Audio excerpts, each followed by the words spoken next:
This little girl has some crazy power. Every day she trains by lifting massive boulders, and she even uses actual magic beasts as her personal punching bags. Selene's dream is to become a top-tier hero, but her dad is not having it at all and totally shuts it down. Before bed, he even tells her stories about corrupt heroes or nice demon kings just to make her salty. Like, if you're that bad at storytelling, Dad, just go look up Gao Jam. Such a noob, seriously. Turns out her dad is literally the Belphegor Verscios, the ruler of the demon realm. Mind-blowing, right? The story begins on the continent of Rohan, deep inside the dark castle of the Belphegor Verscios, where Belphegor Verscios is sitting on his throne, thinking about his next move. While his subordinate Luke is reporting on the situation in the Gonfello region, a sudden loud noise shatters the quiet dining room. A tiny creature named Octob rushes in frantically, making the Belphegor Verscios' eyes glow red with pure rage as he roars, "You looking to die, kid?" Even Luke, the fourth strongest in the demon realm, can't keep his cool at this disrespect. He yells, "How dare you be so disrespectful? What's this about?" Trembling under the terrifying pressure, Octob stammers, "It's like this, sire. The human army has invaded us again." Before Belphegor Verscios' deadly silence, Luke angrily snaps, "Have you lost your mind, Octob? You dared crash this room over some worthless humans?" Only then does the Belphegor Verscios coldly ask about his subordinate's whereabouts. What is Madak doing? But the answer he gets is pure nightmare fuel. Madak has kicked the bucket. Not just Madak, but Ken, Sven, and the entire army were completely wiped out in a brutal bloodbath. The human army has successfully shattered our defensive line and is marching straight toward the castle. Hearing this, the Belphegor Verscios just quietly responds, "I see." Belphegor Verscios smirks contemptuously, thinking those humans are hilarious for even daring to step foot near his castle. Coldly calling them a pathetic bunch, he turns around to leave. Seeing this, Luke immediately orders Octob to lead the way so he can handle them himself. But right then, the Belphegor Verscios' voice rings out, stopping him in his tracks. He casually drops a line that freezes his subordinate solid. "Tell them we're not home." Luke can only gasp in utter confusion. "Wait, what?" Belphegor Verscios doesn't forget to leave a scary threat. "If you let them corner us, I'll personally deal with you." The two subordinates are totally dumbfounded, like, what the actual hell? Outside, the hero party has reached the castle gates, but they are greeted by a bizarre sign. "The Belphegor Verscios is out. Come back next time. No humans allowed." Looking at the sign hanging right on the door, the whole squad is left speechless. Turns out, the Belphegor Verscios' precious daughter was one of them. The story goes back many years ago, a time of total chaos filled with the desperate screams of a father. "I will never let you touch my child." The mother held the baby tight to her chest, swearing to protect her with her last breath. In a moment of utter helplessness, the man broke down in tears, begging in agony, "Please, let my baby live." Belphegor Verscios pondered for a moment, then called out, "Luke, let me ask you something. Most creatures value their own lives, right? Why do humans sometimes do the exact opposite?" To his master's question, Luke bowed respectfully and replied, "Your Majesty can ask me anything you wish. Actually, thinking about it now, you're right. But do you really need to understand such lowly creatures?" Belphegor Verscios glared at his subordinate and coldly dropped a brief reply. "You idiot!" He explained that understanding how the enemy thinks makes conquering them way more satisfying. Hearing this, Luke was completely blown away. "Your Majesty is so right." But while Belphegor Verscios sounded deep down, he was actually just curious and nothing more. Sometime after that talk, Luke kicked the door open, excitedly reporting, "Your Majesty, according to my research on humans," but his words got cut short when a baby's loud crying echoed through the room. Luke stared in shock at what was in his master's hands. "Your Majesty, that thing in your hands." "Oh, this," Belphegor Verscios casually replied. "I found it in the Human King's castle." The baby in his arms kept crying hysterically, making the legendary demon king totally lose his cool. "Why won't it stop crying?" Seeing Luke standing there frozen, he snapped, "Do something to make her stop!" In a panic, Luke suggested, "Usually burning them does the trick." But the moment he said that and tried to cast magic, Belphegor Verscios blasted him away, yelling, "You freaking psycho! What do you think you're doing?" Furious, Belphegor Verscios kicked his subordinate out. "Get out and find out why she's crying." Luke could only slink away in utter helplessness. Luke frantically ransacked every corner, tossing book after book until he finally found a lifesaver with the title, "How to Be a Great Parent." Instantly, the Belphegor Verscios and his subordinate put their heads together to study it. Looking at the table of contents listing a ton of reasons why babies cry, Luke said worriedly, "Your Majesty, there are way too many reasons." Without wasting a second, Belphegor Verscios snapped, "Then we checked them one by one." First up was the diaper. But Belphegor Verscios saw that everything was perfectly clean. Just to be absolutely sure, he cast a spell to vanish any hidden dirt elsewhere and coldly signaled next. Moving on to food, Luke eagerly served up a plate of fresh black dragon meat he had just hunted, which made Belphegor Verscios very pleased. "Ah, good job, Luke!" But the baby only cried even louder, making Luke awkwardly realize she had zero interest in this treat. Frantically flipping through the book again, Luke rushed to report that babies need milk. Instantly, he ripped his shirt off, planning to breastfeed the baby himself, making Belphegor Verscios roar in absolute fury. "Not your nipples, idiot! Go find something else!" After a chaotic scramble, Luke finally found a baby bottle. But the baby wasn't really cooperating, so they had to move on to the next step. Luke used a sleep spell. He placed his hand on the baby's forehead, casting the spell while commanding, Go to sleep, kid. But the sleep magic failed completely when the baby suddenly snapped her eyes open and cried even louder than before. Luke gasped in panic. Oh my god, she's resisting both your magic and mine. She's just a human, but this kid is built different, guys. Belphegor Verscios still refused to give up, roaring, don't panic. It's probably just because she's a baby. Moving on to step number 8. All through that night, the dark castle echoed with the baby's endless crying. After a long night of struggling, Luke collapsed onto the floor, exhausted. Is this what being a mom feels like? Even the Belphegor Verscios held his head in utter helplessness. What on earth does she want? But the baby suddenly giggled and babbled some cute baby sounds. Seeing that smile, Belphegor Verscios froze, then gently picked up the little one, clumsily rocking her to sleep. The tiny baby smiled brightly, safely in the arms of the ruler of the demon realm. Belphegor Verscios quietly cradled the baby in his arms, walking through the dark corridor with a gaze that had softened. He whispered to himself, and just like that, I'm a dad. Time flew by, and now we find ourselves at a sun-drenched school right next to a church. In the middle of this peaceful setting, the steady thud of footsteps echoed across the wooden floor. Hearing that familiar sound, little silver-haired Selene spun around instantly and cried out in pure joy, Daddy! Belphegor Verscios, looking like a handsome young man, beamed and threw his arms wide open to welcome her. My little princess! The Belphegor Verscios had officially gone full-on doting dad. Belphegor Verscios leaned down, looking at his daughter, and asked softly, Did you miss me? Selene replied like the good girl she is, I did, but it's okay, I know you had to work.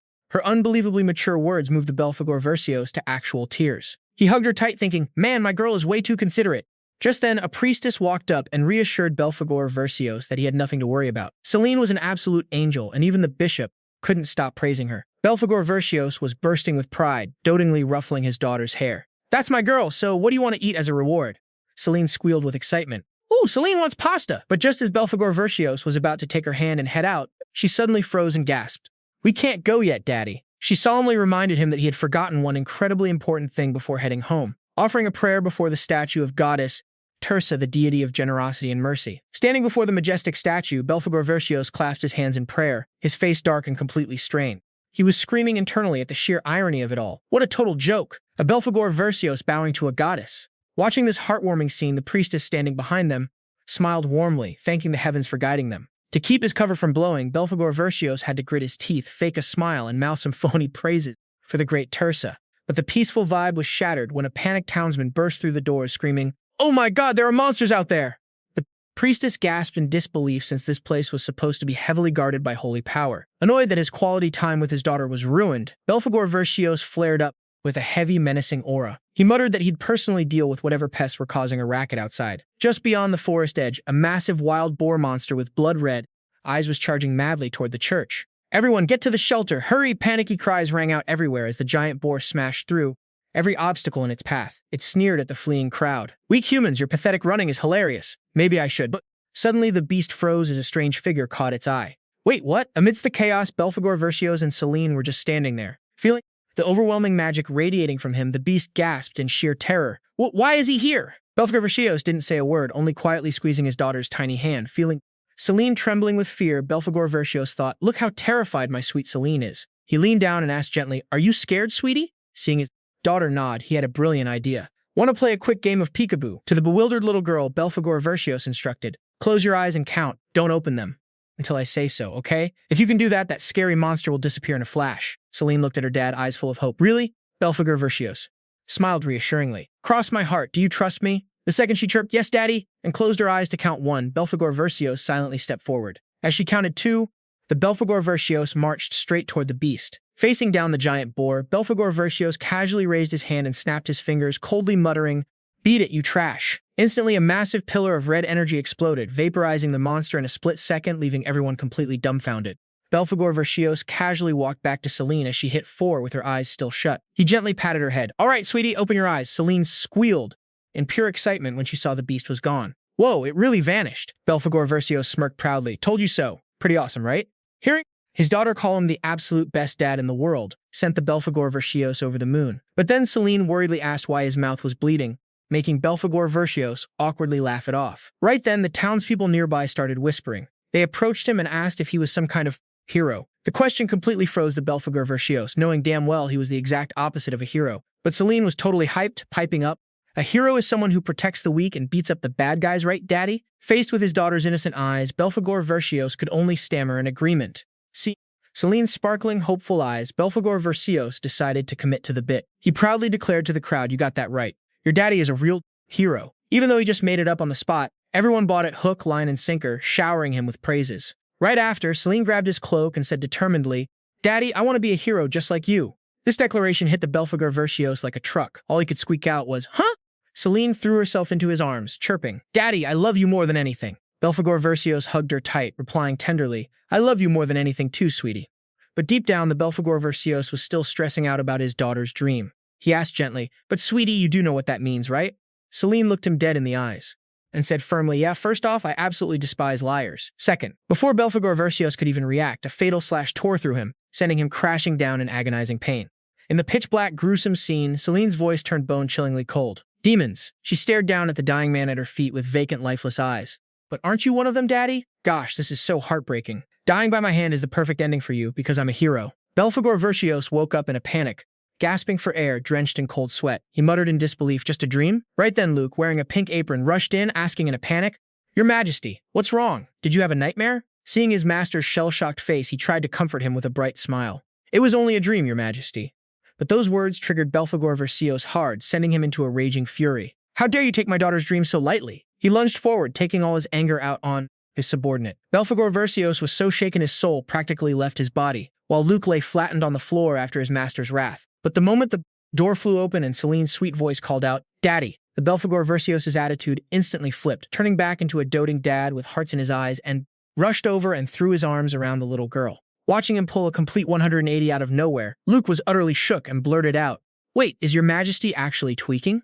A moment later, after getting his grip back, Luke suddenly remembered something and said, "Good evening, Your Majesty." "Oh, right." He went on to report Selene's super sus behavior, like how she used to totally terrify the other kids with this crazy menacing aura oozing off her. Belphegor Verscios stared blankly at his daughter, his mind instantly flashing back to that terrifying vision of a hero who would wipe out the entire demon race. He was low-key panicking, thinking, what if Selene actually becomes the hero? How's a Belphegor Verscios supposed to sleep at night? Sure, right now she was still the sweetest little angel, but the sheer terror of his own kid turning on him one day had Belphegor Verscios sweating buckets. Seeing his boss losing it, Luke tried to calm him down, but the Belphegor Verscios shut him up with a single bone-chilling glare. Back at the castle, wrapped in his usual dark majesty, Luke got down on one knee to beg for forgiveness for running his mouth earlier. Belphegor Verscios sat on his massive throne, his glowing red eyes dead serious as he brought up destiny, the prophecy about the one chosen to become the ultimate hero. He knew this wasn't just some stupid dream, but a straight-up warning about the future of the demon realm.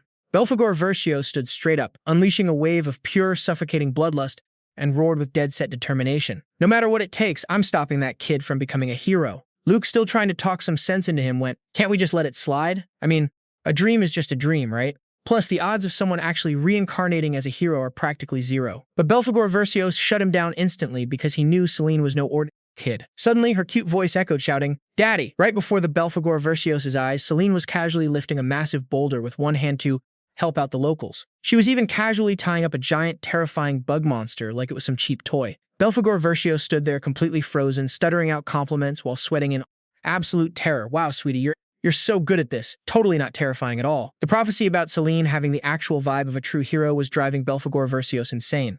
Sitting back on his throne, he was literally tearing his hair out because his daughter's power level was skyrocketing way too fast. She was way too overpowered.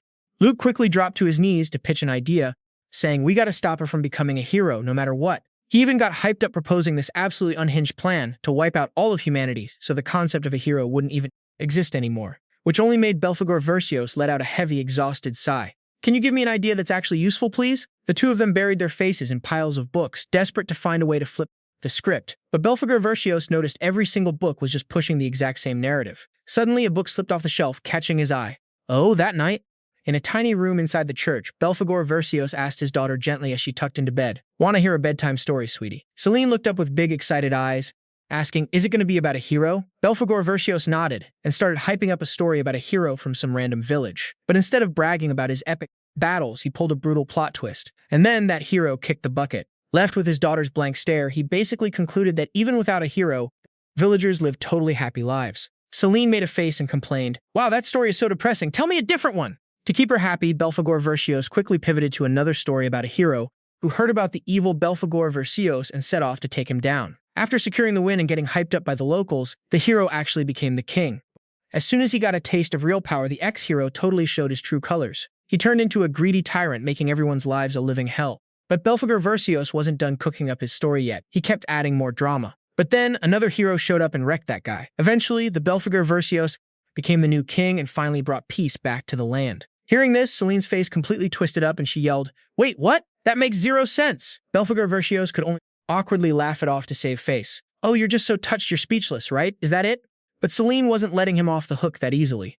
She stared at him with pure admiration, saying, "But Daddy, you're the real hero. You're literally the strongest one ever." Belphegor Verscios forced out a laugh, sweat pouring down his face. Haha, oh yeah, Daddy was a super strong hero back in the day, while in his head, he was screaming at the absolute irony. "Dude, I'm literally the Belphegor Verscios." Selene's hype levels were off the charts as she clenched her fists. "So did you ever fight him?" Belphegor Verscios completely froze. "How am I supposed to fight myself?" But he still had to stutter out. "Of course, I mean Daddy won."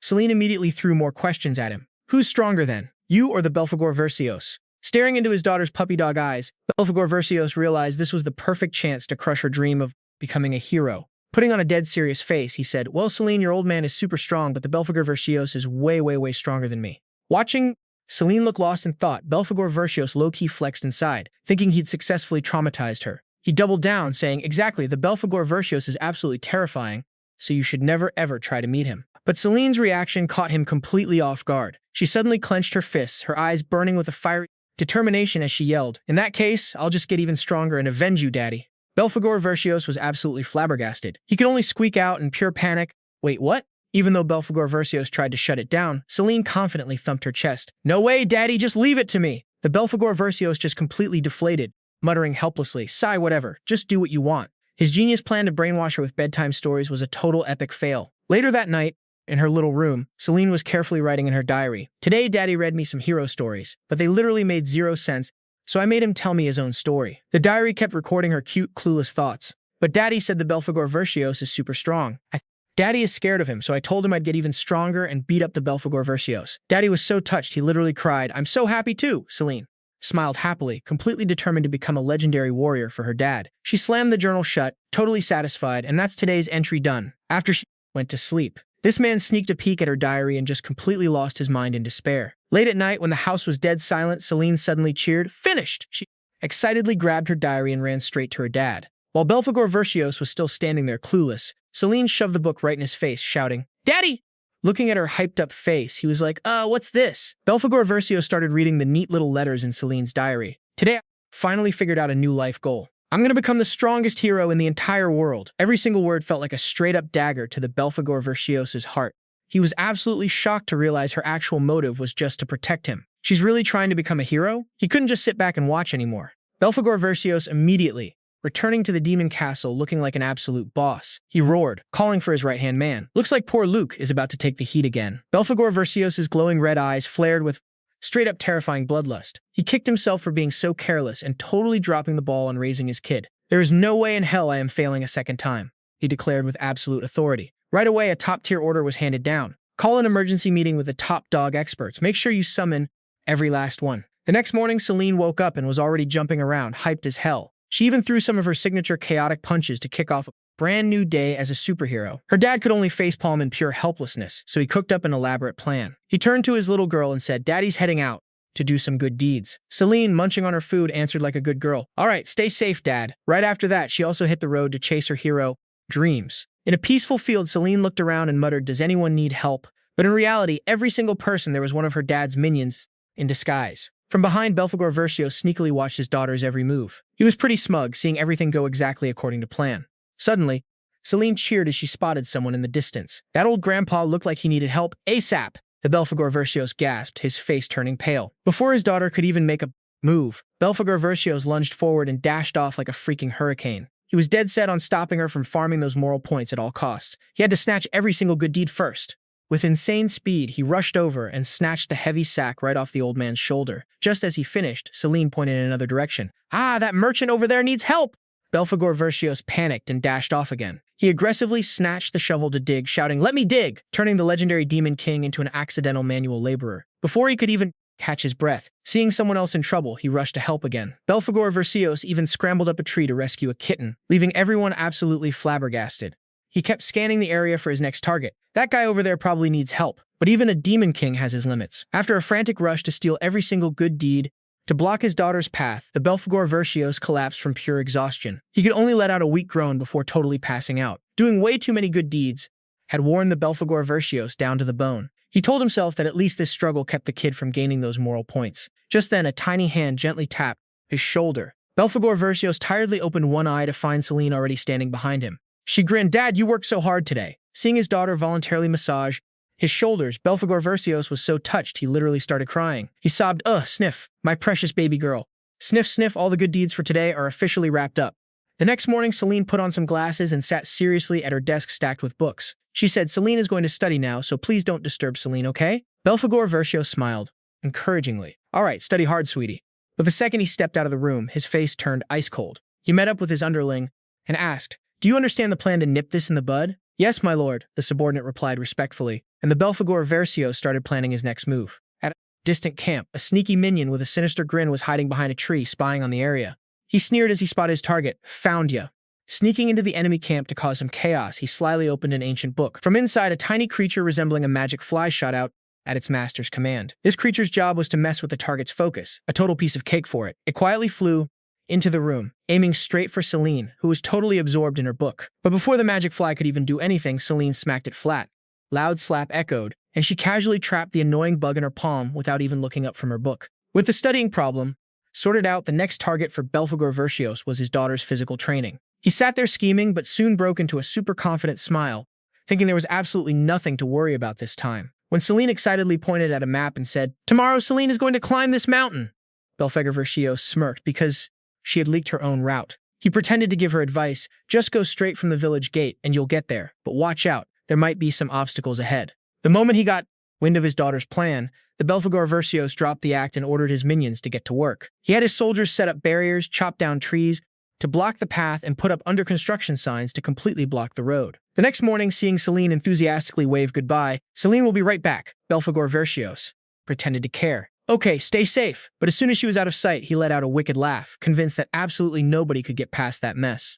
But his master plan instantly tanked when Selene stood at the doorstep and went, "Huh? It's raining." Instead of going out, she decided, since it's raining, Selene will just work out at home instead.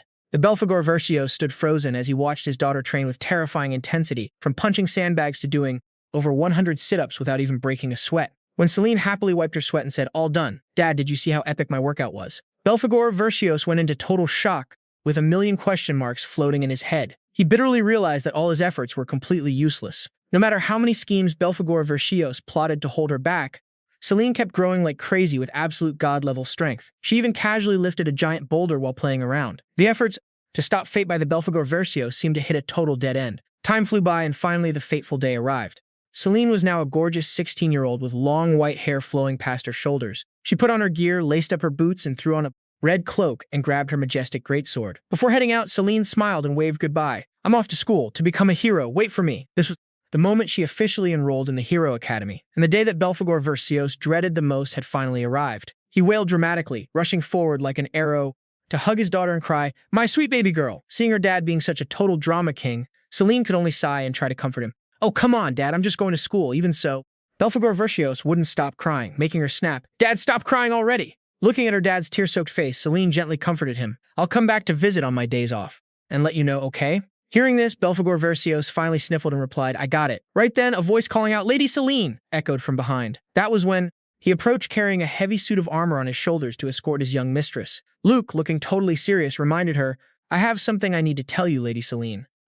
After a quick chat, Selene turned back to wave goodbye to Belphegor Verscios one last time with a bright smile. "I'm off, Dad. Take care of yourself, okay?" She turned around with absolute resolve, taking powerful strides forward. Behind her, both Belphegor Verscios and Luke were crying like absolute babies. Our little lady grew up way too fast. Selene walked with pure confidence, heading towards the academy with eyes full of determination. This is only the beginning of a future hero's journey. Meanwhile, back at the Belphegor Verscios' castle, Luke respectfully reported a new development. "My lord, we've received word that some wannabe hero just sneaked into Katrata. This punk isn't with a squad. He's flying solo, easily bypassing our checkpoints. He's reportedly heading to the Quiet Plains, but honestly, judging by how clunky he's moving, it looks like this dude doesn't even know where the hell he's going." Belphegor Verscios listened in silence, his glowing red eyes flashing with deep thoughts. He called out in a low voice, sensing his master's serious mood. Luke anxiously waited for the next order. But then, Belphegor Verscios dropped a theory that made the whole room tense up. Actually, what if the Belphegor Verscios suddenly held his face and wailed dramatically? "I'm just imagining, what if my precious daughter gets bullied at that academy?" He was literally going crazy, thinking about what might be happening to Selene in that strange place. Luke just stood there frozen, completely speechless at the Belphegor Verscios' extreme daughter obsession, trying his best to drag his master back to reality. Luke cleared his throat and continued. Anyway, it seems that Hero is loitering around the Krata region, looking for some decent gear. Belphegor Verscios was still totally paranoid. He muttered, man, this sucks. It's only been a few days and things are already messy. Maybe I should just enroll there right now, too? His wild plan to infiltrate the academy shocked Luke. But when that hero was mentioned, Luke unleashed a terrifying killing intent, a cold blue flame bursting from his hand. He roared in utter disgust. Among those who reached the peak, he was supposedly super strong, but that's only compared to those other absolute pieces of trash. He actually had the guts to steal our Belphegor Verscios' gear and still dare to call himself a hero. Who the hell do you think you are? Luke roared in pure rage. Only our Belphegor Verscios is never allowed to do that. Why did you take it? His rage seemed impossible to cool down, but Belphegor Verscios remained creepily calm. He locked his hands, a dangerous gleam in his eyes as he coldly declared, I'm going to settle this score myself. Meanwhile, in a peaceful tree-shaded land, a carriage carrying Selene was rolling into the city. The girl was sleeping like a baby until a massive bump shook the carriage, startling her awake. Hearing the driver ask if she was getting off, Selene quickly grabbed her greatsword and jumped right down. I'm getting off right now! But it seemed like she used way too much force, completely wrecking the carriage. Under the bright sunshine, Selene rubbed her eyes, looked around, and couldn't help but be overwhelmed by how bustling the place was. Right in front of her eyes stood the towering Arc Hero Academy with its soaring spires and crowds of people buzzing around. Selene took a deep breath, her eyes sparkling with joy as she told herself she had finally arrived. I'm finally in the Hero Academy city. Selene clenched her fists in pure excitement. She told herself this would be the starting point of her own heroic journey. But that rock-solid determination suddenly crumbled when her stomach started throwing a massive tantrum. Slumping her shoulders, Selene thought she'd better grab some food first. Right then, a mouth-watering aroma of butter and honey drifted over, leaving her stunned. Selene cheered when she spotted a stall selling piping hot honey toast, and she even thought it smelled way better than the bread her dad used to make. The baker warmly called out for the next customer, but then he froze when he saw Selene standing there dead in her tracks, drooling like crazy from hunger. Seeing how starved the girl looked, the kind old man asked, Hey there, what can I get you? Selene excitedly replied, Hold on a second, please, and quickly reached for her wallet. But the smile on her face instantly vanished. The second she opened her bag, only to find it completely empty. Selene suddenly remembered she had spent her absolute last coins on the carriage ride. With nothing left, she could only slink away, leaving the baker totally confused. Her stomach was growling so loud she felt dizzy. Selene groaned, I'm literally about to pass out from hunger. Why is the hero life so freaking hard? Just when she was losing all hope, a white cat suddenly dashed by and snatched a piece of bread right out of a passerby's hand. Selene screamed, Give that back, and chased after it like crazy. The cat ran over to a blue-haired boy sitting on the ground and dropped the bread. Instead of eating it all himself, the boy gently tore the bread into pieces for the cats around him. Here you go, guys, is it yummy? Witnessing that heartwarming scene, Selene couldn't help but let out a playful meow in pure excitement. Noticing the strange girl staring at him, the kind blue-haired boy held out a piece of bread and asked, Do you want some too? Without any hesitation, Selene snatched the bread and wolfed it down, forcing the boy to tell her to slow down. Once her stomach was full, she let out a sigh of relief. I'm back from the dead. This is insanely good. Thanks, kiddo, this bread is the absolute best. The boy blushed and turned away in embarrassment. Selene asked curiously, By the way, what's your name? She looked curiously at her new friend and asked, Also, how old are you? The sudden question caught the blue-haired boy off guard, making him sweat bullets. Huh? Why do you ask that? Seeing her new buddy get so shy, Selene smiled mischievously, guessing they were probably the same age. The boy could only hang his head, muttering that he was also 16, dying of embarrassment. Seeing that insanely cute blushing face, Selene squealed in excitement. I knew it! I'm 16 too! Since we're the same age, let's be friends. Want to be my friend? Selene flashed a smile as bright as the sun, making the boy freeze in pure happiness. Replied emotionally, Yeah, because you gave me that bread earlier. But before they could chat any further, Selene suddenly noticed something weird in her friend's pocket. Just as she was about to ask, an authoritative voice suddenly boomed. Simber, a fancy noblewoman, appeared, flanked by her entourage, making the boy jump up like a coiled spring, stammering, Mother! Simber's face instantly turned gloomy. He bowed his head to say goodbye to Selene. I gotta go. Watching her friends back as he hurried away, Selene could only stand there dazed. The woman didn't stop lecturing him harshly. Who gave you permission to play with commoner trash like that? We have way too much to prepare. She glared at Selene with sheer disgust, then coldly urged her, Son, keep moving. Simber silently obeyed and walked away with a bustling group, leaving Selene all alone by the stone bench. She stared at his retreating figure, then suddenly noticed the red-sealed letter in her friend's hand. She thought to herself, Wait, isn't that the Academy invitation letter? A confident smirk played on the white-haired girl's lips. She excitedly thought to herself, Well, looks like we'll be meeting again soon. It's destiny, guys. After stuffing her face and locking onto a new target, Selene stretched her arms wide, feeling totally refreshed, ready to head straight for the Hero Academy. Selene tightened her shoelaces, threw her heavy greatsword over her shoulder, and confidently declared, "Next stop, the academy." A strange girl quietly watched her from behind as the white-haired teen headed straight into the Hero Academy. This place was currently gathering countless promising rookies from all over, under the watchful eye of the veteran supervisor from the building's window. First up was Roma Rimbo, daughter of the genius mage Rimbo, who carried the heavy responsibility of inheriting the continent's most prestigious mage clan, with her bodyguard Rogan always staying close to protect this pink-haired young lady. Next up was Mars, an experienced A-rank mercenary from the Heroic Mercenary Guild. At the same time, Chloe Abet, a candidate for the Saintess Order who possessed the power of the Supreme Goddess, had also made her appearance. This gathering also featured representatives from the strongest races, ranging from beastmen and elves to dwarves. The veteran supervisor squinted out the window, wondering curiously. He was reviewing the profile of a special candidate, Simber Jain, son of Duke Jain, a powerful force from the Loan Kingdom. Lost in thought for a moment, the old man stroked his beard, thinking, "The Duke's son, huh? But compared to his family, this kid seems a bit weak." Right then, with a sharp thud, a blonde guy with an arrogant smirk suddenly rushed over to throw an arm around Simber's shoulders, startling him. He greeted him cheerfully, "Yo, what's this? Long time no see, old pal Simber." Simber trembled as he uttered the name, Leth. Talk about running straight into his worst nightmare. Letha's lackeys quickly surrounded the poor kid with mocking sneers. Letha smirked in pride. "So the rumors about you joining the academy are true, huh?" Under the pressure of the crowd, Simber could only bow his head and stammer in agreement. Leth kept pressing him, his tone dripping with sarcasm. "What, you trying to be a hero now?" Seeing Simber speechless, Lethy burst into a contemptuous laugh. "Aha! You actually think you can take over the family after becoming a hero or something, right?" Leaning close to Simber's face, he insulted him without holding back. "Come on, you don't look like a hero at all. Besides, you're just the son of some foreign woman." Letha's toxic words stabbed deep into Simber's heart like knives. Gloated, declaring that even if Simber carried the Jane name, he would never be considered a true member of the family. Letha ruthlessly delivered the final blow. "Let me give you some advice as an old friend. You're nothing but a bastard, and your mother was just a greedy, scheming nobody. You're just a fool." While Simber was surrounded and humiliated, a figure suddenly dropped down from above. "Safe," Selene touched down in a dramatic fashion. The girl cluelessly scratched her head, wondering, did I just hit something? Nah, probably not. The second she saw her new friend Selene, immediately broke into a bright smile and waved. "Hey, we meet again!" Simber stood frozen, stammering in utter shock. The entire scene of chaos unfolded right before the eyes of the veteran supervisor from the building's window. Cold sweat dripping, his hands shook as he held the documents, utterly flabbergasted, wondering what kind of student could be this insane. Flipping through her profile, he saw the name Selene, status, normal human, hometown, Sibo Kingdom. Retired Belphegor Verscios. The supervisor couldn't help but suspect the true identity of this country girl, someone who could take down an opponent with just a casual bump. Meanwhile, while Selene was causing a scene at the academy in a dark and distant land, Belphegor Verscios was carrying out his plan to track down his thief.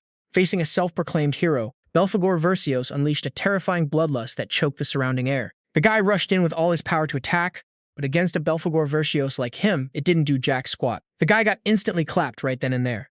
Belphegor Verscios casually reached out and grabbed the hero's head. The Belphegor Verscios looked visibly disappointed and bored. He tossed the guy aside, plopped down on a rock, rested his chin on his hand, and wondered, what kind of hero is so weak as hell? The Jane Knight clan was a prestigious family holding massive power in the kingdom. As the direct descendant of the legendary ancestor, Lee had been highly expected since childhood to become a great swordsman.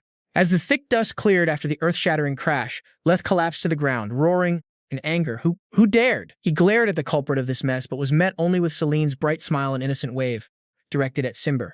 Witnessing this, Leth could only look at the petite girl in front of him in shock, wondering, a girl? He was still in shock, realizing he had just been easily sent flying by a little brat. While Simber was still sitting on the ground, totally lost, Selene rushed over, grabbed his hands, and excitedly cheered. "What's your name?" "I'm a new student too. Nice to meet you." Her sudden appearance and overly friendly attitude caught Simber completely off guard. Right then, with his face darkened from being ignored, Leth shouted, "Hey, are you guys ignoring me?" Hearing someone call out, Selene innocently pointed at herself and asked back, "Huh? A new friend?" She was about to introduce herself, "I'm Selene." But before she could finish, Letha brushed her off. He yelled in a rage, "Nobody asked for your name. Why the hell did you crash into me like that?" Selene blankly looked at the fuming guy in front of her, then seemed to realize something. She casually replied, "Oh, are you the guy I just crashed into?"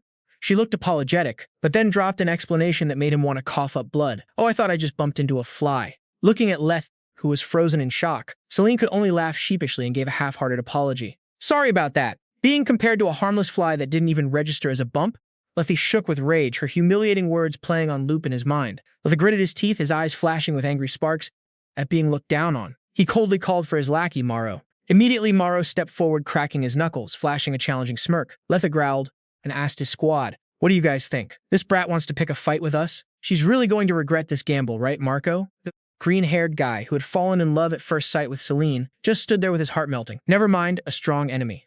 You should only fear a troll teammate, guys. Seeing the situation getting tense, Simber panicked and jumped in the middle to stop them. This was just an accident. She already apologized, please just let it go. But Letha didn't, like he'd actually care about those pathetic pleas. He just gave the shy kid a cold stare and growled, "Since when did you get the right to stick your nose into my business? Guess I gotta teach you a lesson first."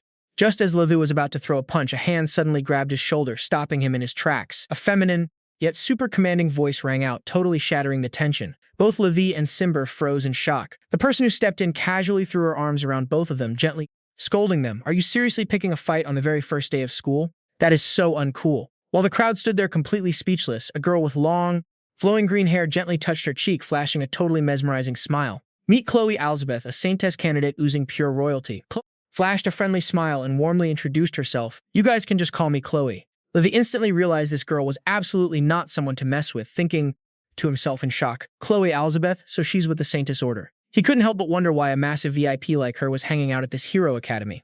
As Chloe casually turned and walked away, Letha quickly barked at his lackeys, "The opening ceremony is about to start. Move it, move it!" But before heading out, he made sure to look back and call Simber's name with a sneer. Letha flashed a wicked smirk, dropping a final threat. "This isn't over. Don't think you got lucky."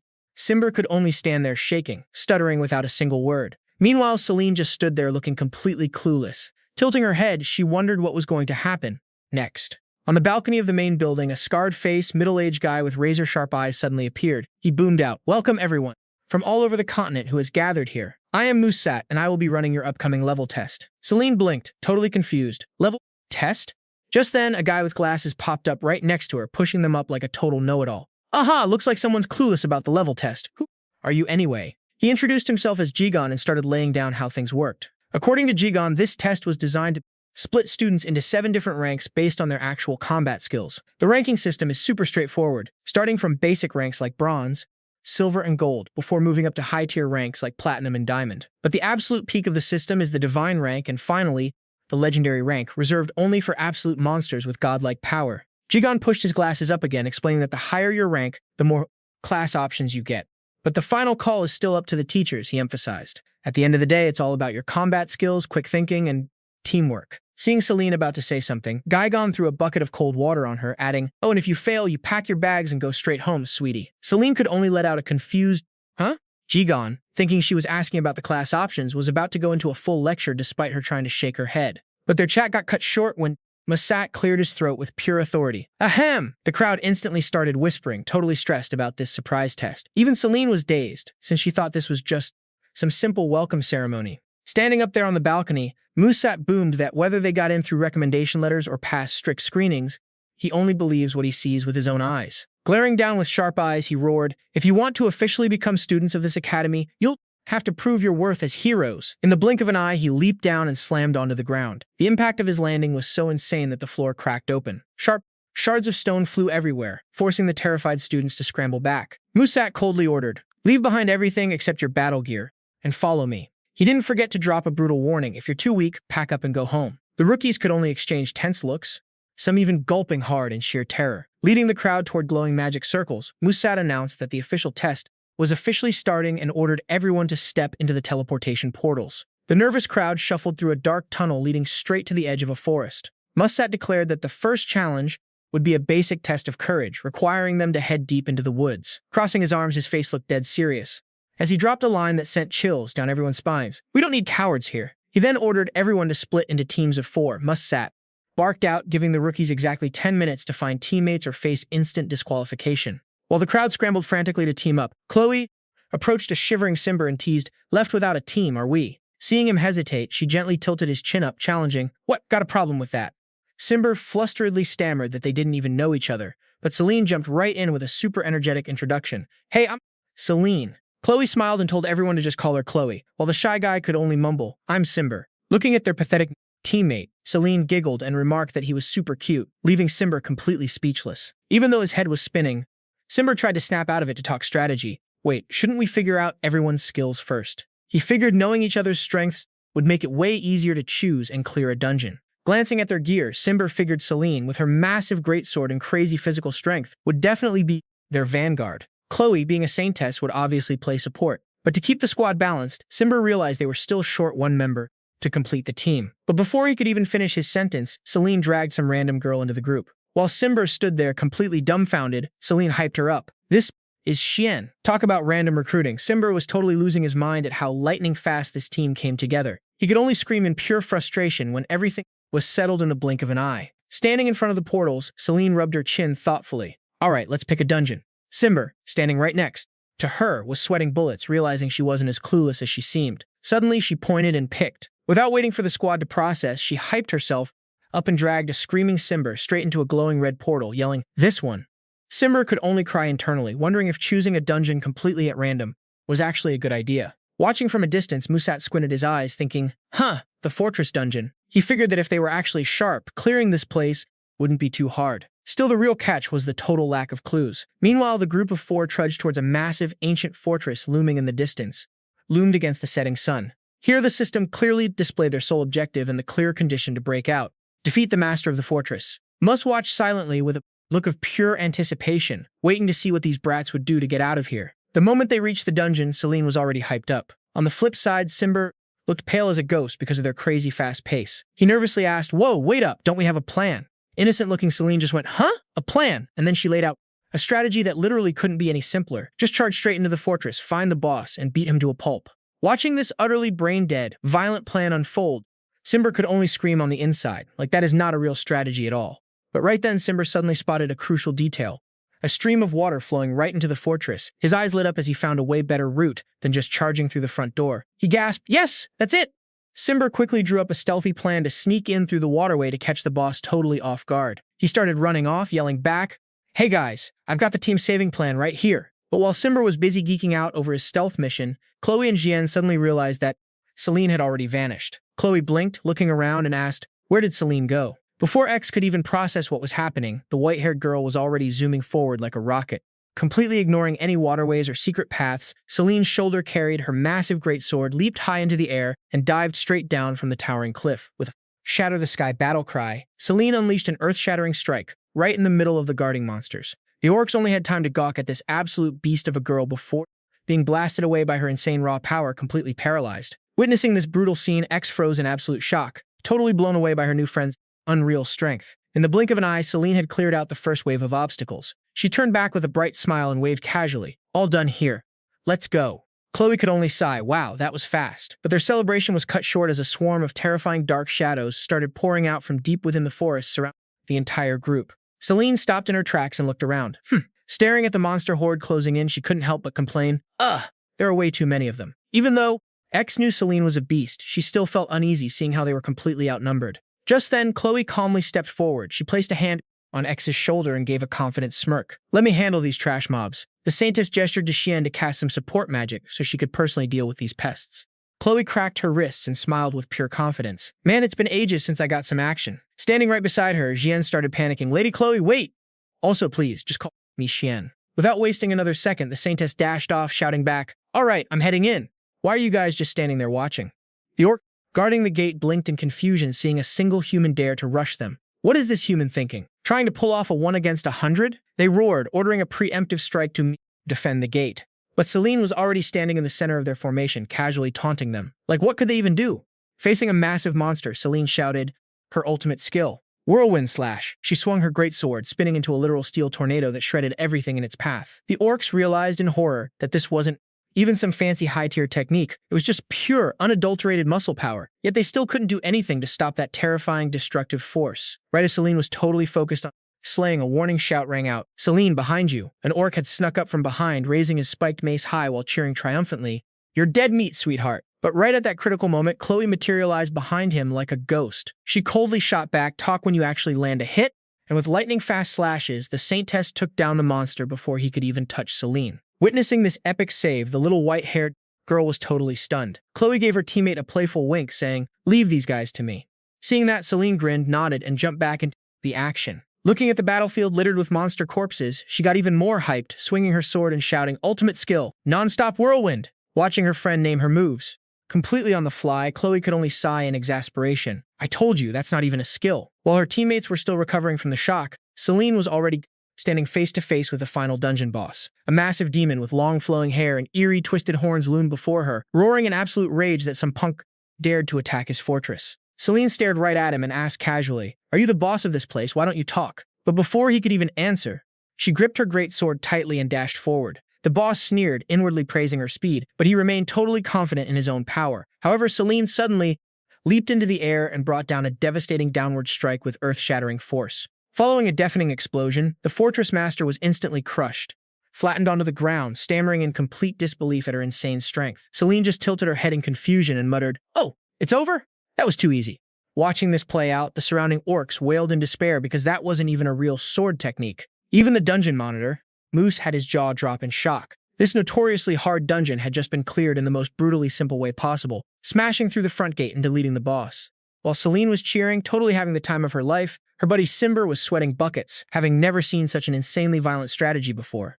Muth stared intensely at the girl, his mind racing with questions about who this kid really was. Meanwhile, back at the demon castle, Belphegor Verscios sat in deep thought, wearing a grim expression. He coldly asked his subordinate if the prisoner had woken up yet, wanting to teach him a lesson.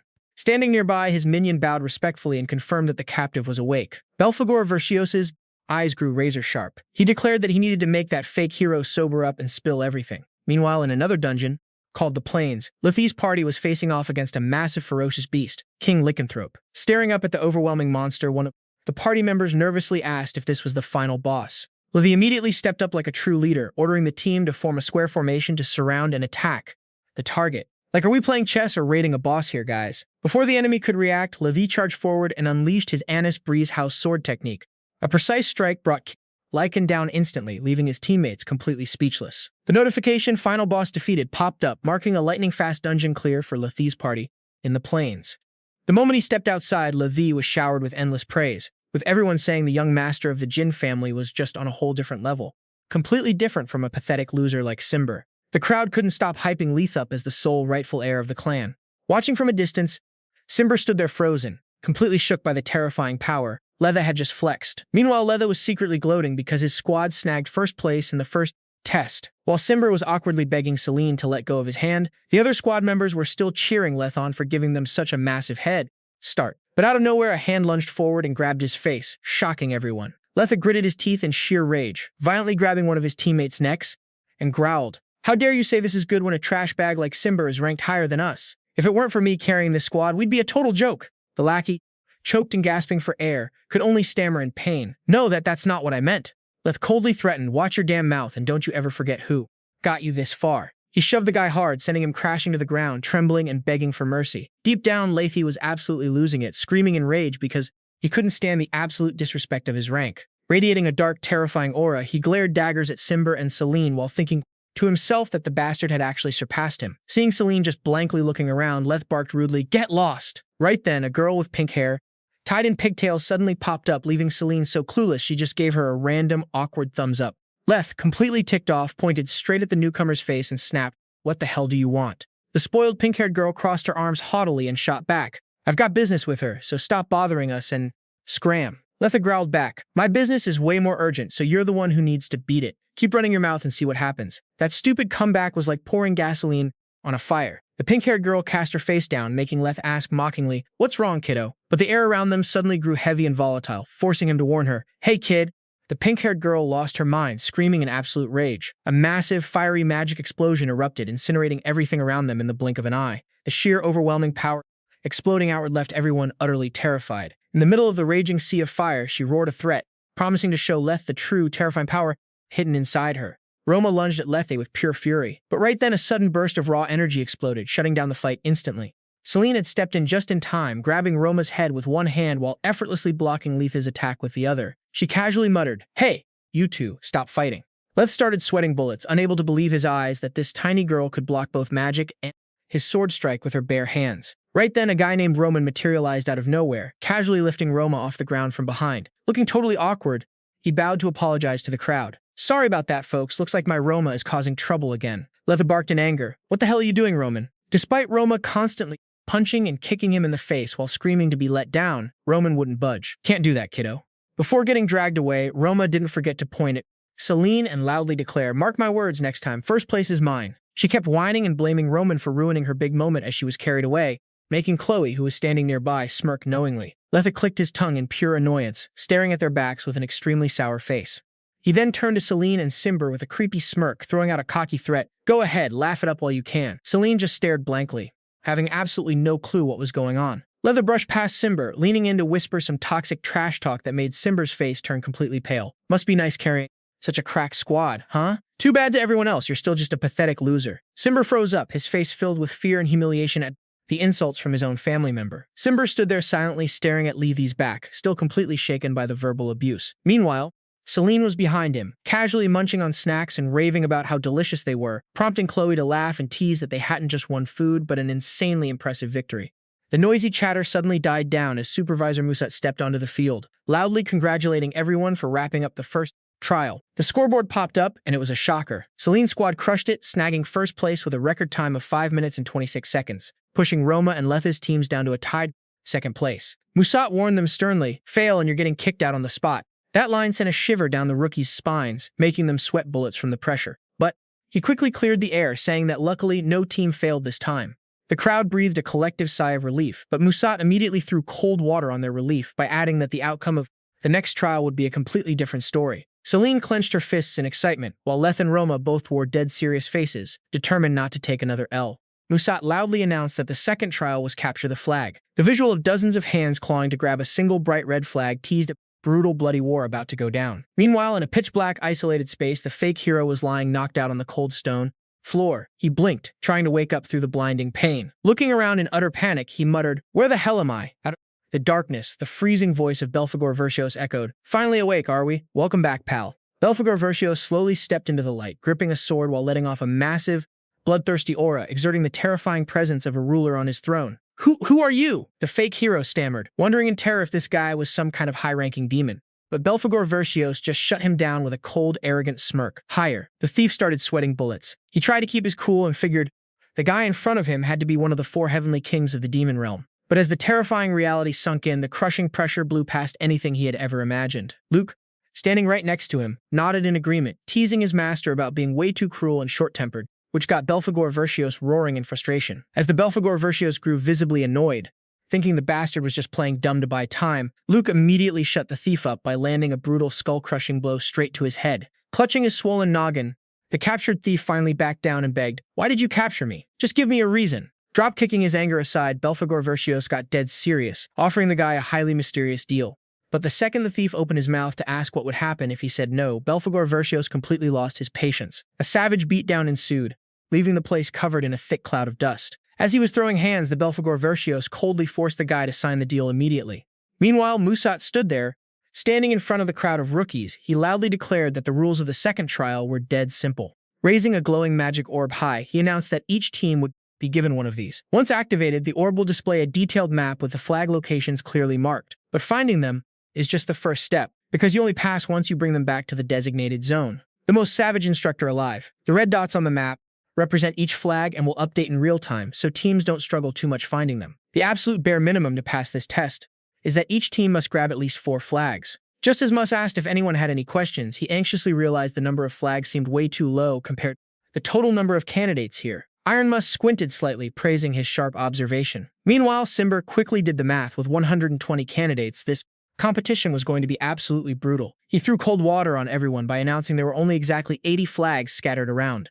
This meant only a mere 20 lucky candidates could pass this exam. The slowpokes who failed to grab a flag would be disqualified on the spot and stripped of their student status, forced to pack up and get lost immediately. This news caused the crowd to erupt into panicked whispers. "Eliminating so many of us? That's savage."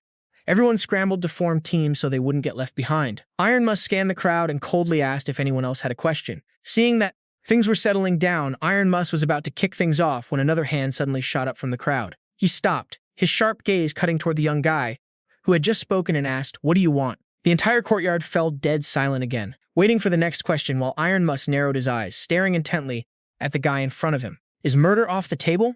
A cold-blooded question suddenly rang out, shattering the atmosphere and leaving Selene completely shocked. Iron Mus narrowed his eyes at the guy with a long scar on his face, asking for his reason in a low voice. He casually replied that he just wanted to make sure he wouldn't get penalized if he accidentally killed someone to steal their flag. To the shock of all the rookies, Mus confirmed that since this was a test of survival of the fittest, there would be 0 punishment for doing so. Iron Muss watched his retreating back, telling himself he had met plenty of geniuses and concluded that someone with such intense bloodlust could only be a true hero. The guy just coldly muttered, "I get it," then casually turned around and walked away. The moment he passed Selene, he suddenly flashed a sinister smirk, making her shiver as she realized this guy was going to be major trouble and extremely dangerous. Seeing Selene staring after him curiously, her friend Jigon walked over and offered to fill her in on his background. Selene excitedly replied, "Oh, thanks a bunch. That's some gold tier info." Jigon revealed that Scary Guy was named Mars, a famous A-rank mercenary and currently the captain of squad number 4 of the Canada Mercenary Guild. He wasn't just a beast in combat, but also mastered almost every weapon under the sun. Because of his versatility and lethality, he was dubbed Weapon Master Mars by those in the know. Jigon went on to reveal that Mars actually used to be part of the Royal Cavalry Regiment, the most prestigious in the world. Everyone knew his rules in battle were brutal. Zero empathy, zero mercy, no matter if you were an ally or an enemy. With his Weapon Master title, Mars wouldn't even spare a glance at anyone he deemed trash. Selene listened in silence as Gigon warned her that besides Mars, there were other formidable rivals like the genius mage Roma Germ and his loyal guard Rogan. And it wasn't just them. The academy was packed with monsters, making the tension sky high. The battle officially kicked off, and while everyone else was rushing around, hunting for flags, Selene's squad was stuck in a tight spot. Simber looked around anxiously because time was running out, and they still hadn't found a single flag. "Where the heck should we go?" Simber panicked. Selene stayed chill. She smiled brightly, pointing ahead. "We're heading into the forest." Simber blankly repeated, "The forest?" before rushing after her, since Selene insisted heading straight in would be way easier. Still, Simber couldn't help but worry, thinking the plains would be better for setting up fights. He anxiously warned, "How are we going to swing our swords in a thick forest like this?" Selene innocently tilted her head, wondering, why is that even an issue? Seeing her overconfidence, Simber could only break a cold sweat. "Oh right, I guess it wouldn't matter much to you." As they walked, Selene suddenly froze at the sound of weird noises ahead. Right in front of them was absolute chaos. Other squads were desperately scrambling and clashing with each other up on the massive tree branches. Staring at the dense crowd swarming the area, Selene just let out a soft gasp.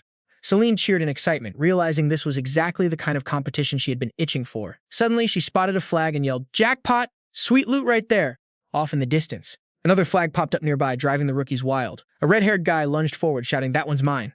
But the blonde guy next to him wasn't backing down, roaring, "No way, I saw it first!" Watching the crowd squabble, Selene smirked with pure confidence. Then she dashed off like a whirlwind, leaving behind a cocky shout, "First come, first served!" Selene's insane speed left Chloe and Simber completely frozen, staring helplessly as they cried out, "Wait for us!" Meanwhile, in a dark cave, a blood-curdling scream suddenly echoed through the air. A candidate was splayed out on the ground, his face badly mangled and completely defenseless. He gasped for air, begging, "Please spare me." The only answer to his plea was a brutal stomp right on his face. A sickening crunch echoed in the cold darkness. The attacker casually stepped over his defeated foe, leaving a gruesome scene behind. The unfortunate victim was none other than Geladin, the self-proclaimed undefeated gladiator. Trembling, he asked the person standing over him, "Why are you doing this? I already gave you all my flags." The killer quietly stared at the stack of flags in his hand and coldly muttered, "The flags." Right after, he drew his sword to Geladin's absolute horror. A desperate groan escaped his lips as the razor-sharp blade pressed against his neck. With a lightning-fast slash, the loser was finished. In an instant, Geladin collapsed onto the stone floor while the killer calmly turned around with lifeless eyes. It was Mars. The second-round flag hunt of the advancement test had officially begun. Deep inside the dense forest, a small hand gently reached into a dark tree hollow. Simber's eyes focused intensely. Turns out he had spotted a flag hidden right inside tree trunk. Seeing how well her buddy knew the terrain, Selene got curious and asked how he could predict everything so damn accurately. Simber scratched his head, looking totally embarrassed, and confessed that he only knew this because a friend hooked him up with a tip. That answer totally threw Selene off. "Huh? A friend?" Seeing her get the wrong idea, Simber panicked and frantically waved his hands, laughing awkwardly to explain that it wasn't what she was thinking. Right then, Simber held out his hands to reveal a magic orb, glowing with a brilliant green light. Selene's eyes went wide and she gasped in awe. "Whoa, is that a spirit?" She excitedly asked if this was that legendary creature you only hear about in myths. Witnessing this awesome sight, Selene couldn't hide her excitement either. She clenched her fists and yelled, "This is peak. Simmai is the absolute best." But Simber suddenly froze when he heard his friend call him that weird nickname. Selene flashed a bright smile and nodded, confirming that it was just a cute nickname for Simber. Seeing her buddy still looking totally lost, she explained that since they're all friends, giving each other cool nicknames would make everyone feel happy and closer. Simber muttered the word Neichnes to himself, a wave of weird emotions washing over his face. Chloe looked at Simber with total admiration, then turned to Selene and said, "This spirit is seriously unique, super rare." Hearing that, Selene was totally blown away. Whoa, so that's like a special ability. Or something? While they were chatting away, a stray raindrop suddenly splattered right on her head. The sky had already turned pitch black, and the rumbling thunder signaled a storm was coming. Selene realized what was happening. Uh-oh, the sky is getting pitch black. Looks like it's gonna pour any second. She turned to call out to her buddy Simber, and when he answered, she excitedly checked their team's progress. "We've found 3 flags already, right?" Simber nodded in agreement. While Selene's squad was making smooth progress, in other areas the flag-snatching battle was getting insanely fierce and violent. Left swung a sword threateningly in front of the opponents. "Don't even dream of stealing my flag, you little punk!" Right away, Roma screamed back in a total rage. "Huh? What did you just say, you blonde idiot?" In the middle of all the other teams beating each other up, Chloe casually held up a flag she had just snagged and explained to her squad, "This is the flag we scored. Thanks to all that chaos." Turns out our saintess had pulled off some next-level psychological manipulation to win them over. Chloe clasped her hands, her face glowing with holy light as she declared, "Be good children and hand over the flag, and I shall bestow my blessings upon you." To the absolute shock of Selene and Simber, the 2 poor rivals were so brainwashed that they dropped to their knees, devoutly handing over the flag. "Oh, goddess of peace, Irene, we thank you for your holy blessing." Simber stared at the red flag in his hand, completely blown away by Chloe's terrifying brainwashing skills. He realized victory was literally right there. "All right, we just need 1 more flag." Selene cheered excitedly. "Hell yeah, let's find it fast and crush this test." The whole squad shouted in unison, "Let's go!" and plunged deeper into the thick forest. Time flew by, and the sound of footsteps crunching on damp, rotting leaves echoed through the dark, humid woods. Simber looked around and muttered, "We've been walking for 30 minutes already."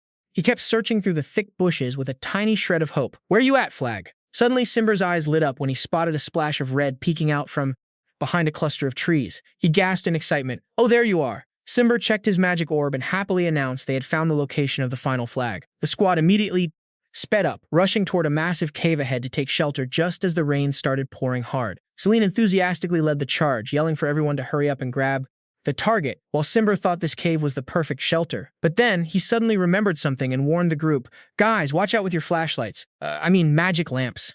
Right away, Chloe backed them up with her holy light magic, lighting up the whole place while casting a body-warming spell to protect everyone from the freezing cold.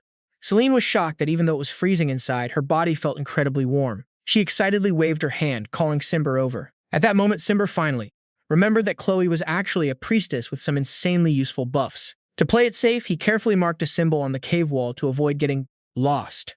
When Selene curiously asked what he was doing, Simber explained that he was tracing their route. Selene was totally in awe of how smart and careful her buddy was. She got all excited too. "Marking the path?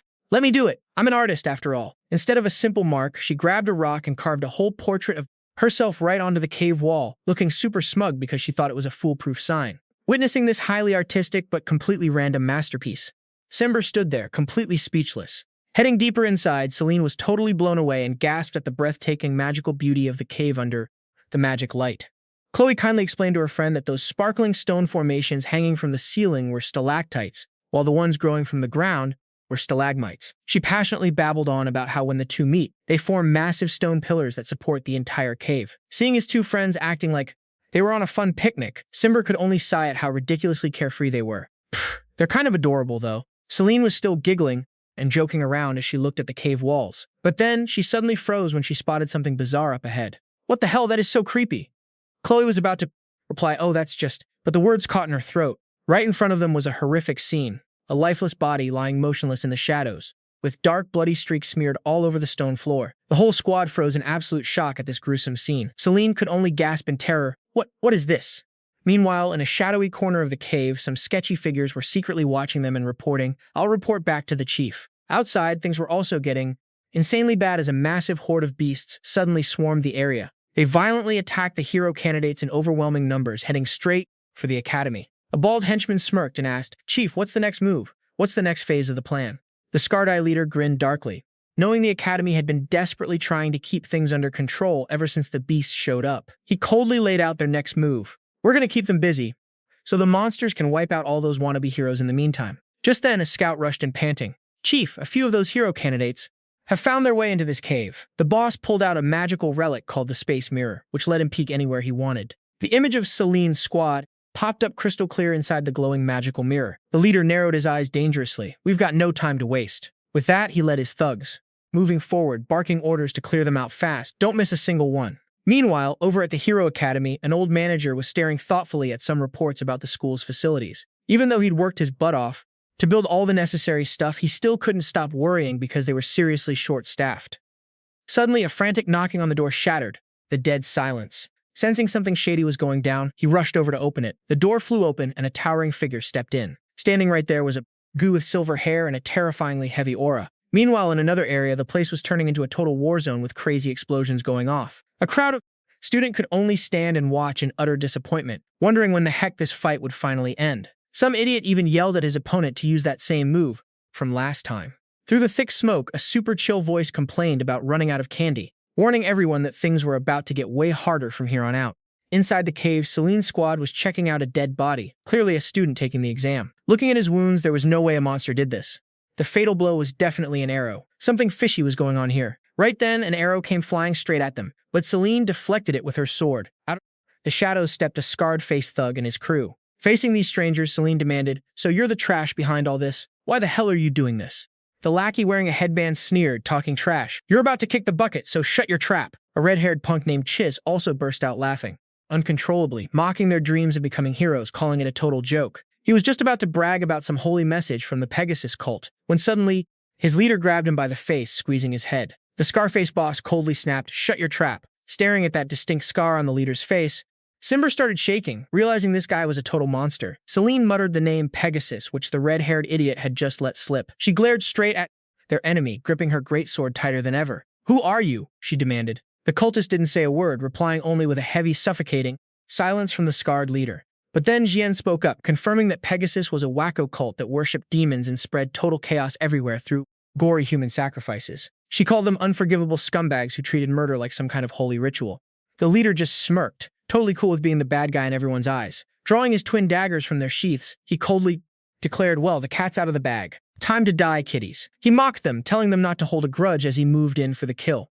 But instead of crying, Selene threw back a cocky smirk, warning the boss not to sleep on their squad. Right then, a dark blur blitzed past at insane speed, shocking even Selene, who gasped, "Xian." Turns out Xian had been hiding her true power this whole time. She suddenly closed the gap on the enemy from behind, eyes burning with pure bloodlust as she vowed to send him straight to hell. Exploding with rage, Xian's true identity was revealed as an elf with claws and godly assassin skills. She went wild with her twin daggers, slashing like crazy to make the Pegasus cult pay for their sins. Metal clashed violently, echoing through the cave as Jian clashed head-on, locking blades with the leader. She kept pressing the attack with lightning speed, but the cult leader still managed to block her. He smirked, mocking her. "Not bad, kid. You're pretty quick. Thought you were fast?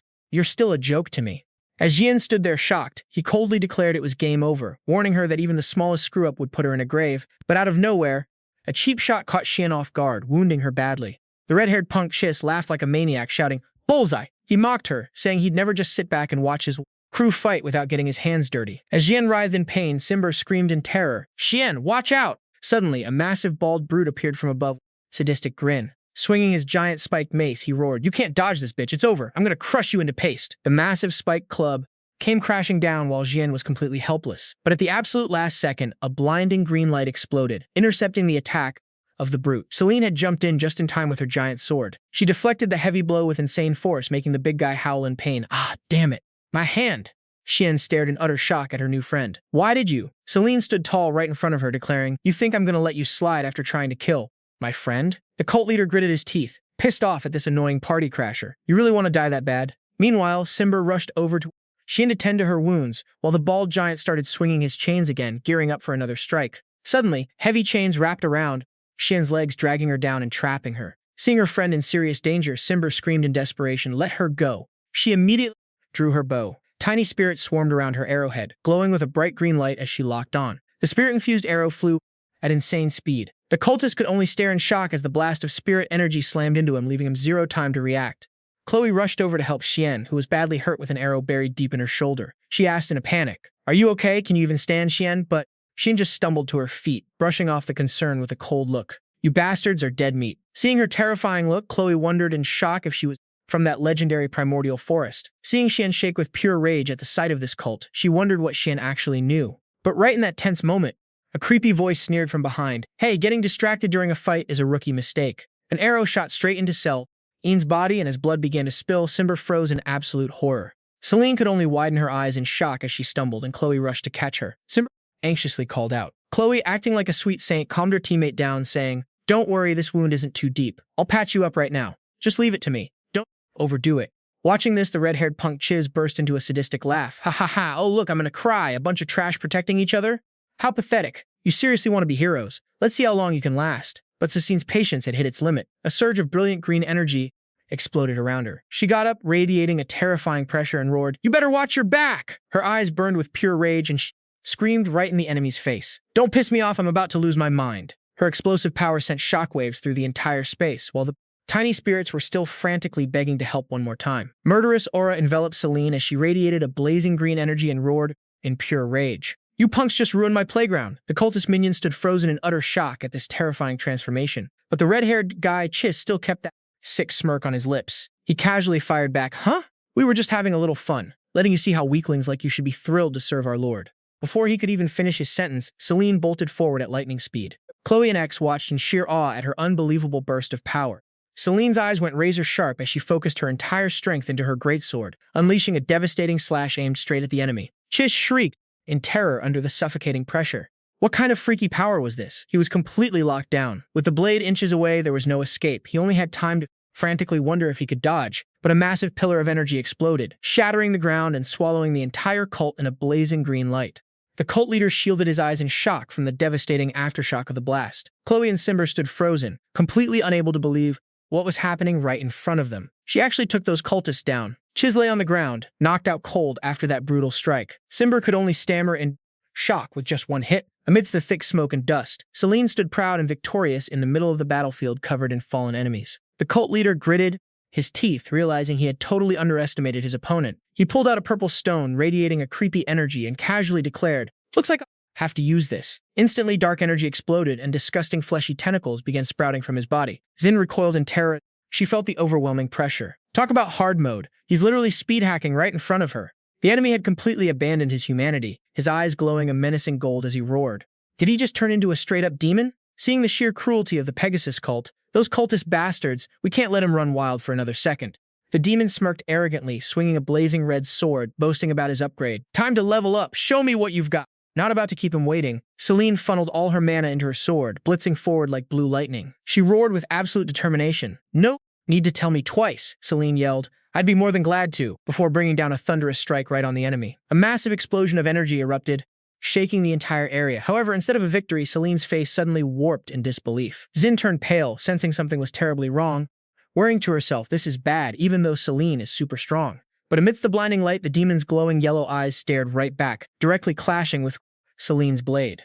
Realizing the enemy was constantly using demonic energy to block every single strike, the green-haired woman decided they couldn't just stand by and watch anymore. She clenched her fists, turning to her comrades, "Let's go back her up."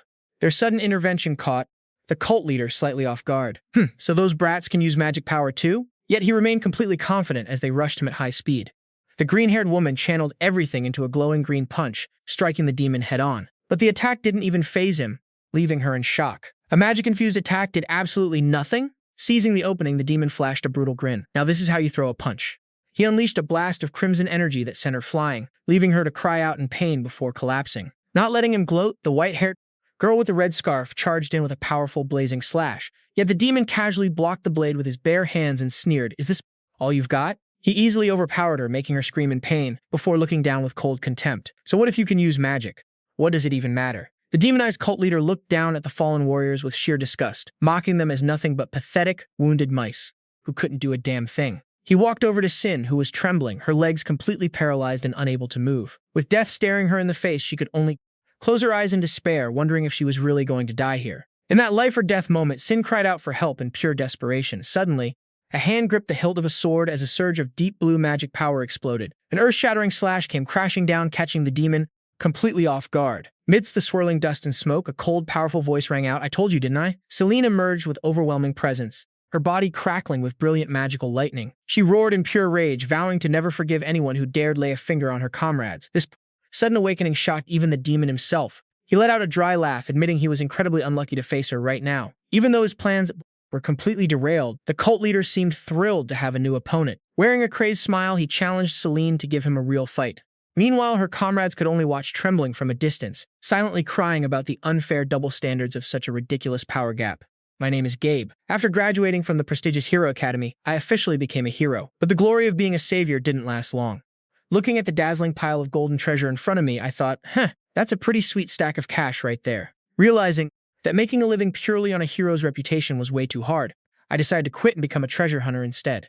I was doing great at my job, until the Belphegor Verscios suddenly showed up and shoved a contract in my face. Crushed under his terrifying pressure, I tremblingly pleaded, "Could I at least look it over first, please?" But the Belphegor Verscios just roared in anger, "Shut up and sign!" Forced to sign the blood contract, I officially became his representative under some incredibly ridiculous terms. First, I have to protect the Belphegor Verscios' daughter, Selene, who enrolled in the academy no matter what. Second, if I detect even a shred of hesitation in her about becoming a hero, I have to make her give up on the idea herself.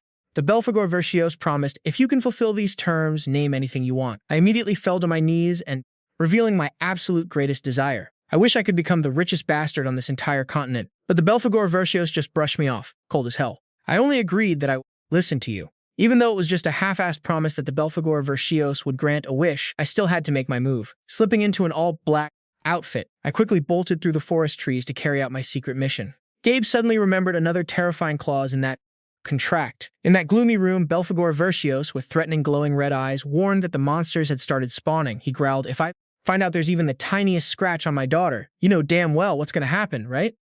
Gabe frantically dashed through the darkness, dripping with sweat, telling himself this wasn't the time to think about other crap. An insane wave of energy suddenly exploded right in front of him. Gabe hurriedly scrambled up the sketchy cliffs, his face filled with pure panic. If I get there too late, I'm totally screwed. Right then, an earth-shattering explosion erupted, throwing fire and choking smoke all over the cave, revealing his soot-covered face and completely dazed eyes. Gabe could only mutter bitterly, "God damn it."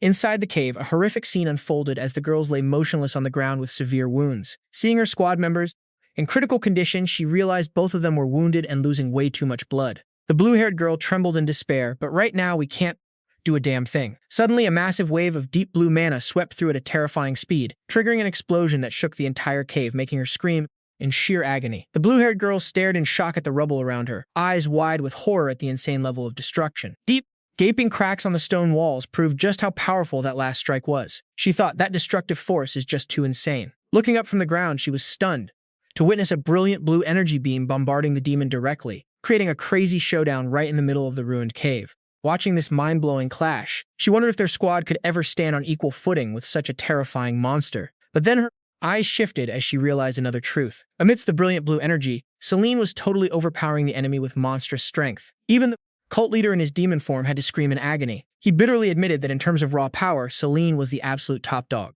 In the middle of the ruins, Chloe finally started waking up from her coma. Seeing her friend open her eyes, Xinfei was ecstatic, while Chloe was still dazed, unsure if she had just blacked out. Spotting the hideous form of the demon in the distance, Chloe asked in terror if that monster was from the dark forces.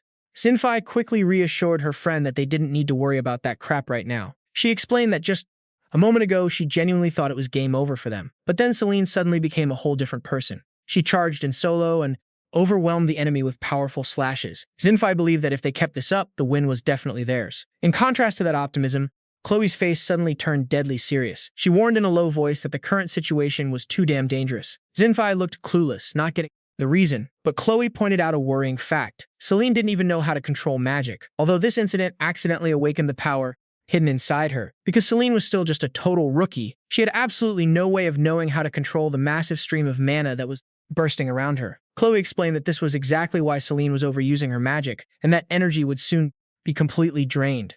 Xinfei anxiously asked if Selene would be put at a disadvantage again, but Chloe shook her head, stating that wasn't the main reason, putting her in danger. She analyzed that the human body naturally has a limited energy called stamina. However, when this stamina is pushed to its absolute limit, a person will instantly collapse. Plus, Chloe pointed out that the human mind holds an energy called mana, and this is the core power to cast magic. She warned with a dead serious look that once this magic source is depleted, the consequences for Selene would be absolutely terrifying. Watching Selene still fighting like crazy, Xinfei gasped in utter terror. Chloe continued to explain that if this kept up, Selene would lose her own mind. Right then, the demon launched an attack that made Selene cry out in pain. "You reckon?" Xinfei yelled out, "Selene!" They frantically urged their friend to finish off the opponent immediately, because otherwise the situation would be beyond saving. Right after that, a massive crimson energy beam from the demon slammed straight into Selene. The direct hit made Selene only manage a painful cry. "Ah, the cult!" Leader laughed arrogantly, mocking her for being so smug to look away in the middle of a life-and-death battle. He raised his glowing red sword, declaring the moment to end her arrogance had arrived. Despite the dire situation, Selene still glared back defiantly, forcing out, "What did you just say?" Her eyes widened, her breath ragged as she felt the power in her body suddenly vanish. The cult leader in his six-armed demon form stood towering amidst the red mist, laughing slyly at his opponent's collapse. Selene was completely exhausted, collapsing to her knees, having to stab her great sword into the ground to keep her body from falling flat. Her hands trembled violently, her mind in a panic, wondering why her body had suddenly become so abnormally weak. The demon slowly approached, his heavy footsteps echoing through the cave, smugly admitting Selene was indeed a tough opponent, but then mockingly declared that in the end she could only kneel before his power. He raised his weapon, preparing to land the finishing blow on the poor girl. Suddenly, a firm hand gripped the hilt and a wind-splitting slash surged forward at terrifying speed. The blade blocked the demon's attack at the very last second, making his eyes widen in shock at the sudden interference. A brilliant blue mana stream exploded powerfully, forming a massive pillar of light that pierced the cave ceiling, blowing everything away. The cult leader clutched the deep wound on his chest, blood dripping heavily as he roared in pain. He gritted his teeth, staring at the mysterious figure standing in front of Selene, demanding answers in sheer panic. "What the hell are you?" The man dressed in all black just stood there in silence. A cold smirk played on his lips as he replied, "Who, me?" Out of nowhere, deep blue mana vortexes began to swirl around his body. With sharp, decisive steps, he glided like a ghost, unleashing light and fast slash that caught the demon completely off guard. The blink of an eye, the enemy was totally wrecked, lying motionless on the ground, barely clinging to life. To Chloe's utter shock, the man sheathed his sword and turned around with a polite smile. "Nice to meet you all. I'm Instructor Gabe, and I'll be joining the academy starting today." But right after that badass display, he rushed over to shake the unconscious Selene, totally panicking inside, thinking that if anything happened to her, he would definitely get wiped out by the Belphegor Verscios. In the academy's infirmary, a heavy silence hung in the air. Looking at Selene lying motionless on the hospital bed, the elderly doctor sighed with deep concern. "I can't say for sure when she will wake up, kids." He explained that if she was just exhausted from burning through a massive amount of magic power, she would wake up in a few days. But Selene's condition was way worse than that, the doctor said in a low, grim voice, but she pushed way past her limits and completely drained all of her mana. Zinfei, with teary, trembling eyes, asked about what she feared most. "So she might never wake up again? That's what you were going to say, right?" The doctor could only stay silent in painful sympathy before dropping another harsh truth. "Even if she does wake up, she will never be able to use magic ever again." The image of the last shred of mana fading from Selene's body rubbed salt in the wounds of everyone left behind. Zinfei clutched his head, torturing himself in agony. "It's my fault for letting her push herself to exhaustion. It's all on me." Seeing his friend breaking down, Chloe rushed over to comfort him. "That's not your fault, Sil." Though Zinfei was still freaking out about Selene losing her magic, Chloe kept insisting that wouldn't happen, right?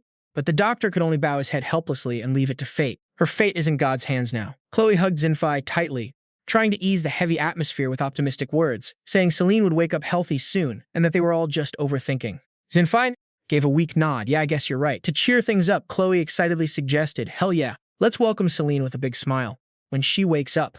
Like this." While the two friends were busy planning their welcome, they didn't realize their friend was already awake. They were excitedly holding hands, planning to go grab something to fill their empty stomachs. Right then, Selene bolted up from bed and yelled, "Food!" Just waking up from a coma. Instead of worrying about her health, the only thing Selene cared about was her loudly growling stomach. She frantically urged them to go eat, then immediately lunged out of bed with an excited shout, "Food!" leaving a completely stunned Zinfei and Chloe behind. Selene ran, frantically looking around. "Where's the food?"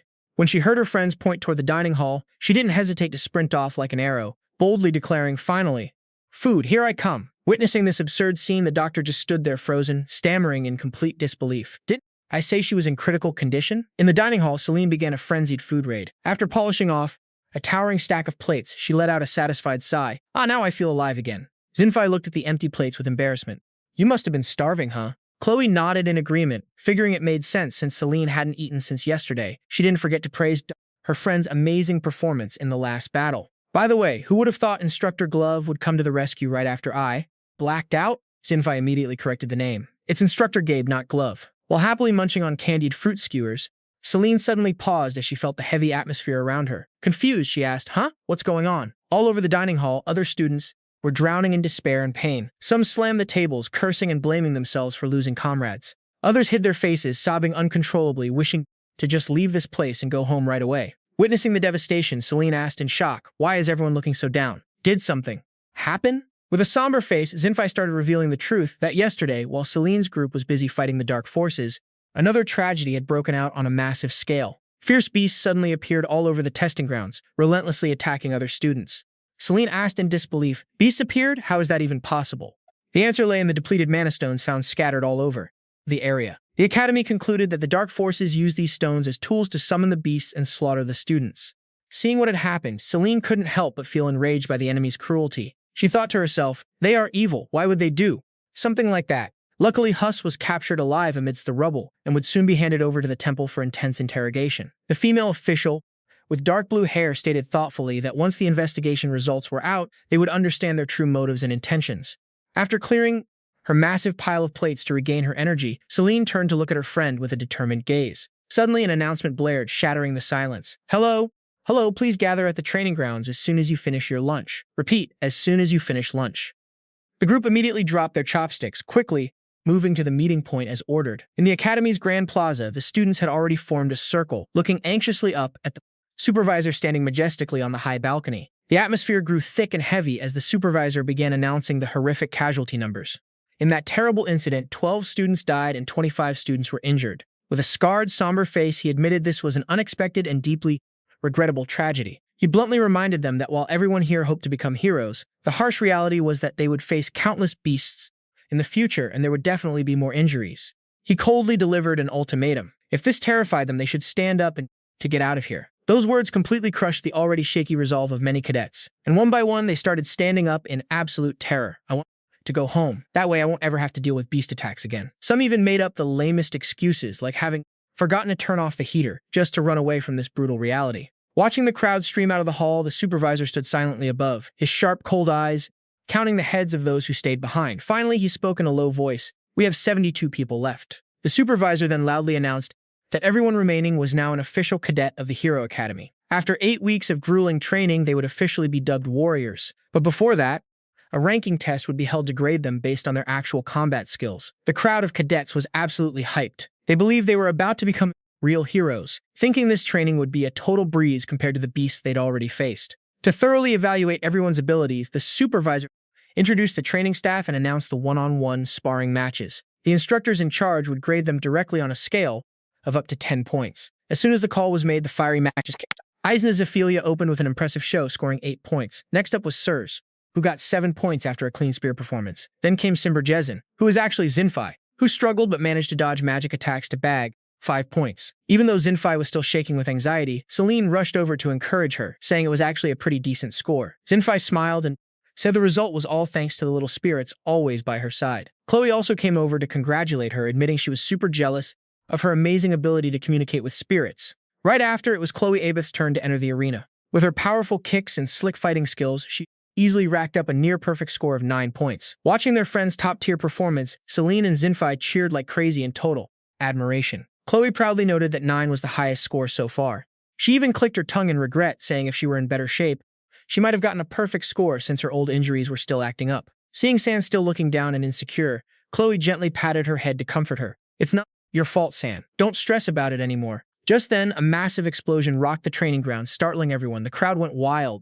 over the mind-blowing performance of a newcomer who had just stepped up. It was Ronia, a lady from the prestigious Refens family of the Celos Kingdom, a house famous for specializing in magic. Ronia stepped out with an overwhelming aura, her hands blazing with bright red magic. She yelled out hellfire and unleashed a massive torrent of fire, incinerating everything in its path. Witnessing that terrifying power, the instructor facing her just smirked knowingly. Facing the incoming sea of fire, a sturdy ice shield suddenly shot up, completely blocking the earth-shattering blast. Ronia was briefly stunned to see her strongest attack neutralized so effortlessly. Standing tall behind the ice wall, the instructor, radiating bone-chilling coldly declared, "That's enough." The final result sent the whole arena into a frenzy of cheers. Ronia, 10 points. This was the very first perfect score of the exam, leaving her smugly thinking just as expected. Chloe was in awe, having never seen such a powerful spell before. She noted that Ronia was both cute and strong. Meanwhile, Selene excitedly claimed that Ronia was her ultimate rival. The next match was just as intense, featuring razor-sharp swordplay. Coming from a family of knights, the blonde guy's skills were no joke, easily trading blows with the instructor for a few rounds. Watching those fluid sword movements on stage, Selene couldn't help but marvel. Whoa, it looks like he's dancing instead of fighting, so that's real swordsmanship. Just then, Zinfei walked up and pointed toward the instructor sparring with Lethe. That's him. Seeing Selene still looking clueless, she explained that he was the only one who fought Huss to save their lives yesterday. Selene nodded excitedly. Got it. However, Selene still got his name wrong, making Zinfei quickly correct her. You mean Instructor Grab, right? It's not Grab, it's Gabe. Selene's eyes locked onto the quiet man, silently admiring the only person who could rank 4th. Back on the field, Lethe channeled energy into his sword, unleashing his infinite slash, surrounding his opponent with slashing waves. After observing enough of his skills, Gabe decisively blocked the blade and declared, "I've seen enough. 10 points. A smug grin spread across the blonde young master's face amidst the crowd's gasps at the perfect foundation of noble house descendants. Gabe coldly looked down at the roster and called the next name. Selene flinched in surprise when she noticed the instructor's eyes on her. Gabe looked right at her and ordered, "Please step forward." Selene walked onto the field as her friends cheered her on. Xinfei and Chloe warned her anxiously, "Good luck, you just recovered, so don't push yourself too hard, okay?" Selene gave a confident smile and replied, "Yeah." Her entrance caught everyone's attention, and the other cadets started whispering, "Hey, isn't she the top scorer from the first exam? Oh yeah, now that you mention it, I wonder how strong she actually is to get first place." Even Lethe crossed his arms, watching her intently and deep in thought before this heavy hitter. Ronia sat high up, acting all arrogant and muttered, "Interesting, but her score won't top mine anyway." Walking up to instructor Gabe, Selene suddenly bowed deeply to express her gratitude. "Pardon me, thank you for saving my life yesterday." Gabe broke into a cold sweat, screaming inside, Please don't thank me. If I hadn't, the Belphegor Verscios would have slaughtered me." Selene looked straight into Gabe's eyes and made a bold, ambitious declaration. "Even so, I will still become stronger than you and become the greatest hero in the world." Gabe turned pale, begging inside, "No, please don't. If you keep this up, I'm going to end up 6 feet under." Despite his panic, Selene clenched her fists, her eyes burning. "A warrior who can even take down the Belphegor Verscios." This statement made Gabe almost pass out from sheer terror. He screamed inwardly in despair, "No, you can't. The Belphegor Verscios is literally your dad." Gabe quickly shrugged it off to get back to the test. "What you're saying has absolutely nothing to do with the exam." Selene snapped out of it, realizing he was right. Grabbing her hilt, she channeled all her mana into her hands and yelled, "In that case, I..." Rushing toward Gabe like a freaking arrow, Selene swung her massive greatsword, bringing down a heavy strike from above to kick off this duel. Meanwhile, Gabe closely watched her every move, sizing her up as she leaped high into the air for a brutal overhead slash. Sure, that greatsword was heavy and had an insane reach for max destruction, but her unconsciously creating distance was a total rookie mistake. In his mind, swinging her blade like that would get her countered instantly, putting her in a massive pinch. And just like he thought, the moment Selene's giant sword slammed into the ground, Gabe slickly slid right behind her, looking cool as a cucumber. In intense fights like this, Gabe knew you gotta hyper-focus on your opponent instead of getting distracted by the surroundings. Selene spun around, throwing a wild horizontal slash, but Gabe easily dodged with some smooth footwork. But she immediately poured all her power into another strike, sending sparks flying everywhere as their weapons clashed hard in the middle of the arena. Gabe was actually impressed by her crazy reflexes, realizing he needed to dodge to the side to avoid taking a direct hit before launching a lightning-fast counterattack. Selene barely dodged his blade by a hair. Her eyes were burning with sheer determination as she looked for any opening to strike back. Ear-splitting clangs of metal echoed continuously as the two traded blows at an insane speed that made everyone dizzy. Suddenly, a monstrous pressure flared up from Selene, catching Gabe completely off guard. He was totally mind-blown by the girl's terrifying power and realized his left arm was totally paralyzed and useless from that last clash. Seeing Selene completely dominate him, the crowd of students gasped in disbelief. Wait, is the instructor actually backing off? Even Gabe was gritting his teeth, totally shocked by her strength. He never expected her to match him blow for blow, realizing the rank 1 spot was truly on a whole different level. Even though he was on the ropes, Gabe tried to play it cool. Taking a step back, he spat, "Damn, since it's come to this, I'll do you a favor and fight you with just one hand." The crowd lost their minds. Meanwhile, Ronia watched from above with a smug smirk, muttering, "I knew it." But, unlike her, Xinfei was sweating bullets, worried that Selene wouldn't get a good grade at this rate. Chloe quickly told her friend to chill out because the fight wasn't over yet. Right then, a blazing aura of mana erupted around Selene. Glaring with absolute resolve, she declared, "Fine, then I won't hold back anymore." Sensing her terrifying power surge, Gabe was crying inside like, "Oh crap, please no!" Selene charged in with a slash, forcing Gabe to admit her skills were way off the charts. Still, like the pro hunter he was, Gabe quickly switched up his stance. A thread then slash flashed past, and Gabe coldly muttered, "That's one death for you." Selene froze as she felt a trickle of warm blood running down. Her eyes went wide, completely shocked by his insane speed. Refusing to get cornered, Selene let out a battle cry, spinning around to swing her greatsword. But Gabe effortlessly dodged and landed another warning hit. That's number 2.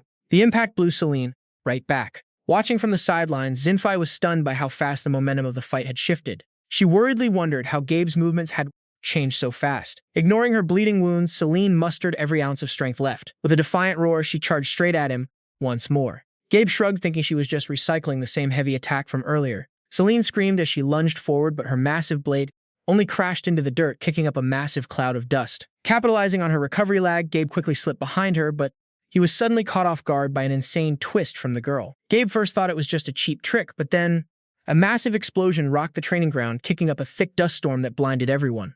Seeing this wild scene, Xinfei and Chloe panicked, having no clue what was going on in the smoke. As the dust finally settled, the students gasped as they saw Gabe was one step ahead, completely pinning Selene from behind. Gabe coldly muttered, "It's over." With his blade resting right against her neck, the fight was officially done. The entire arena held its breath in dead silence, waiting for the instructor's final verdict. The crowd of students started buzzing with excitement, thinking the match was absolutely insane and that Selene would get a top-tier score. but everyone's jaw dropped when the score popped up on the board, a measly 1 point. While everyone was standing there totally speechless, Gabe was actually trembling, kicking himself for not ending the fight sooner because his arm was in absolute agony. Gabe stared coldly at Selene and announced loud and clear, "Selene, 1 point." That unbelievable score left the arena in a stunned silence before erupting into chaotic whispers. A nearby student couldn't help but gasp out, "Wait, did he seriously give her just 1 point?" The chatter spread like wildfire through the stands, with everyone doubting their own ears. "Did I hear that right?" Chloe and Zinfei froze in shock before exploding in pure rage. Chloe snapped, "No freaking way! How the hell did Selene get 1 point?" Absolutely not letting this slide. Sure, the test was meant to grade their physical stats and overall potential, but Chloe knew the standards Gabe set for Selene were completely unfair and totally rigged. She marched right up, determined not to let this slide, and prepared to file a formal complaint right then. But before she could, Ronia totally lost her cool too. She screamed, "Hold up!" With her face flushed red with anger, Ronia stormed into the arena to demand answers. What part of that fight makes her deserve a measly 1 point? Ronia's sheer intensity caught even Chloe completely off guard. While the logistics guy could only facepalm at the oncoming drama, Gabe stood his ground. "I'm the examiner and my word is law." Ronia pointed right at Gabe's face, mocking him by saying he was the one who lacked skills and had no business being an examiner if he couldn't even explain the logic behind his grading. With her eyes blazing with fury, she screamed, "How could you give that annoying blonde-haired fly a perfect score while Selene gets the lowest score?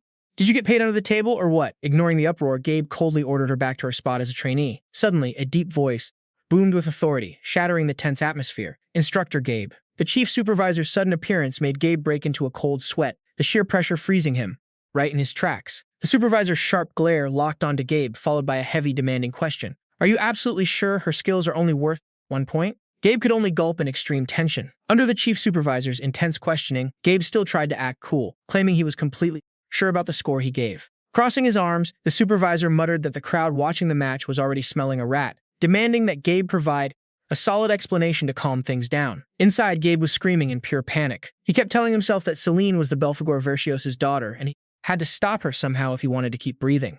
Taking a deep breath, Gabe started explaining that while no one could deny Selene's perfect physique and insane athletic potential, her first major flaw was relying way too much on raw muscle, which made her attack totally sloppy and hard to control. Meaning Selene hadn't even mastered the most basic skills of a warrior yet.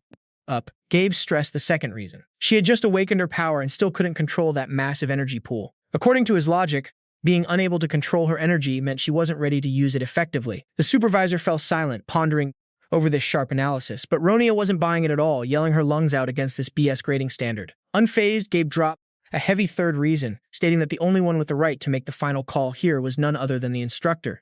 Gabe coldly brushed off all objections, casually telling Ronia to whine all she wanted because her complaints would just fall on deaf ears. That smug attitude pissed her off so much she was about to explode, but there was nothing she could do. The chief supervisor nodded in agreement, stating that only the instructor had the authority to set their own grading standards. Seeing Gabe looking pleased with himself, he suggested that instead of standing there complaining, Ronia should try being an instructor herself. Ronia snapped towards Selene, screaming at her friend to stop standing there like a statue and speak up for some damn justice. Selene could only stare back, completely clueless. In the middle of the tense atmosphere, Selene walked right past a fuming Ronia and headed straight toward instructor Gabe. Contrary to everyone's worries, she bowed and flashed a bright smile. "Thank you, sir. You gave me a low score to show me how far I still have to go, right?" Her innocent yet totally sincere words froze Gabe in his tracks, as he could only stammer out a confused sound. Still pumped up, Selene clenched her fists with determination. "I will do my absolute best to level up, just like you said, sir." While Gabe was sweating bullets because things had gone way off script, the chief supervisor suddenly walked over and slapped a hand on his shoulder. He laughed heartily in approval. "Who knew your evaluation had such deep meaning? I guess instructor Gabe really does think highly of Selene and her insane potential." Gabe could only scream in silent despair that it wasn't like that at all. While the entire training ground was swept up in a heartwarming vibe and round of applause, Ronia was the only sane one left to be pissed off. She screamed in absolute frustration, "Wait, how can you guys just buy this so easily? She's gonna rank down with that garbage score." Selene casually rested her giant greatsword on her shoulder and turned around with a totally chill face. "It's not like I can't become a hero if my rank is low, right?" That deadpan reply completely shut Ronia up. She could only stammer out a denial. Seeing this, Selene grinned. "Then it's fine." Ronia was losing her mind. She tore at her hair and screamed, "How the hell is that fine, girl? Whatever, you guys are too annoying." She whipped around and stormed off, declaring she'd stay far away from Selene, even though Selene cluelessly reminded her that they were supposed to be rivals anyway. Watching the girls' cute bickering, Zinfei and Chloe couldn't help but chuckle in amusement. Gabe stood frozen in the middle of the field, his face a picture of total defeat and utter confusion. He stared at Selene's cheerful back, unable to believe his eyes, wondering how the hell she could be so ridiculously optimistic after getting such an unbelievably trash score. As night fell, black crows circled the deep purple sky surrounding a gloomy ancient castle. Inside a dark room lit by glowing red candles, a majestic figure sat in silence at his desk. The man gently raised his hand, cradling a magic orb that pulsed with a mysterious, powerful purple glow. The Belphegor Verscios spoke in a deep voice through the magic orb. I am listening. How are things? Gabe respectfully reported that Selene had been accepted by everyone at the academy, and during her evaluation match, he purposely gave her the lowest score possible to tank her ranking. Immediately, Belphegor Verscios flew into a rage and roared, "What? My daughter got the lowest score? Is there something wrong with your brain?" Gabe stammered, reminding him of the original order. Didn't you tell me to stop your daughter from becoming a hero, sir?" Realizing his own absurdity, the Belphegor Verscios could only awkwardly dodge the topic. Right, ahem! Trying to keep his cool, Belphegor Verscios ordered, "Continue your report." Gabe started to explain the terrifying incident that went down yesterday at the gloomy castle. A dark purple mana flared in the Belphegor Verscios' hand as he called for his trusted guard. Kneeling before his master, Luke answered loudly, "Yes, sire." Sitting majestically on his throne, radiating an overwhelming aura, Belphegor Verscios ordered Luke to immediately dig up info on who the dark cult actually is. His eyes glowed red with fury and he roared in absolute rage. How dare they hurt my precious daughter?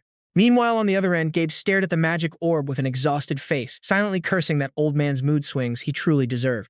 The title of Belphegor Verscios, and Gabe just wanted to smash this stupid toy to pieces. As the dorm assignment sheet was posted, a supervisor announced loudly, "All right, guys, the opening ceremony for our 8-week training program starts tomorrow. So from now until the end of the day, make sure your gear is in the right room and get some rest."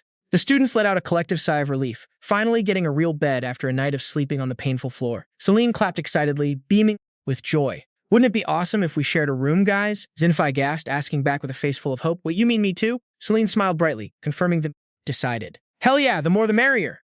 Zinfei tried to frantically correct her, but Selene totally brushed him off. But then, looking closely at the roster, Chloe pointed out a harsh reality. The dorms actually only have double rooms. Selene's face completely fell. "Oh, what a bummer!" She rubbed her chin, lost in thought. Before the name Chloe Asbit Sandom, room 206 caught her eye. Selene let out a super jealous shriek when she saw Chloe holding Sand's hand tightly, thanking Ree since they got paired up. Still, Selene stayed upbeat, telling herself, "Sweet, so as long as I get room with Sil, everything's perfect. And the closer our rooms are, the better." Despite Zinfei frantically trying to stop her, Selene completely froze when she saw the next result on the board. Selene Ronia Jerry Fan's room 207. She slumped in total disappointment. We aren't roomies after all." While Zinfei was still whimpering, trying to explain something, Selene suddenly spotted her new roommate's name. She whirled around and shouted, "Ronia! Hey, if it's Ronia then!" She stared at the back of the snobby Lady Ronia strutting ahead, totally focused on her search. Suddenly, Selene heard someone calling her from behind. She spun around only to crash right into a girl, sending her crashing to the ground. Ronia snapped in irritation. "Do you want to die?" Recognizing her, Selene's face lit up instantly. "Haha, I knew it. You're Ronia, right?" This overly friendly attitude just pissed Ronia off even more. Pointing her finger, she screamed, "What's that supposed to mean? I knew it! I told you to get the hell out of my sight." Ignoring the rejection, Selene playfully chirped, "Did you really? But I like you." Ronia brutally shut her down. "Oh really? Well, I don't."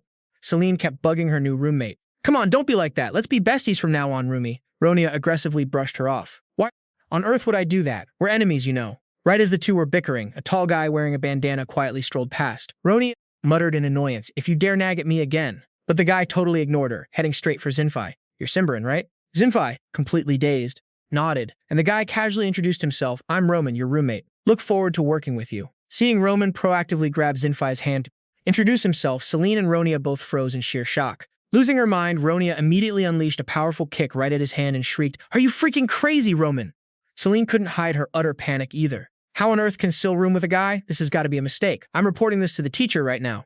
Zinfei finally started frantically waving his hands in a panic. "Wait, hold up! I think there's a huge misunderstanding here." Facing the appearance of another female student, Selene firmly declared she would absolutely not tolerate her friend rooming with some random guy, asserting she wasn't about to be patient like Saintess Erin. Meanwhile, Ronia jumped straight onto Roman, grabbing his hair and yelling, "She's absolutely right. I'm not letting you off the hook." Zinfei let out a completely defeated sigh, hesitantly admitting, "Man, I knew this kind of drama would happen. Guys, I'm actually a dude, not a girl like you all think." This shocking bomb dropped by their gorgeous-looking friend made the whole group freeze in pure shock for a few seconds before they all shrieked in unison. "Wait, what?" Still unable to believe their ears, they swarmed him, firing questions left and right. "Sil, you're a guy? Well, despite how he looks, he's one of us, bros." Everyone screamed, questioning his super feminine name, Irene. Meanwhile, a nerdy kid standing nearby quietly took notes, completely clueless about this mind-blowing truth until now. Shrugging off the chaos, Selene excitedly bolted straight into her new dorm and dove headfirst onto the bed. "Oh my god, I missed you so much, bed. This is pure heaven." Seeing her roommate being such a lazy bum, Ronia snapped, demanding that Selene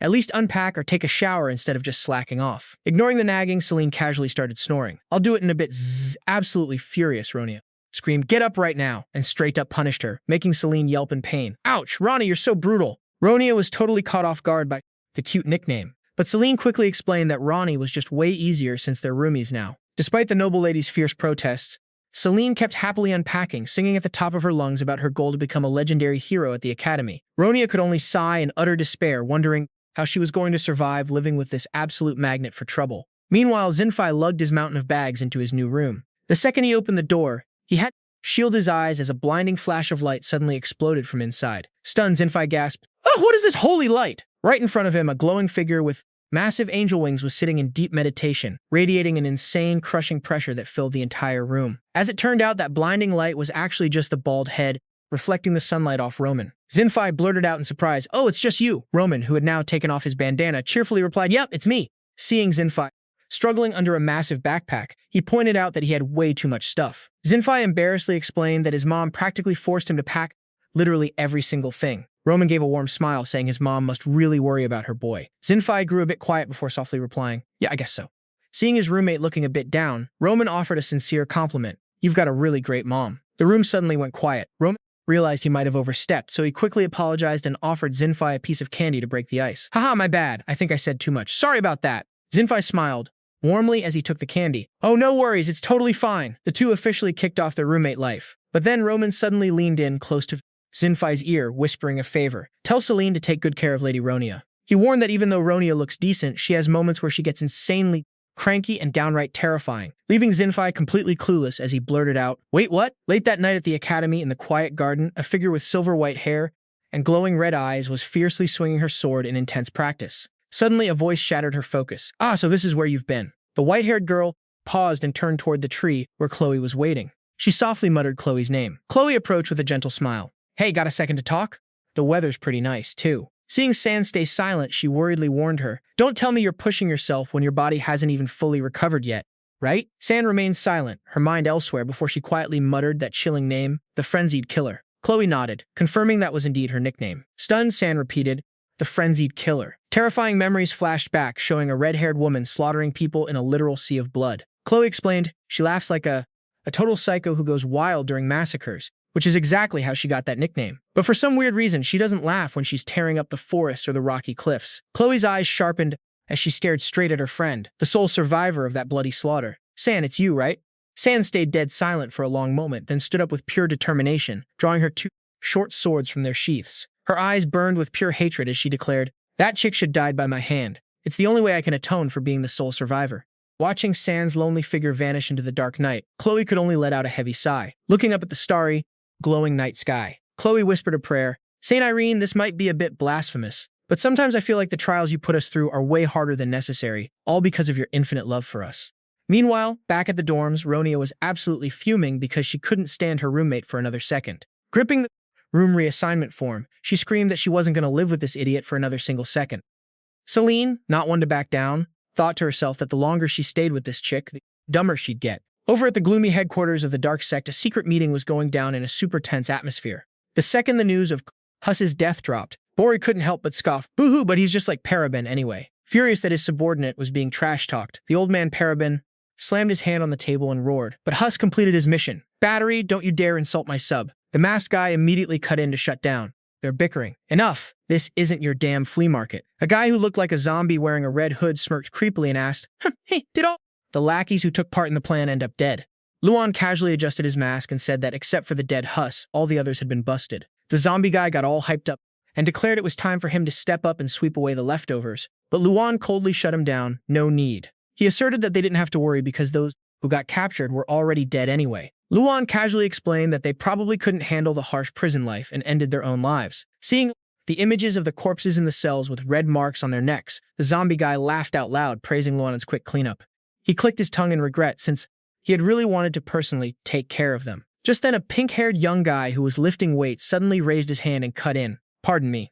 He casually asked why the meeting room was so pitch black. After a brief silence fell over the round table, the young guy picked up a sharp object and declared, he'd turn on the lights so everyone could see clearly. Light suddenly flooded the dark meeting room as the pink-haired guy activated a device, cheering triumphantly, "There we go, nice and bright." Luan, one of the 5 key members of the dark sect, sporting purple hair and a half-mask, cleared his throat and started the meeting.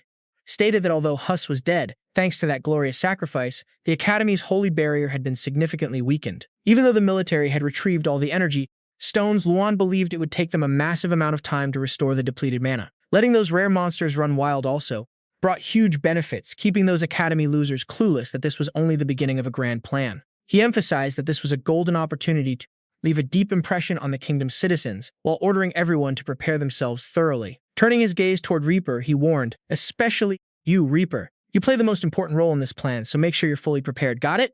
With a grotesque smile and a purple sinister aura swirling around him, Reaper roared in excitement, "Of course! I'll tear every single one of them to shreds." Battery let out a weary sigh, calling him a brainless, useless fool, and reminded him that their actual mission wasn't to slaughter, but to buy time and create an opening for everyone to infiltrate the Academy. Parabin, with bandages wrapped around his face, coldly added that Reaper didn't need to be the center of attention, because what they actually needed was time to perform the sacrifice at the designated spot. Luan An seemed quite pleased with the members' enthusiasm. When Bat mentioned how long she'd been waiting to meet the Belphegor Verscios again, Parabin immediately warned her not to get ahead of herself, since the resurrection process was only just beginning and they weren't out of the woods yet. A sinister smirk spread across Luan's face as he admitted he was finally getting the thrill he'd been craving. Then, decisively wrapping up the meeting, Luan gripped the crucifix on his chest and, on behalf of the entire dark sect, declared, with deep devotion, "All of us according to your will in the name of the Belphegor Verscios." In the midst of the solemn and dark atmosphere, another key member, Leah, suddenly spoke up. This girl with her dazzling rose-gold hair casually lifted weights while joining the discussion, drawing the attention of the other members. She asked, "So what are we talking about again?" Putting the dark schemes aside, the scene shifts to the bright and sunny Hero Academy. The Academy's 14th anniversary celebration was officially underway in a grand and magnificent plaza, where hundreds of elite students stood in neat rows to embark on their new journey. Standing before the microphone, the old headmaster with his trademark white beard spoke loud and clear. First of all, congratulations on getting accepted into the Hero Academy." He summed up the Academy's motto in one incredibly simple sentence. To put it simply, work hard and become a great hero. This short yet impactful speech moved the crowd of students to tears. Everyone was pumped up and cheering. "What an amazing speech. I'm so ready." However, the strict instructor immediately showed up to crush their excitement with a stern warning. That was just the ceremony. "Over the next 8 weeks, you will endure a grueling hero training camp." Selene clenched her fists, her eyes burning with fierce determination and confidence. This is where it begins. Right away, a brutal training routine kicked off with stamina-draining laps under the scorching sun. The instructor's booming shouts echoed across the training ground. "Faster! Put more back into it! The training has barely started. Don't tell me you're already tired." While other students were staggering, completely exhausted to the point of dizziness and collapsing, Selene showed off her overwhelming strength by pulling a massive boulder. She roared with power and dashed forward with everything she had. At the end of the first day of training, Selene stood tall and proud amidst a heap of wrecked training dummies. By the 14th day of training, while the other students were focused on controlling their radiant mana, she was casually dozing off and snoring loudly, right in the middle of class, making the teacher so furious they snapped their chalk in half. Even so, Selene never stopped working hard to feel the flow of energy within her. After all that grind, Selene's trembling hands finally touched the sword and a sudden burst of blue light erupted. She gasped in absolute shock, seeing that she had finally done it. Chloe and the gang cheered like crazy. "You actually did it!" By day 35, Selene had completely mastered her powers, earning some major praise. "Congrats, Selene. You've got a seriously good grip on your mana now." On day 49, the brave girl charged straight ahead, unleashing a savage slash that took down a monster with a single loud battle cry. "Yeah!" On the 53rd day of training, Gabe brought Selene's profile to the supervisor. With a perfect score of 72 out of 72, Selene was marked down as confident and healthy. Although she often shared food with friends and dozed off in class, she was still insanely strong. Gabe stared at the report with a worried look, muttering, "This is a bit too easy." Meanwhile, Selene was still grinding hard, dragging massive boulders behind her because just running was way too easy. While she was taking a breather, Gabe suddenly approached her and called out, "Hey!" Selene turned around, totally clueless. "Yes?" With a super tense look on his face, Gabe hesitated before making a bizarre request. "Could you tell your dad to not come to the closing ceremony?" Selene was incredibly confused and asked why, but Gabe just broke into a cold sweat and brushed it off. "No, it's nothing. Seriously, it's nothing." Back at the Belphegor Verscios' castle, a pair of hands was meticulously tying a tie and adjusting a suit. The room door swung open, and Luke walked in, asking respectfully, "Are you ready, Demon Lord?"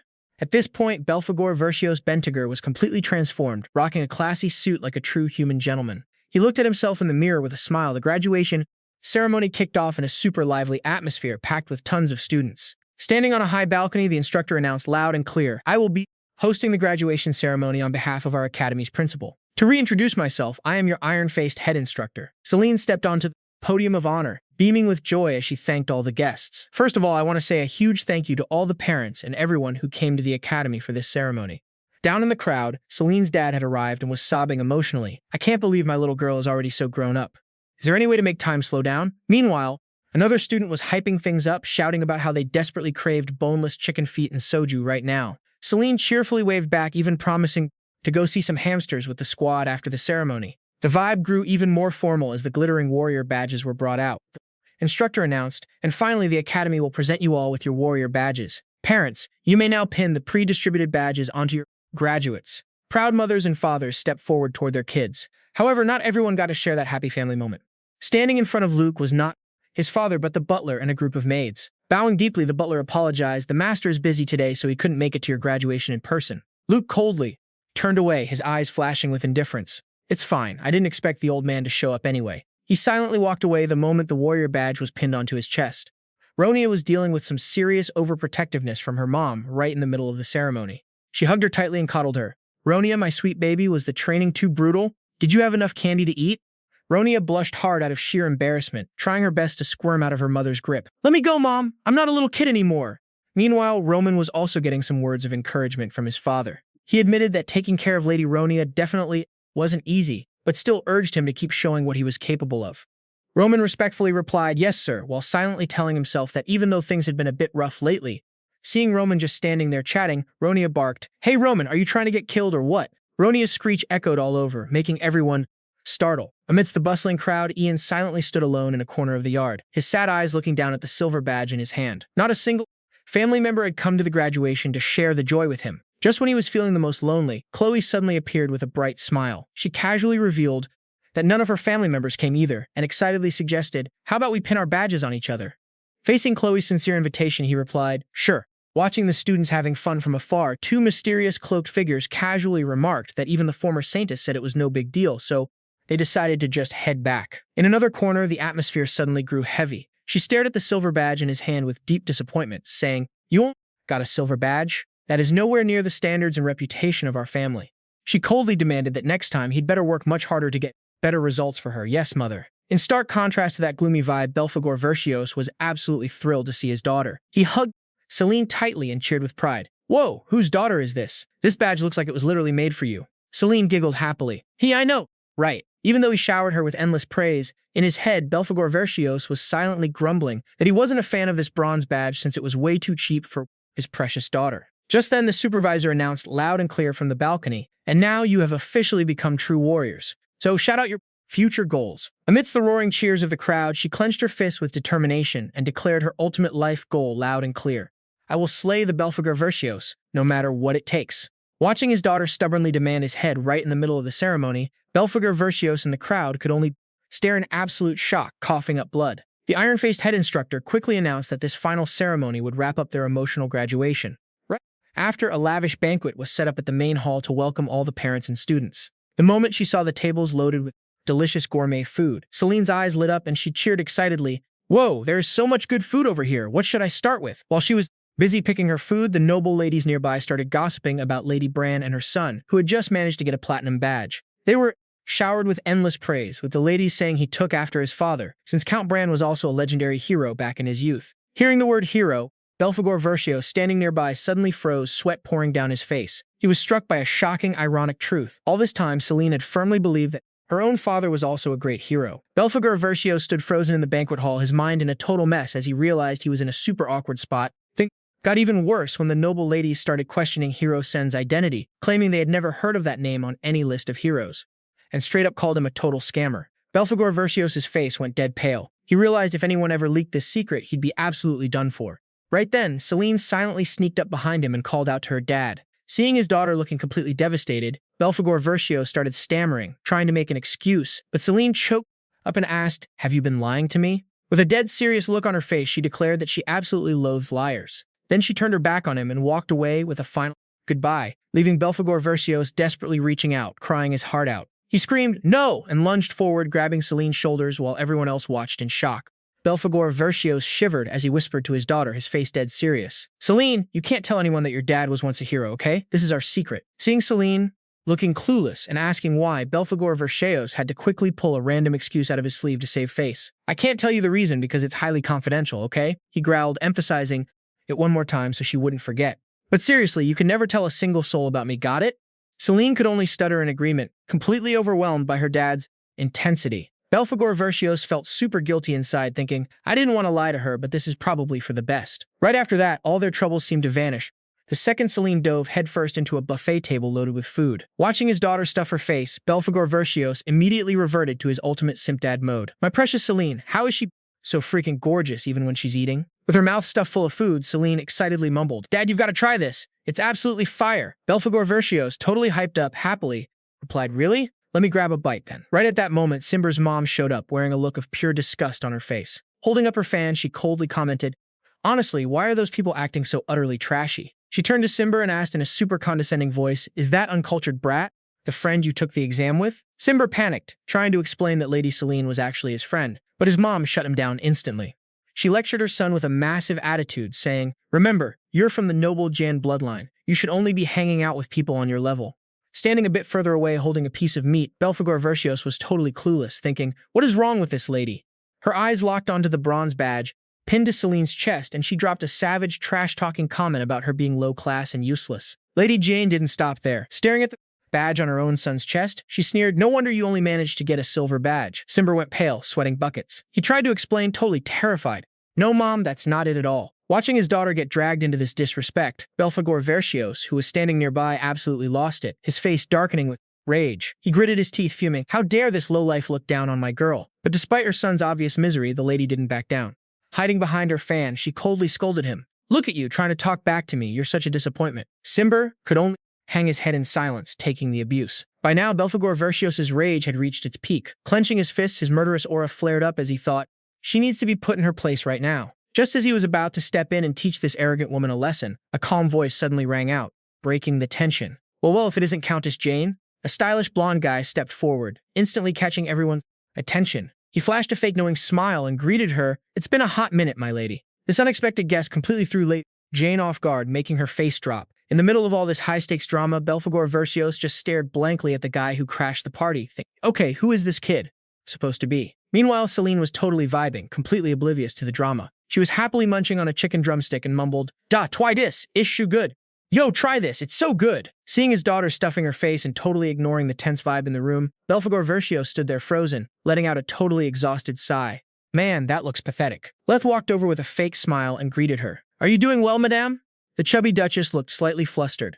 She hid her face behind her fan and squeezed out an awkward reply. "Ah, yes, it's been a while, hasn't it, young Master Letha?" Leth kept throwing shade, admitting he never expected to meet her here, since he figured she'd always be clinging to Duke Jin. His words had Simber, who was standing right next to her, shaking with anxiety. The smirk on Letha's face got even sharper as he casually dropped Duchess Bo's title. He acted all shocked that she'd actually let her only son travel this far, and then delivered a total low blow. I thought Duke Jin didn't want him going at all. While Simber stood there totally shocked, Madame Jane could only squeeze out an awkward smile, claiming the family was incredibly proud of Simber wanting to be a hero, so they had to fully back him. Letha's eyes flashed with a look that saw right through her lies. He fired back, "Oh, so you're saying Simber was the one who actually wanted this?" Leth kept rubbing salt in the wound, commenting that Madame must be absolutely thrilled. He didn't hesitate to trash Simber's skills, saying the last test was way out of his league, and that Simber getting the chance to become an honorary hero was purely dumb luck. Smirking big time, Leth delivered the ultimate sarcastic punchline. "Well, I guess luck is a skill too, right?" Meanwhile, Selene was still busy stuffing her face, her cheeks completely puffed out with food. Letha looked at her and remarked that this was exactly why he had such a cracked teammate. Behind her fan, Madame Jin glared at Selene with sheer annoyance. Sensing the vibe was tense enough, Letha spoke up to take his leave, saying he shouldn't keep Madame any longer at such a fun party. He flashed a sneaky smirk, saying he hoped they'd cross paths again in the future. Madame just coldly thanked him for his concern and shut down the conversation right then and there. She turned on her heel to leave, not forgetting to give a cold order. "Let's go, Simber." With a heavy heart, Simber could only bow his head in defeat, mumbling, "Oh yes, mother," and trudged after her, softly saying goodbye. Watching his friend's back fade into the distance, Selene sadly whispered, "Sil." Witnessing the whole drama, Belphegor Verscios, standing nearby, watched with an incredibly sharp and serious gaze. Letha stood there with his arms crossed, looking smug as hell as he watched Simber walk away, thinking to himself, man, this human is pathetic. Unlike Letha's contempt, Belphegor Verscios actually found his cockiness pretty amusing. He thought to himself, honestly, I kinda like this kid. He's Selene's classmate, right? He'd be super useful if I could win him over like I did with Gabe. But while he was busy plotting, Selene suddenly spoke up, shattering both of their thoughts. She firmly declared, you're wrong. Leth turned back, completely clueless, and asked, huh? Selene stepped forward, pointed straight at his face, and snapped. In pure anger, Sil worked super hard. You don't get to trash someone else's hard work like that. Faced with this interruption from a bronze badge girl, Leth just let out a mocking laugh. He got right in her face, locking his sharp, challenging glare onto her, and sneered, hey, you little brat, a low-life bronze rank, like, you shouldn't act all high and mighty trying to lecture others. Seeing his precious daughter get insulted right in front of him, Belphegor Verscios' face went completely dark, and his killing intent began to explode. Gritting his teeth, he thought, should I just beat his face to a pulp right now? Watching from a distance, Coach Gabe broke into a cold sweat when he saw the Belphegor Verscios literally fuming. Belphegor Verscios roared inside with absolute rage. How dare this lowly human trash insult my daughter? Realizing the situation was getting insanely tense and dangerous, Gabe quickly looked away, telling himself there was absolutely no way he was getting dragged into this. Belphegor Verscios, fuming with killing intent, glared at Leth, making a mental note to absolutely ruin this blonde kid. He angrily plotted to pluck every single hair off the kid's head to teach him a lesson he'd never forget. The Belphegor Verscios' rage was so massive, he almost couldn't hold back from blowing up the entire building right then and there. Just then, an announcement echoed throughout the academy, thanking everyone and inviting parents to stay in the pre-arranged lounge rooms. Hearing there was free lodging available, the excited parents started asking around and signing up at the entrance. Belphegor Verscios quietly watched them, sent off a guest, and gritted his teeth in frustration. He thought to himself that if the academy had set up rooms inside instead of outside, he would have at least had a chance to spend the night with his daughter. Planning to use a teleportation portal in a quiet spot to head out, Belphegor Verscios suddenly froze when he sensed something off. A surge of pure evil purple energy suddenly burst out, wrapping around the entire academy building. Belphegor Verscios narrowed his eyes, recognizing it as demonic energy, though it seemed to be from a low-class demon. He wondered who was pulling the strings and what their actual plan was. A mysterious smirk appeared on Belphegor Verscios' face. He decided to stick around to see what kind of game they were playing next. Meanwhile, the quiet night of the academy was shattered by creepy laughter echoing from all directions. Monsters started crawling out of the shadows, sending the guards into a total panic. Facing the approaching darkness and the crazed laughter, a guard shakily pointed his weapon forward and screamed, demanding to know who they were. We've got enemies, we're under attack. Out of the dark, a shady stranger with gray skin and a twisted smile appeared. He casually shrugged off the alarm. Sure, go ahead and call everyone. Instantly, a blast of dark purple energy hit the guard, leaving him with only enough time to widen his eyes in shock before collapsing. Out of the shadows, the towering figure of Reaper emerged, a massive death scythe resting proudly on his shoulder, leaving the remaining guards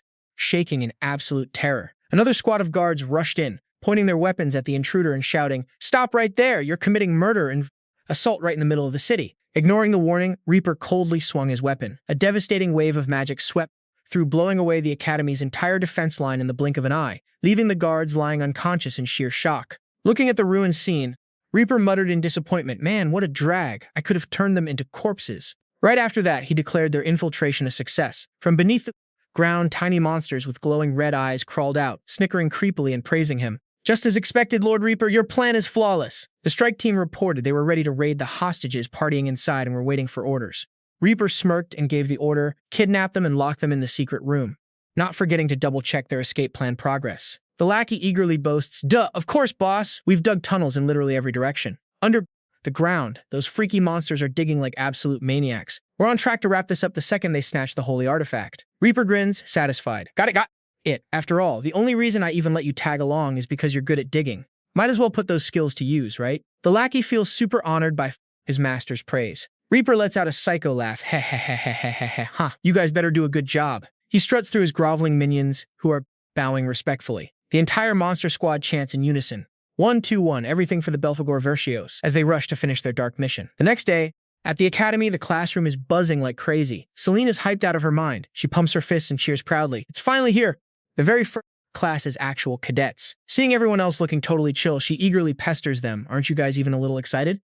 Classmate sighs and shrugs lazily, saying he doubts this class is going to be any different from the last 8 weeks of basic training. Selene immediately snaps back, confidently claiming they're way different now and their mindset has completely changed. Hearing this, Ronia, resting her chin on her hand in sheer boredom, scoffs, look who's talking, the one who got chewed out for dozing off in theory class. Hit right where it hurts. Selene blushes hard and shrieks, "Hey, Ronnie!" I couldn't help it.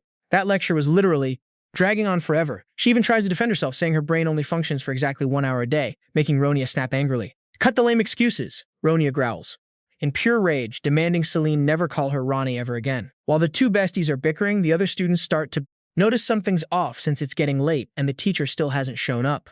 Glancing at the clock past class time, they whisper that maybe the teacher is cooking up something special for their first post-graduation class, or maybe the morning meeting dragged on way too long. Right then, the classroom door suddenly flies open, snatching everyone's attention. Mr. Musat walks in under the heavy gaze of the entire class, but instead of his usual welcoming vibe, he walks up to the podium looking incredibly grim and dead serious. His eerie silence freaks the whole class out. The atmosphere instantly turns super tense. Selene and her friends exchange worried glances, wondering why he looks so stressed today. Seeing Mr. Musat completely quiet in such an unusual way, Selene cluelessly mutters if maybe he got nagged by his wife before coming to class. The teacher speaks in a low, heavy voice, announcing that there's a critical matter he needs to break to the class. The students start whispering in a panic. They groan, wondering why drama keeps following them everywhere. Mr. Musat looks straight at his students and drops a massive bombshell. Most of the people who attended last night's graduation ceremony have been kidnapped by a shady, secret terrorist group. The scene cuts to an unfamiliar hall where parents and guests are strewn all over the floor, completely knocked out. Selene is paralyzed with absolute shock as she hears the terrible news about her dad and her friends' families. Back at the holding site, the sharp clanking of heavy chains echoes as the hostages slowly wake up. One guy tries to struggle but realizes his hands are locked tight in heavy iron cuffs that won't budge at all. Amidst chaos, a gentleman in a top hat rushes over to check if the plump countess is doing okay. Waking up in a daze, she asks in panic where the hell they are. The guy can only shake his head helplessly, explaining that he was just getting ready for bed, but when he opened his eyes, he was already trapped here. Suddenly, a bald guy snaps, springing to his feet and yelling that he's getting the hell out of there right now. He bolts like a maniac, refusing to accept being kidnapped like some pathetic loser. But out of nowhere, a cold voice commands him to freeze. A brown-haired man leaning back against the wall casually warns him that he'd better shut his mouth and stay put. Countess Bo turns pale with fear, while Belphegor Verscios sits quietly, scouting the area and analyzing the situation. Looking at the massive magic circle wrapping around the building, he realizes the mastermind must be highly skilled in demonic energy to pull off such a wide-range teleportation spell using mana stones. Belphegor Verscios is super annoyed by this whole mess.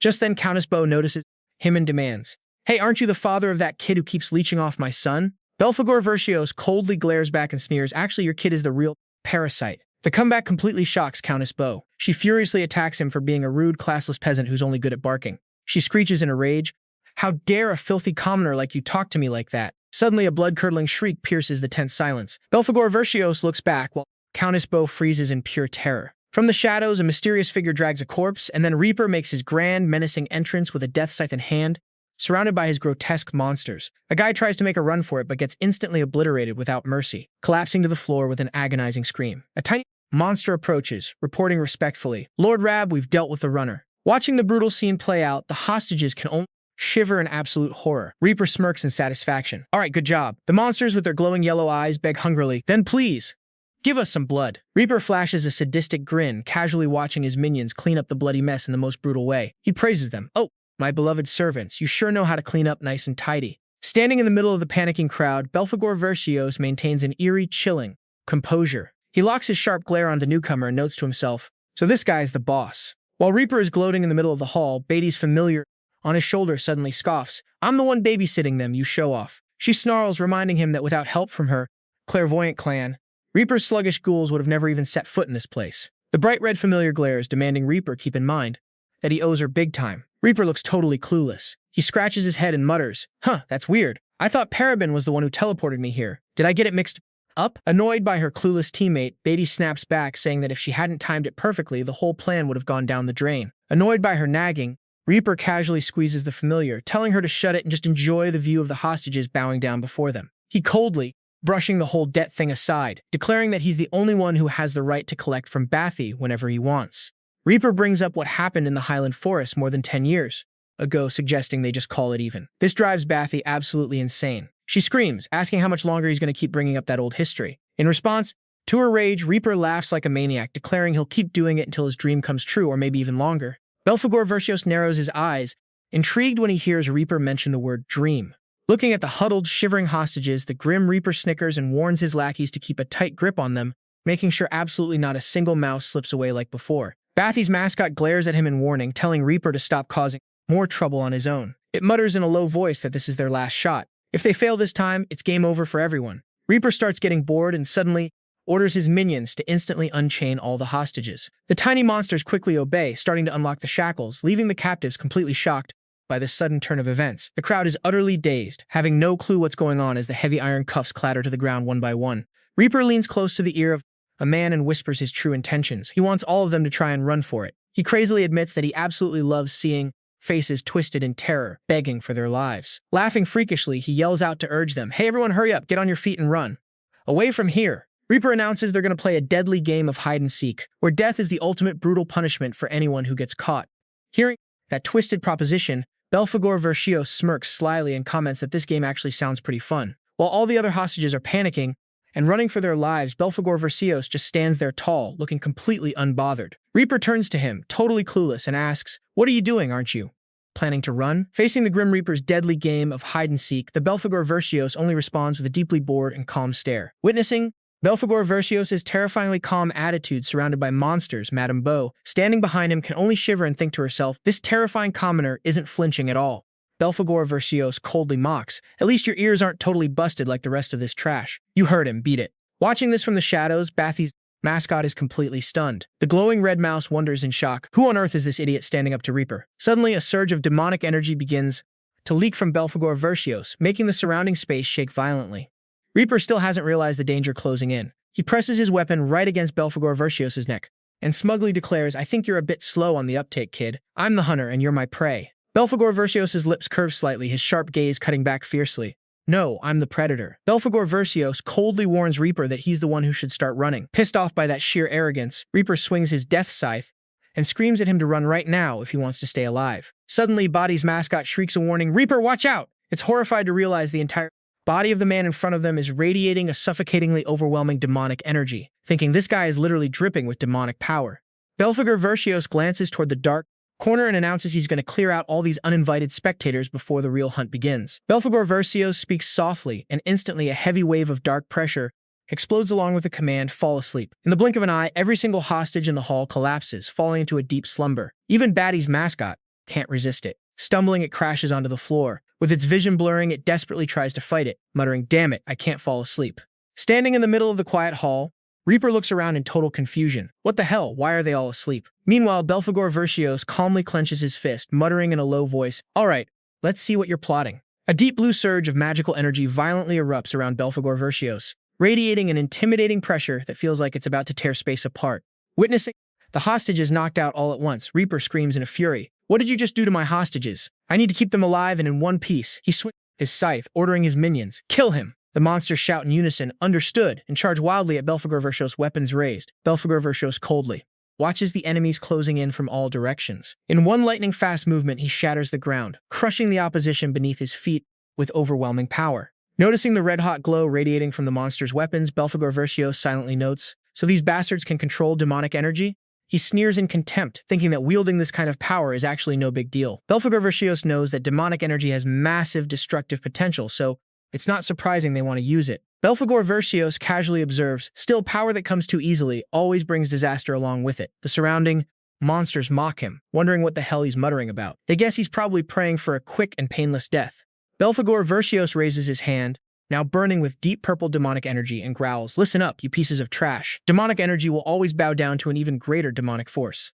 The monsters rush in all at once, attacking from every side. They howl, "It's too late for regrets. If you had just stayed in your place, you'd live to see tomorrow. Die. You idiot!" Surrounded by deadly threats, Belphegor Verscios remains completely motionless. He coldly snaps, "You guys are way too noisy." They can only stare with wide, terrified eyes, totally clueless about what's happening. The monsters realize in horror that their weapons can't move at all, as if locked in place by an invisible force. Seeing their utter helplessness, Belphegor Verscios cracks a sinister smirk. Now that's more like it. Reaper frantically orders his underlings to kill him immediately, but Belphegor Verscios casually mocks, "It's useless. You absolute pea-brain. Your orders won't work on your lackeys anymore." Shaking in terror, the Grim Reaper asks what he did to his minions. Belphegor Verscios glares at him with pure disdain. "You're using demonic energy and you don't even know? Man, you're not just ugly as hell, you're stupid too." His eyes glow threateningly as he fires back. "Do you seriously need me to teach you?" Fuming with rage, Reaper swings his scythe and yells at him to shut his mouth and stop talking nonsense. He rushes in like a maniac to attack, claiming he can handle him all by himself. Belphegor Verscios' eyes darken threateningly. He coldly challenges, his enemy, then bring it on, you're getting on my nerves. Right away, an unbelievable turn of events occurs, catching Reaper completely off guard. His loyal lackeys suddenly turn on him. The monster Halo, trembling, points its weapon at its master, making him roar. What is wrong with you? Huh? How dare you point your sword at me? The henchmen, the minions can only beg in desperate hopelessness under this invisible control. I'm so sorry, master. My body is moving on its own. The scene descends into absolute chaos as the monsters viciously turn on their own master. Reaper screams in sheer panic. Hey, stop this right now. But his underlings can only sob helplessly. My body won't listen to me anymore. Desperate cries of don't, no, please stop echo painfully amidst the brutal beatdown. Belphegor Verscios stands there with a wicked smirk, watching his enemy get cornered by his very own army. Reaper's eyes pop with pure terror and total despair. He thinks to himself, am I totally screwed, as he collapses among the frenzy of his clawing minions, only able to let out painful groans. Witnessing this pathetic sight, Belphegor Verscios casually remarks, pretty fun, I don't hate this one bit. His eyes flare with a threatening glow as he stares at his enemy's terror-twisted face. Belphegor Verscios coldly declares, because I'm also pretty damn good at this stuff. The monsters rain down endless blows, completely overpowering Reaper. Constant, frenzied slashes keep coming down. Betrayal and failure both meet a grim end under the slaughtering blade. Because to him, wiping out his enemies is the ultimate satisfaction. Watching this ridiculous clown show, Belphegor Verscios mockingly scoffs. Oh ho, you think so too? Then let me join the fun. A surge of deep purple demonic energy bursts wildly around Belphegor Verscios as he coldly commands, dance for me, you clown. But then, as if the game has already lost its spark, Belphegor Verscios instantly changes his mind. Wait, scratch that. Kill him first, right now. Under the absolute pressure of the Belphegor Verscios, the monsters frantically tear into each other. Painful groans echo through the grand hall. Belphegor Verscios stands with his arms crossed, his eyes full of pure disgust as he looks down at the wreckage. How pathetic. In a fit of absolute madness, Reaper suddenly swings his death scythe, unleashing a brutal ring of blood that wipes out all his nearby minions. He laughs like a psychopath, Koo-ha-ha, while blood splatters all over his body. Reaper stares blankly at his blood-soaked hands, inhaling deeply in sheer ecstasy. Yes, this is it, this feeling, this scent. He crazily declares that ending a life is the absolute best feeling in the whole damn world. A minion named Alira crawls on the ground, desperately trying to explain in sheer panic. Master, only our weapons were being controlled, so I threw them away. Please, you gotta believe me. Hearing the voice, Reaper glares over and roars, Alira, I'm sick of your voice. Die. Without a shred of hesitation, he swings his scythe, cutting down his most loyal minion. The Grim Reaper's bloodlust doesn't stop there. He turns to vent his rage on the others. He screams at Bianca, Bianca, you're ugly as hell. I don't give a crap about seeing your hideous face anymore. Next, he swings his scythe at Gloria. Gloria, I hate your name. Reaper's eyes glow a wicked crimson as he roars like a maniac, glaring at the survivors. You, and you too. I don't need any of you trash. Reaper stands tall in the center of the hall, surrounded by the corpses of the entire legion he just slaughtered with his own hands. Belphegor Verscios looks at the lunatic in front of him and smirks. You're even crazier than I thought. Reaper lets out a furious roar. Who asked for your opinion? Shut the hell up. Can't you see I'm busy having fun here? Standing in the middle of the gruesome scene, he laughs mockingly, thrilled that he finally got to fulfill his longtime wish of getting rid of his annoying underlings. His eyes wide, his bloody hands clutch his face in sheer euphoria, screaming for more fresh corpses because their very existence annoyed the hell out of him. Reaper crazily claims that seeing his minions alive and kicking just makes him sick. He screams like a total psychopath, I hate seeing anyone in this land breathing. He glares at Belphegor Verscios, declaring it's way better if everyone just drops dead, asking if the old man agrees. Around him now is nothing but ruins with helpless bodies strewn everywhere. Watching this ridiculous show, Belphegor Verscios calmly claps his hands in mocking applause.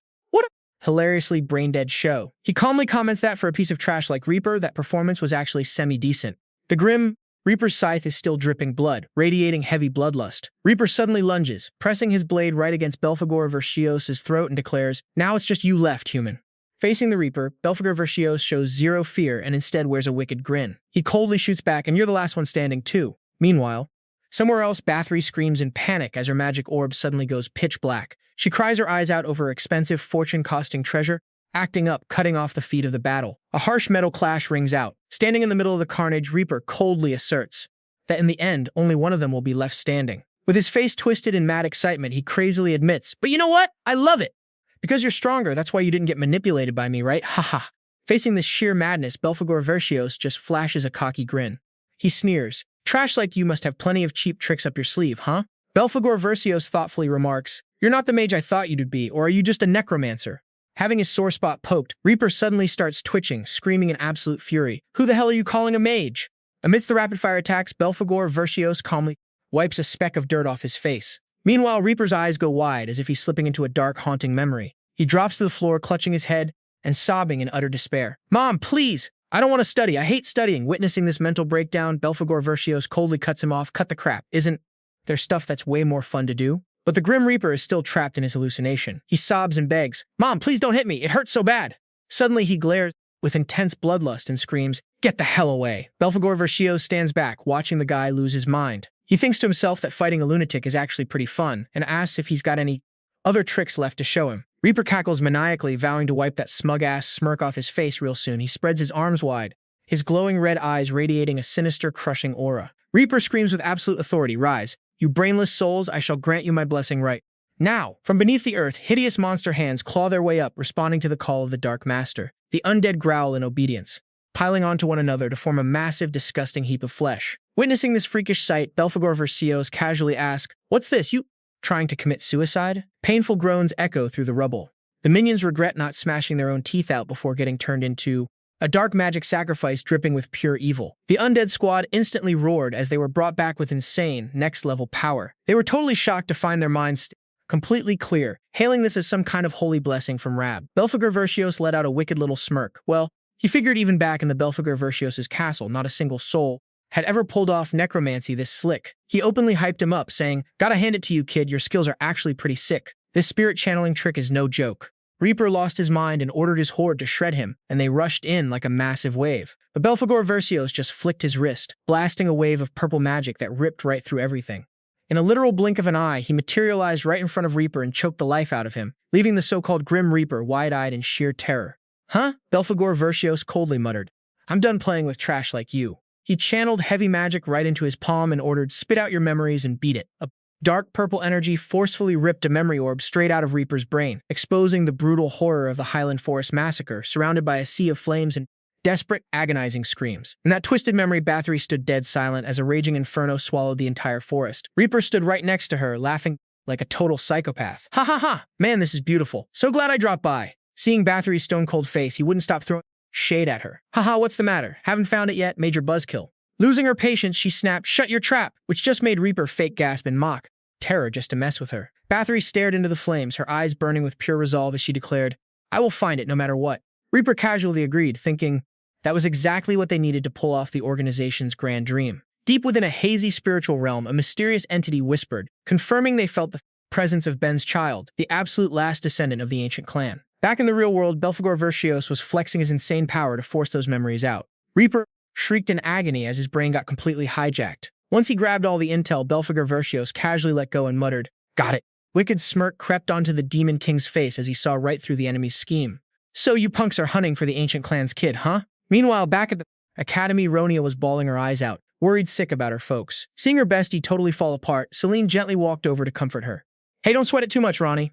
The teacher said they'll be fine. Ronia wiped her tears away and snapped, Are you serious? They literally got kidnapped by terrorists. She couldn't wrap her head around how chill Selene was, so she barked, Did you lose your mind? Your dad got snatched along with my parents. Aren't you freaking worried at all? While Ronia was losing her mind, Selene just scratched her head and laughed it off. Honestly, I think he'll be totally fine. Selene hyped her dad up, insisting he'd make it out since he was a former hero. But she suddenly remembered her dad's warning to keep her mouth shut. The memory of her dad's angry face made her shake as she mumbled, Right, I promise I won't tell a soul. Trying to cover up her slip-up, Selene stammered and made a lame excuse about needing to use the bathroom, leaving Ronia completely dumbfounded. Not wanting to waste another second, Ronia grabbed her staff and declared, Whatever, I'm going. Seeing Ronia storm off, Selene scrambled after her, begging to tag along but got brutally shut down. Ronia snapped that she already had Roman backing her up, telling Selene to stay put so she wouldn't end up as dead weight. But despite being pushed away, Selene kept clinging to her. She whined, Come on, don't be like that! While the two were busy bickering, they suddenly froze when they spotted a bunch of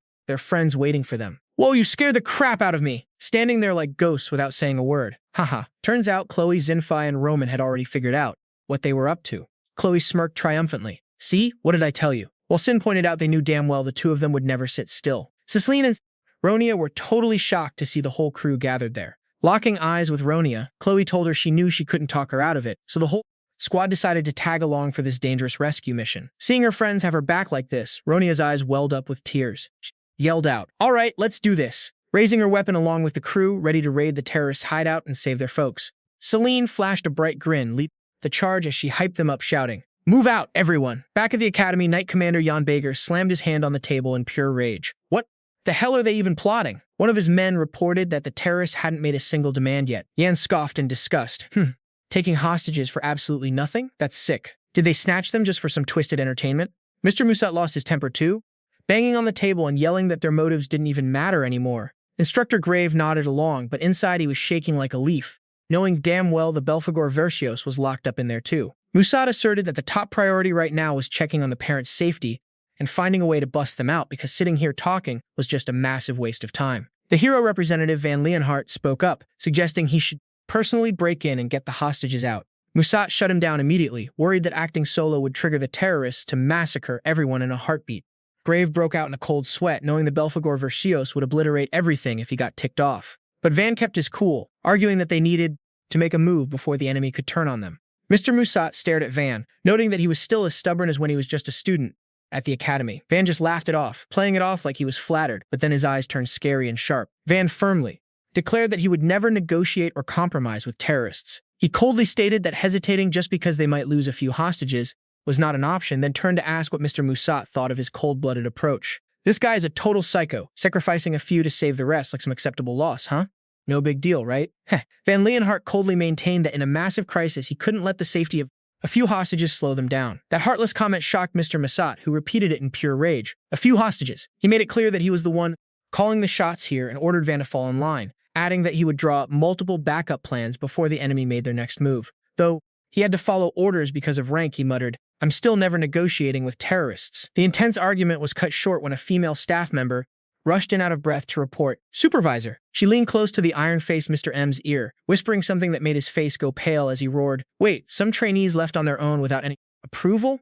The coach standing nearby started sweating bullets, hearing that the trainees were so worried about their parents they went on a DIY rescue mission. Meanwhile, Van Leo let out a heavy sigh, thinking these kids had way too much free time to do something so stupid. He lunged forward, grabbed the female staffer by the shoulders, and barked, "Which trainees?"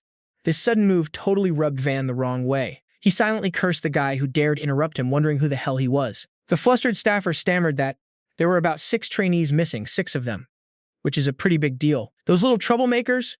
He could only pray the names she was about to drop weren't the ones he dreaded. But that hope was completely crushed when she listed them. Ronia, Simber, Roman, Chloe, San, and even Selene. Hearing Selene's name, he stared toward the distant academy, barely able to gasp in sheer horror. "I am so screwed." Belphegor Verscios coldly reached out his hand, a dark purple surge of mana enveloping Reaper's head, to forcefully drag the info out. He taunted, "Take a look. You think wiping a few memories means I can't read you?" Reaper shrieked in agony, in absolute despair as his mind was brutally breached. Belphegor Verscios asserted that he would recognize Benu's child, the one they were hunting, the second he laid eyes on them. Even though he was completely overpowered, Reaper still crazily threatened to hunt down and end him. The Belphegor Verscios' expression shifted slightly, coldly shooting back. "You are talking to a dead man, which is honestly so boring. Time's up." A massive bolt of purple lightning crashed down, giving the Reaper only enough time to scream in absolute agony before being completely obliterated. "Now go down there and hang out with the trash you just summoned to play with." Reaper's lifeless body collapsed onto the ruined floor. Belphegor Verscios casually dusted off his hands, plotting his next move while looking around the hall littered with monster corpses. He figured that cleaning up this mess was for the people outside to deal with and didn't want to bother anymore. Although he could easily split using teleportation, Belphegor Verscios was worried about catching the military's attention, which felt like a total drag. Lost in thought as he walked, Belphegor Verscios suddenly stepped on a minion's corpse. He suddenly recalled what the monsters mentioned about a pre-dug secret escape tunnel. Instantly, an earth-shattering explosion ripped through the lush green forest, sending flocks of birds scattering in panic amidst a raging sea of fire. Stepping out of the secret tunnel, Belphegor Verscios casually grabbed the neck of the little monster that had dug his escape route. He smirked and praised it. "Even a worm will turn. Good job digging." Looking at the creature trembling with anxiety for its master, Belphegor Verscios coldly informed it that he had ended that bastard Reaper. He mocked its loyalty. "Pretty funny, isn't it? Your master and his remains. Whatever, you can meet him in the next life." Right after, Belphegor Verscios decisively tossed the loser aside. "Well, might as well let it serve its master in the afterlife so it gets what it wants." Standing in the deep forest, Belphegor Verscios looked toward the academy towering on the horizon, telling himself to hurry back since Selene must be worried sick about her dad. He started daydreaming about his daughter, crying her eyes out and throwing herself into his arms, hugging him tight. The Belphegor Verscios' face suddenly turned gleeful, totally full of doting father energy. Excitedly, he shot up into the sky like an arrow, his shout echoing across the heavens. "Daddy's coming home! Keep dreaming, old man. I saw her grimacing just now. Not a single tear in sight. Haha." Meanwhile, under the dense forest canopy, Selene's squad was sneakily carrying out their rescue mission. Sinfai led the pack through the brush with intense focus, Selene was super hyped, walking and singing out loud with excitement about this adventure. Seeing her friend being so reckless, Ronia anxiously questioned if secretly tracking the teacher's movements was taking things too far. Selene brushed it off instantly, constantly expressing her awe. Look, Sil is so awesome. Suddenly, Shinfei froze. He looked ahead and firmly declared that the group had found their target right here. Selene's squad had reached the target area. Seeing how quiet it was, Selene wondered if they should just stand there doing nothing. Chloe immediately warned her that if they rushed in, the hostages would be in danger. Therefore, they needed to scout around to make a solid plan. Meanwhile, Ronia was still piggybacking on Roman. She felt glad they had made it here without getting caught. Roman awkwardly asked if she should climb down now. Selene pointed toward the tents ahead, but everyone realized they couldn't go that way and wondered if there was another route to infiltrate. These young punks really have no fear, folks. Shinfei quickly apologized to the group. He noticed that the spirits had suddenly become extremely bizarre. Selene curiously pressed him on what exactly was so weird about them. Looking up at the branches, the spirits were trembling in absolute terror from an invisible pressure that had just swept by. Shinfei estimated this could be some form of crazy powerful magic energy blanketing this area. Selene repeated in shock, but despite the tense situation, she suddenly let out a forced laugh. She confessed that talking about all this headache-inducing stuff was making her starving and suggested they grab a bite. Ronia snapped in a rage. At a time like this, you seriously want to eat? Even a pet dog wouldn't be this chill right now. On the other hand, Roman actually agreed, figuring that eating well before going into battle was a good call, which only pissed Ronia off more. Selene's stomach started growling like crazy, and she whined that she couldn't take the hunger gnawing at her, but Chloe firmly told her to suck it up. Ugh, but an empty stomach can't fight. Doing this will starve us to death, boo-hoo. Suddenly, Selene froze and started sniffing around. She kept sniffing, making Ronia wonder if she was actually a dog. Selene thoughtfully noted that the smell was super familiar, just like the scent of her home. Ronia turned to ask the others what nonsense Selene was babbling about, but even Shinfei could only shake his head in exasperation. Unable to hold back any longer, Ronia snapped threateningly. If Selene kept babbling about food, she wouldn't hesitate to give her a beating. Selene suddenly pointed toward a small hole, wondering if it was a doggy door. The whole group looked at the entrance of a secret tunnel that had just been revealed behind the bushes. Selene suddenly remembered something and asked if Ronia had mentioned this before or not. Standing before the bizarre hole they just found in the middle of the forest, Ronia couldn't help but wonder why it was there. Selene also admitted she had no clue, but then she realizes this place smells crazy familiar. Ronia is super curious and keeps nagging her about it, so Selene starts sniffing around like a bloodhound. After a hot minute of sniffing, she casually drops a bomb of a conclusion that leaves everyone speechless. No cap, it smells literally like a toilet, guys. Haha. Cue a flashback to when Mini Selene was banging on the door and screaming because her dad took forever in the bathroom. Back then, Belphegor Verscios could only break a cold sweat, trying to explain that he was busy taking care of some guys. Oh wait, no. Just taking care of business. Back in the present, Selene is dead serious, insisting, every time my dad drops a deuce, it always smells exactly like this.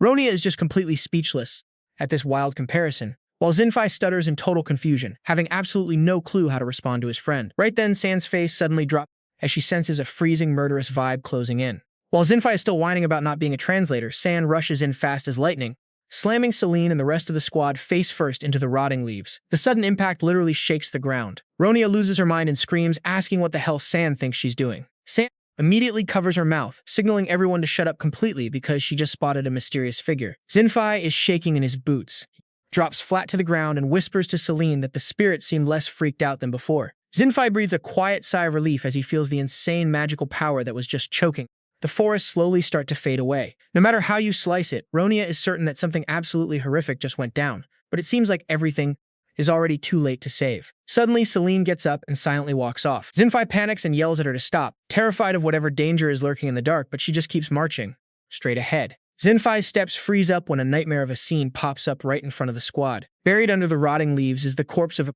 grotesque creature lying completely still. Ronia gasps and covers her mouth, realizing the crazy magical power they felt earlier was coming right from this beast.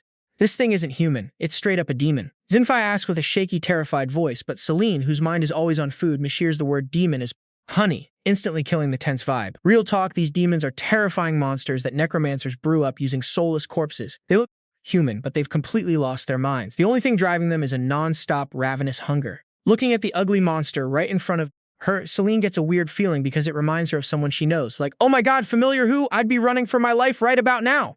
Selene mutters to herself, wondering if this guy was an enemy. Then she casually pokes the corpse with her sword tip, noting that it looks like it kicked the bucket a long time ago. Seeing her friend being so careless, Shinfei quickly warns Selene to watch her step. Since demons are basically zombies, it's hard to tell if they're actually dead for good. But San steps in and firmly declares that this demon is absolutely 100% dead. She points out that even for a demon, there's no way to survive after taking such an insane amount of damage. Plus, looking at the mangled corpse, San notes that whoever did this wanted to make damn sure these freaks could never regenerate or come back to life. Even though the scene is a total wreck, Chloe decides to perform a purification ritual anyway. She grabs her holy cross, bragging that sending off zombies is literally her bread and butter as a priestess. Letting out a powerful shout, Chloe channels all her holy energy into her hands, promising to send this poor soul straight to Aaron's side express delivery. And just like the Demon King said, taking out the trash isn't his job. A massive flash of light explodes as Chloe unleashes a powerful purification strike on the ground, kicking up a storm of dust and debris. Once she's done, she gracefully sits down, praying for this poor soul to find peace in heaven. Watching this whole dramatic show, Selene innocently asks if they really need to use holy magic for this. Chloe immediately shuts that down, saying of course they do, because without holy power, you ain't getting into heaven. That's just the rules. Selene totally misses the point and excitedly chirps, "Oh, got it! So we just gotta smash their heads in, right? I can totally do that." Ronia just facepalms and sighs, calling Selene a total blockhead and tells her to stop thinking about food for literally 2 seconds. Meanwhile, Chloe spots a few more bodies over on the other side and tells the gang to hold on while she cleans them up real quick. Standing in front of a pitch-black cave entrance, Selene curiously asks where these tunnels actually go. Roman explains that they're definitely pathways leading straight to the secret chamber dug by the demons. When Selene cluelessly asks if they just really like digging tunnels for fun, Ronia can't help but yell and call her an absolute dummy, like, "Oh my god, why don't you go ask the cave diggers yourself, girl?" Haha, while Chloe is still busy purifying those poor souls, Selene starts pouting, feeling like Ronia only ever gets mad at her. Roman is deep in thought, dropping some info about how the kidnapper used teleportation magic to sneak into the secret room. He points out that the Heroes Association definitely won't sit on their hands, and the enemy definitely saw this coming. Roman suspects they've got an escape route mapped out just in case things go south and asks Selene what she thinks. Meanwhile, San has been over checking a corpse. She softly mumbles, "Not quite," before spotting something super sketchy on a black cloak. "We've got a clue, boys." Flipping the fabric over, San spots a bright red rose emblem and confirms these guys are from the dark sect. Selene starts sniffing around again like a dog on a mission. She proudly declares, "Yeah, I'd know this scent anywhere. It's exactly like my toilet back home." Roman processes this, thinking that if his theory is correct, this tunnel will lead right to the secret chamber. Even though they don't know why these demons are dead, Roman thinks this is actually a pretty good sign. Ronia's face completely lights up. She pumps her fist in pure excitement, realizing this is a once-in-a-lifetime chance to sneak into the secret room without getting caught. But Roman is still playing it safe. He looks at San, reminding her that if the Heroes Association has no idea about this tunnel, they definitely can't expect any backup if things go sideways. Roman suggests they should report this find to the association, and Ronia agrees that the more backup they have, the better.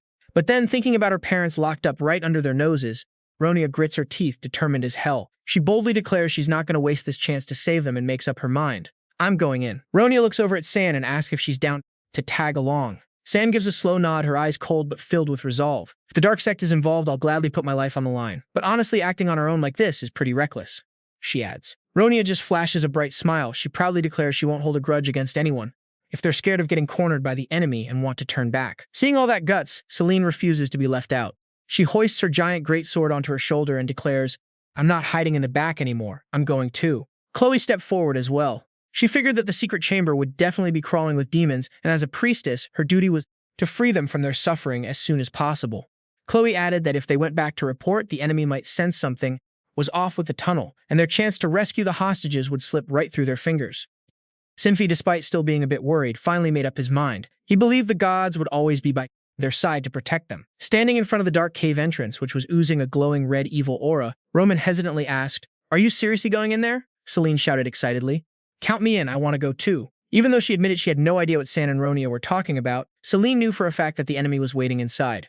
Ronia, annoyed, snapped at her to move aside while Roman sighed, accepting the reality that they had no other choice. He told Ronia to stay behind him for protection, but the stubborn girl insisted she was fine. Selene boldly declared, "We're gonna save them and see what those bastards are up to." Man, she's pretty brave, isn't she? Even if her head is a bit in the clouds. Meanwhile, rushing through the forest at lightning speed, Gabe couldn't stop swearing. "Holy freaking crap. These little troublemakers," he muttered, furious. He was losing his mind over Selene's recklessness, wondering why she couldn't just sit still for 1 second. He knew all too well that with just a tiny bit of provocation, Selene would become completely unpredictable. He could already picture Belphegor Verscios finding out his daughter was putting herself in danger. The image of the Belphegor Verscios, his eyes glowing red with murderous intent, flashed through Gabe's mind, roaring about the breach protection contract and threatening to make him pay a hefty price. He had to find Selene as fast as possible before he got eaten alive by the Belphegor Verscios. He recalled how Belphegor Verscios had once wept while hugging Selene tight, telling her she could always come back home if she ever wanted to quit being a hero, promising to wait for her with the most delicious food. Back then, Selene just laughed it off, thinking her dad was worrying way too much. But Gabe knew for sure that Belphegor Verscios would snap every single bone in his body if he failed to keep an eye on her every move. Fortunately, he had secretly cast a tracking spell on Selene's emblem. He didn't even want to imagine the consequences if he hadn't, and now his only choice was to track her down immediately and bring her back to the academy. Honestly, babysitting a kid this playful and mischievous is going to shave years off his life, guys. Haha. Suddenly, he froze in the deep woods when he spotted a highly suspicious cave entrance.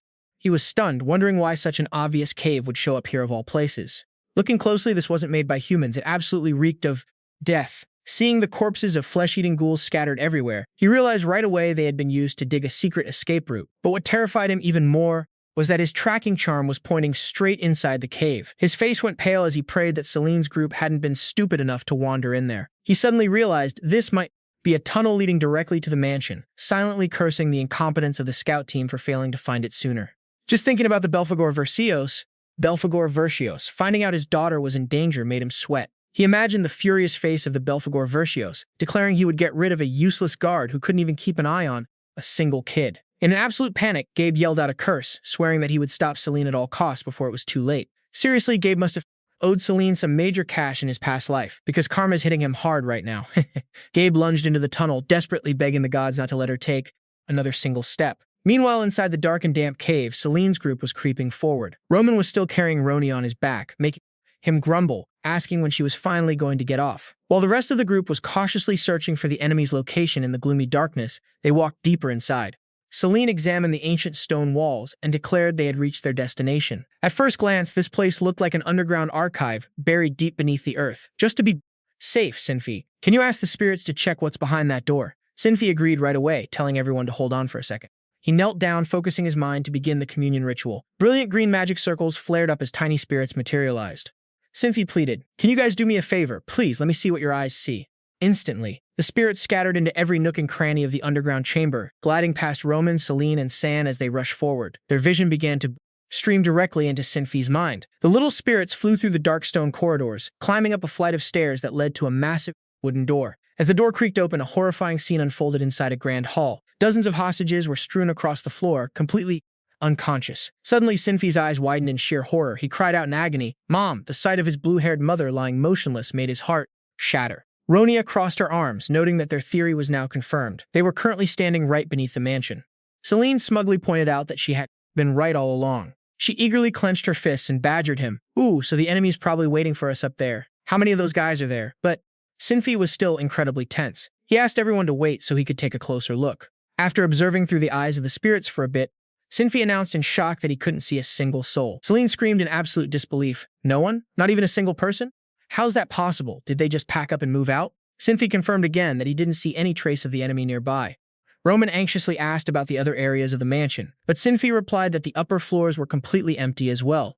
Although he couldn't check every single corner, it was highly likely that there was no enemy around. Selene let out a sigh of relief, silently thanking Goddess Erin for protecting them. But immediately after, she looked a bit disappointed, since she had been dying to test her swordsmanship after all that grueling training with Instructor Grab. Ronia immediately corrected her, reminding her it was Instructor Gabe, not Grab. Roman remained lost in thought. He found it extremely bizarre that the hostages were kept here with 0 enemy guards and wondered if this was actually a trap. Ronia boldly declared she wasn't afraid of traps, forcing Roman to sarcastically reply that's only because she's never been caught in one, and that he's always the one who has to clean up her mess anyway.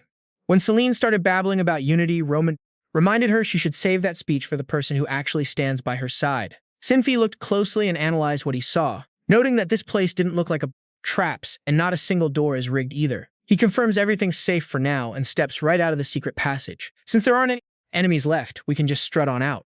Selene hyped up and took the lead. "Guess all we gotta do now is see what's waiting for us up there." She swung her sword, urging the crew to hurry up and explore the mansion. But the second they stepped into the grand hall, everyone froze at the sight of the hostages scattered all over the floor. Zinfei let out a panic scream and rushed over to hug his unconscious mom, totally freaked out. Selene just stood there looking around like a lost puppy, having no clue why there wasn't a single baddie in sight. While San confirmed the hostages were the only ones left in the room, Selene realized everyone was still breathing and apparently just fast asleep. She freaked when she spotted her dad snoozing peacefully in the middle of the hall. wondering where the hell the enemy had run off to. Ronia suddenly got an idea and sarcastically asked if maybe they all went on a bathroom break, since Selene had been whining nonstop about this place smelling exactly like her toilet at home. Hearing this, Selene literally called Ronia a genius and bolted with her sword to go look for it. Ronia screamed at her to stop, but there was no stopping her.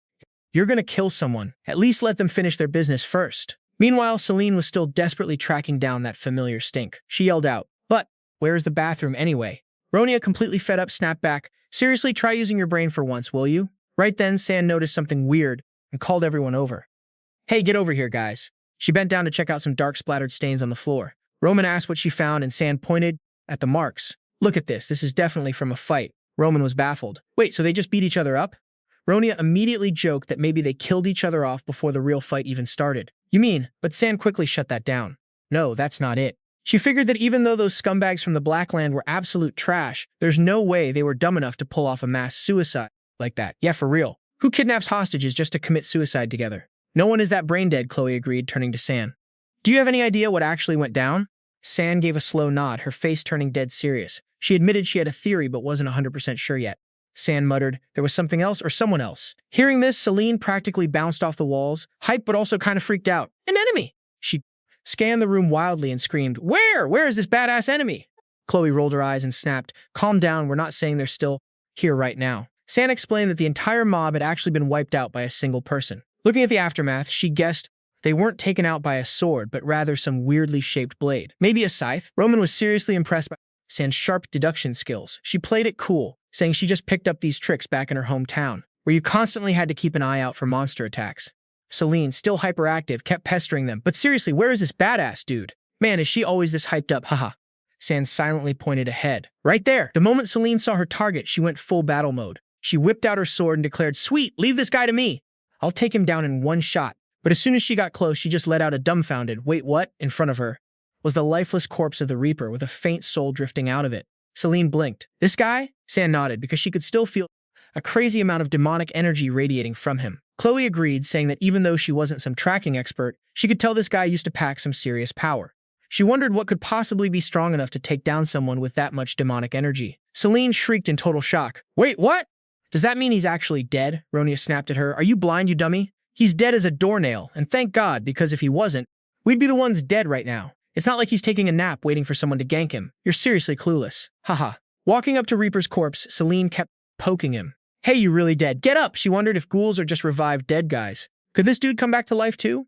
Ronia shut that down instantly, telling Selene to stop jinxing things with her dumb ideas. Meanwhile, Roman was lost in thought, feeling like something was totally off. He wondered who on earth had the power to crush a boss like him. Suddenly, a pack of monsters climbed up from the basement, cheering excitedly. We're back, Lord Death! The minions reported that they had finished digging the tunnel maze under the mansion just like he asked. With this secret escape route, they were sure they wouldn't have to worry, even if those losers from the Hero Association came after them. The monsters sighed in relief, bragging about how their hard work finally paid off. Too bad their master wouldn't even get to use it. Haha. But their joy instantly turned into pure horror when they saw Selene casually stomping on Reaper's head. Monsters froze, their eyes nearly popping out of their heads. Seeing their respected master being totally disrespected like that, they screamed in absolute rage. Lord Death, how dare you step on his sacred body? Swinging their weapons wildly, they yelled that even though they didn't know how she got in, they were never going to let them off. San coldly drew her sword, sensing the dark energy of the black land surrounding these monsters. Right in the middle of the tension, Selene suddenly gasped and yelled, I knew it! She leapt high into the air and landed a massive blow right on a monster's head, knocking him flat. Hype as ever, Selene bragged that her guess was spot on. She turned back to her crew with a massive grin and declared, You guys just came back from the bathroom, didn't you? Like, seriously? Why is she so obsessed with bathrooms? They literally just crawled out of the ground. Standing proud among the piles of dead monsters, Selene rested her greatsword on the ground, looking completely disappointed. She pouted and whined. Is that really all you got? Watching her friend act so weird, Ronia snapped, asking what was up with this bathroom smell. Selene kept rambling about, muttering that she looked like a total psycho. Chloe, keeping her cool, guessed that Selene was probably just oversensitive, just some demonic energy oozing from the enemies. She muttered a quick prayer for their souls to rest in peace, but warned everyone to stay sharp since more bad guys could be lurking around. Chloe urged the team to get the hostages out of there ASAP before things got even more sketchy. Nearby, a soldier watched them thoughtfully. He remembered rumors about people who had this insane sixth sense for specific magic. Looking at the massive hall packed with unconscious hostages, he wondered how on earth they were going to move all these people in such a short time. Suddenly, Coach Gabe burst in. drenched in sweat and panting like crazy after frantically searching for them. Seeing his students safe, Gabe gasped out, "Did you guys do all this?" Selene beamed and cheered, "Oh, Coach Crap!" forcing Chloe to quickly correct her that his name is actually Gav. She then explained that most of the enemies were already wiped out before they even got there. Gabe stood there frozen, cold sweat dripping down his face as he realized Belphegor Verscios must have beat them to the punch. He pressed them, asking if there really wasn't a single enemy left when they arrived. Roman confidently confirmed that was true, except for a few ghouls that showed up later, which they easily took care of. Gabe breathed a huge sigh of relief, thinking it was a miracle the Belphegor Verscios and Selene's squad didn't cross paths. But then his expression turned dead serious. He realized the situation was far from ideal, imagining a worst-case scenario where Selene is surrounded by reporters, their jaws on the floor over a little girl's insane achievement. The whole world would be whispering in awe about the identity of the person who saved all those hostages. The news would absolutely explode with crazy headlines about a Hero Academy student wiping out evil criminals with a single blow and taking down the Black Land. People in taverns would endlessly hype up this insane new generation of warriors, believing the kingdom's future is brighter than ever. Man, his imagination is really running wild here. He shuddered, picturing Belphegor Verscios flying into an absolute rage, his eyes glowing red with pure bloodlust, ready to tear him limb from limb if anything happened. To Selene, he desperately told himself, "No way, I can't let things end like that. I've got to get this little troublemaker out of here right now." Panicking, he called out, "Hey, Selene." Instantly, Selene came running over, waving happily and shouting, "Coach! Grap!" Gabe snapped, "My name isn't Grab, it's Gav," but he quickly shook it off, realizing this was no time for stupid banter. Selene stood at attention, saluted, and excitedly chirped, "Oh, now I remember, I've got something to show you, Coach." Before Gabe could even react, she casually dragged the corpse of the enemy leader over and asked, "The boss is dead too. What should I do with his body?" Gabe's eyes practically popped out of his head in sheer horror as he saw the mangled corpse. He immediately barked, "We're going back to the academy right now." But right at that moment, an earth-shattering explosion of light blasted through the area, shaking the entire place. Great, who else is trying to pick a fight now? Heavy footsteps marched over the debris as the Hero Association forces finally stormed the scene. A commander drew his sword and yelled, "Hero Association, hands in the air right now. Protect hostages, we can't afford any casualties." But he choked on his own words the second he saw the scene. The entire army of heroes stood frozen in shock. Everything was already wrapped up, and the cleanup crew was literally just a bunch of young students standing there cluelessly amidst the rubble. Facing the intense stares of the high and mighty authorities, Selene's squad just blinked innocently. Coach Gabe was practically crying on the inside while plastering a fake smile on his face. He screamed in absolute despair, "Damn it, why is the whole world ganging up on me?" Sometime later at the academy, Selene stood in her neat uniform, eyes tearing up as she cried, "Dad, I missed you." At the same time, Belphegor Verscios, wearing a slick, elegant suit, was walking over full of excitement. He thought to himself, "Selene's gonna lose her mind when she sees me." But then he suddenly froze, with a completely bewildered look on his face. He always thought of his daughter as fragile, but she was actually, amidst the crowd of people running for their lives and screaming in panic, Belphegor Verscios just strolled along calmly, wondering what all the racket was about. An old man frantically sprinted past, urging him to run for dear life. When Belphegor Verscios asked what on earth they were running from, the terrified old man blurted out that actual demons were running wild right in the academy. Belphegor Verscios' jaw dropped. "Demons?" he muttered in shock. Even as the old man kept screaming at him to move, Belphegor Verscios just stood frozen on the deserted street. He wondered how the hell those demons could have the balls to show up right at the academy. A sinister smirk suddenly crept onto his face. The Belphegor Verscios growled with pure bloodlust as he realized how massive this whole situation was. "Well, aren't these bastards bold?" He took off, stomping his foot on the ground as he headed straight for the academy garden. Messing with his daughter right inside her school? Oh, these punks are absolutely dead. Looking up at the massive building, Belphegor Verscios was furious that anyone had the guts to start a riot right where his daughter goes to school. But then he suddenly stopped when he noticed something sketchy happening under his feet. A massive magic circle was glowing with an eerie purple light, wrapping around the entire academy campus. Belphegor Verscios realized with a jolt that this was an extremely dangerous mass summoning spell. Meanwhile, the mastermind behind all this was watching through a crystal ball, laughing his head off because his plan was going absolutely perfect. Belphegor Verscios gritted his teeth, completely pissed off as he roared, "You absolute pieces of trash!" A blinding white demonic aura began to violently explode around the Belphegor Verscios as he swore to make them suffer if Selene got so much as a single scratch. Right then, a massive shadowy hand ripped through the earth, wrecking everything in its path with a horrifying roar. Belphegor Verscios' eyes flared with pure bloodlust as he stared down the danger right in front of him. A massive pitch-black arm suddenly shot out from the ground, smashing everything to pieces. Leah and Paraben stood there in utter horror, watching this terrifying monster. She panicked and shrieked, "Hey, Paraben, what the hell is that?"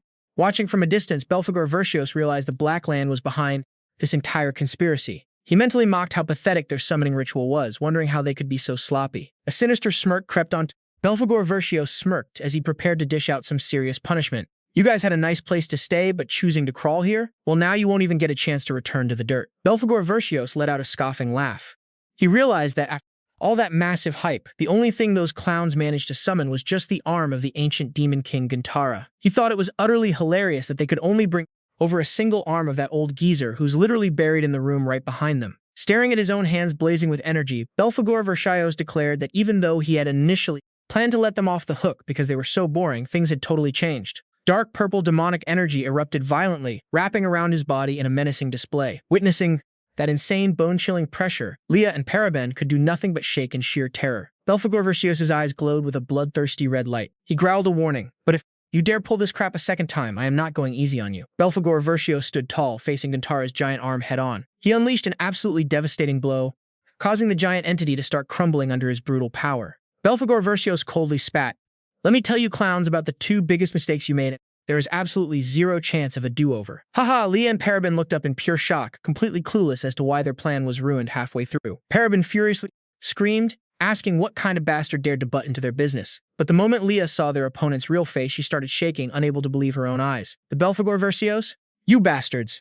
Dare to touch my daughter. To him, that alone was more than enough reason to end their lives right then and there. A massive, earth-shattering explosion erupted, swallowing the entire area in a blinding light of pure destruction. As the thick smoke slowly cleared, it revealed a completely wrecked wasteland of shattered debris. The giant arm of the ancient Demon King was now nothing but a shriveled corpse, slowly crumbling into dust under Belphegor Verscios' feet. Standing like a total boss amidst the ruins, he coldly declared, "We'll take that as your full-blown apology." But suddenly, Belphegor Verscios froze when he heard the whispering and gossiping of the crowd nearby. He panicked as it hit him, letting out a shocked grunt upon realizing what a ridiculous situation he had just put himself in. Over at the Academy Hall, the soldiers and onlookers were buzzing with gossip about how the entire enemy force got completely wiped out, with absolutely no clue who did the heavy lifting. They were totally baffled, wondering if there really was no one else there besides the students, since all the bad guys ended up dead anyway. Selene and her crew could only stand there in awkward, stunned silence at this completely unexpected plot twist. The instructor strained his neck, screaming at the students that they had to keep their mouths shut until they got back to the academy.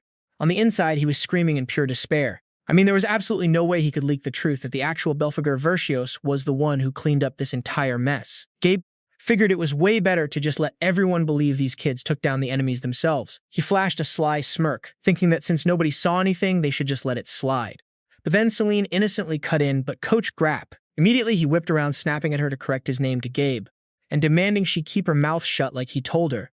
But Selene stood her ground, insisting that their crew didn't actually do any of that stuff. "We only take credit for what we actually did, Coach. We are definitely not stealing credit." With eyes full of pure honesty, Selene looked straight at her instructor and asked, "Heroes aren't supposed to lie, right?" Gabe was completely speechless at this hero's utterly useless honesty, but he still tried to cover it up, claiming this wasn't lying but just waiting for the truth to come out on its own. Even though Selene looked totally clueless about why they had to do that, she still nodded. Gabe laughed bitterly and sighed, thinking that since he totally made that up, it made sense she didn't get it. Selene was still stressing out, saying they shouldn't do anything shady. This forced Gabe to shut it down, firmly ordering the squad to just wait until they got back to the academy. Suddenly, one of the knights froze as he felt a massive wave of demonic energy spreading. He was shocked to realize the source of this evil energy was coming straight from the academy. Coach Gabe's face went totally pale and he started shaking, praying under his breath in absolute terror. The image of Belphegor Verscios popped into his head with a super creepy smile, making him cry out in despair. "Seriously, the Belphegor Verscios again? No matter how tough I act, in front of my students, I'm completely useless against the Belphegor Verscios." Meanwhile, the army of knights was marching loudly through the town's streets. Right in the middle of their march, Selene suddenly stopped dead in her tracks. She started sniffing the air, catching a super familiar scent drifting by. "Wait, is this Dad's smell?" Right then, a loud shout echoed, ordering everyone to halt. Spotting a group of locals sitting miserably by the road, a knight figured their best bet was to ask them what was actually going down. He walked up to an old man and urgently asked, "Excuse me, sir, can you tell us what on earth is going on here?" The moment the locals saw the knights, they started cheering in absolute joy, shouting, "Look, it's the knights! It's the heroes!" The old man scrambled to his feet and began frantically explaining the whole story using wild, panicked gestures. After hearing him out, Commander Van Leonhardt stroked his chin and muttered, I get it. While we were busy saving the hostages, the beasts gathered together and raided the academy." Another soldier chimed in, saying a massive demon beast was summoned right inside the campus, but luckily, the students managed to get out of there in time. Judging by the leftover dark energy, Van Leonhardt guessed that the attacker wasn't just some low-level mob, but a high-tier demon. And man, those high-tier demons do not play around. A rookie soldier looked totally confused, pointing out that the old man said the summon thing was just a giant hand, a form of demon he had literally never heard of in his life. Seeing his subordinate doubting him, Van Leeuwenhart glared and snapped, "Are you saying my deduction is wrong, kid?" The rookie's face went pale, and he quickly waved his hands, desperately trying to save face. The commander emphasized that the real mystery was who on earth was strong enough to single-handedly handle that demon before reinforcements even got here. Hearing this, Coach Gabe, who was standing right behind them, couldn't help but shiver, sweating buckets out of sheer panic. Van Leeuwenhart admitted whoever pulled this off had to possess some seriously insane power to completely erase that much dark energy. He wondered who could have done it, since at that exact time, both the Holy Knights and the Hero Association were throwing all their forces into the hostage rescue mission. Amidst the tense, suspicious atmosphere, he muttered, "Wait, could it be that guy?" When Van Leeuwenhart pressed for details on who this mystery savior was, the instructor stroked his chin and started describing a tall, super handsome dude with jet black hair. Right away, Selene squealed in pure excitement. "Oh my gosh, that sounds exactly like my dad. Plus, I totally smell him around here too." This insanely naive slip-up made Gabe feel like his head was about to explode from pure panic. He screamed in his mind, "That freaking Belphegor Verscios, what the heck did you just do? Oh my god, can someone please shut this girl's mouth?" Went a bit too far. Meanwhile, over at the Belphegor Verscios' castle, Belphegor Verscios was panting hard, totally stressed out. He tried to calm himself down. "Huff puff, that was way too close." Just as he was panicking, Lucius rushed into the room, totally frantic and asking, "My lord, what on earth happened?" Oh man, Belphegor Verscios still hadn't fully calmed down yet. He admitted to his guard that some things he didn't even want to think about had almost just gone down. Hearing that someone actually dared to terrify his master, Lucius completely lost his cool. Channeling mana into his hands, he roared, "Who the hell dared to scare you, my lord? Just say the word, and I'll drag them straight to hell." But right. Then a crushing wave of pressure from Belphegor Verscios slammed Lucius onto the floor. The Belphegor Verscios' eyes flared with a menacing glow. He growled, "To hell, you say? What the hell are you planning to do to my precious Selene down there?" Shaking with absolute terror, Lucius instantly fell to his knees, begging for mercy. "Forgive me, your majesty. My mind just slipped for a second. I swear I didn't mean anything by it. Talk about an overprotective dad. One wrong move and he'll erase you from existence." Belphegor Verscios coldly warned Lucius to treat this as a one-time slip-up, but absolutely keep his mouth shut when it came to Selene. He then muttered, admitting that things had been incredibly tight back there. Selene had almost seen him in his true Belphegor Verscios form. Shocked, Lucius asked if the young lady was okay and if his identity had been blown. Belphegor Verscios confidently replied, "Not a chance." He had bolted the very second he heard his daughter's voice from a mile away. Seeing Lucius's eyes go wide at the word fled, Belphegor Verscios' face turned bright red. He cleared his throat awkwardly, correcting himself that it was a tactical retreat. Lucius wondered if those two weren't basically the same thing, but Belphegor Verscios snapped at him to shut up. "Zip it!" He then grumbled about those annoying pests who were desperately trying to summon the former Belphegor Verscios, Guntara, at any cost. Lucius gasped, asking if that was the most devious and low-life demon in history, and Belphegor Verscios flatly confirmed, "Yep, that's him." Angered, Lucius declared that mere mortals couldn't possibly summon the former Belphegor Verscios on their own, swearing to find the mastermind behind this. Belphegor Verscios coldly replied that went without saying. Only some big shot could have dragged that guy's arm back from the depths of hell. Belphegor Verscios stood silently, gazing out the window, and said in a low voice, "But there's something even more important." Lucius, with his face still smeared with blood from the earlier pressure, asked blankly, "Something more important?" After a tense silence, Belphegor Verscios ordered his subordinate to go and monitor the situation. Lucius bowed respectfully but hesitated, asking if there was anything specific he needed to watch out for. Placing his hand on the window pane, Belphegor Verscios bitterly confessed a harsh, brutal truth. "I totally wrecked Selene's academy." Lucius was so shocked he could only gasp. "Say what?" Right after, the Belphegor Verscios started crying tears of regret because in a split second of losing control, he had accidentally demolished the precious school his daughter was attending. He panicked and cried out, "I need to go comfort Selene right now and see how heartbroken she is." Watching his master freak out, Lucius could only look on helplessly, wondering what kind of crazy stunt his king had pulled.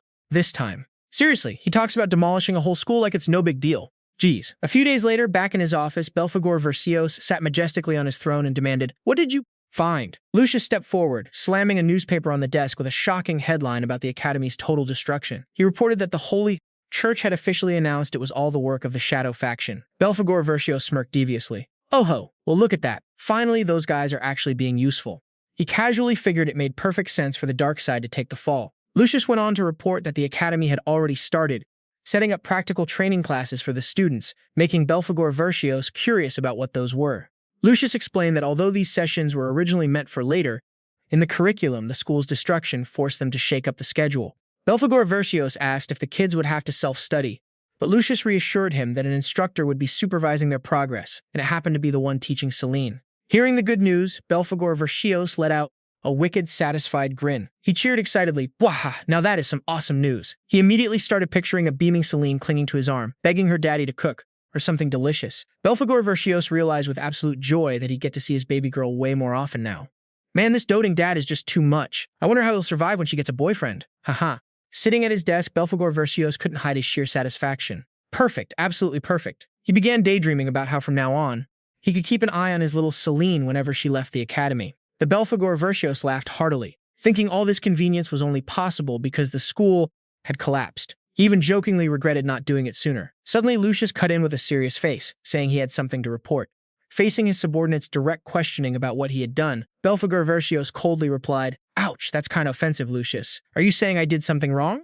Lucius respectfully placed another newspaper on the desk, asking for His Majesty's forgiveness for speaking out of turn. Belphegor Verscios narrowed his eyes with absolute authority. He let it slide and permitted Lucius to ask his question. Lucius started with some major flattery about the most powerful ruler in the history of the demon realm, the one and only true Belphegor Verscios. The newspaper layout revealed a shocking headline. A student's father revealed to be the hero who defeated the ancient demon summoned at the academy. Lucius screamed. In his mind, how the hell did the Belphegor Verscios end up as a hero? Oh my god, can you believe this? Suddenly he's on the good guy's side. Haha. The story then shifted to the backstory of the hero, Sean. Turns out he only ever wanted to be an ordinary father, but because of a certain incident, he had to give up his peaceful life.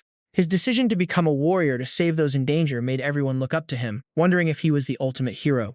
For the sake of survival, he didn't hesitate to step up as a warrior, ready to throw hands with demons without a single second's delay.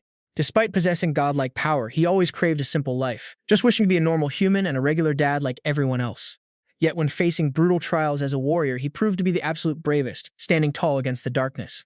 Eyewitnesses at the scene couldn't praise him enough. One parent of a hostage choked up, declaring that in that life-or-death moment they realized Sean was indeed a true hero. No one dared to doubt it because he was the only one who kept the flame of hope alive in the face of utter despair. They believed if someone like him wasn't a hero, no one else in this world deserved that title. Standing before those praises that flew sky-high, Belphegor Verscios could only stand there frozen, cold sweat dripping down his pale face. He was shocked, asking himself, am I really a hero like the media is hyping up? This mental breakdown made Belphegor Verscios completely lose his mind. He screamed out in pure rage, "What kind of bullshit is this?" The Demon King's voice echoed through the air, shaking the entire majestic castle because he couldn't believe he was being treated like some kind of hero. Meanwhile, Luan silently stared at the magic orb in his hands, which was glowing with an eerie purple light. Out of the darkness, a voice, dripping with sarcasm, mocked him for being way too cocky, only to end up breaking a few of the church's cheap toys. Luan casually replied, "Haha.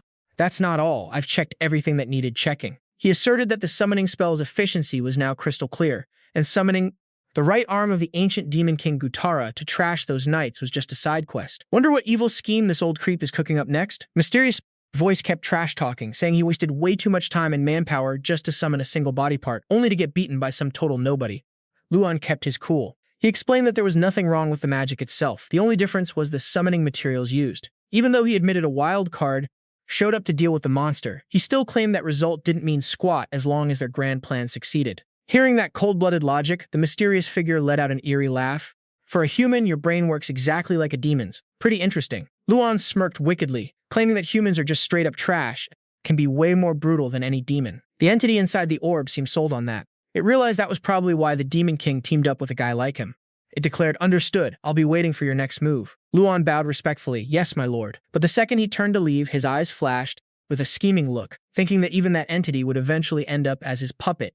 As he walked, he immediately bumped into Bathory, who was waiting there with a dead serious face. She pressed him about Raper, Paraben, and Leah getting wiped out. "You just lost 3 of your subordinates. How can you act so chill about this?" Luan coldly snapped back that she didn't give a damn about them either, just like that shadow hooper of hers. Seeing Bathory's shut mouth, he brushed past her, telling her to just focus on the plan. He wasn't going to stick his nose into her personal business. "What are you planning to do now?" Luan walked away decisively. He stated he had to find the ones known as the true children of Bengun, the final puzzle piece to complete his grand summoning masterpiece. Back at the academy, Selene rushed over from a distance, calling out loudly. Sand turned around in surprise, staring at his friend with a stunned look amidst the crowd. Selene was practically bouncing, cheering happily. "They said we're going on an adventure like real-deal heroes." Looking at Selene's clueless face, Chloe smiled and corrected her, saying this was actually just a temporary field training session, not a real adventure.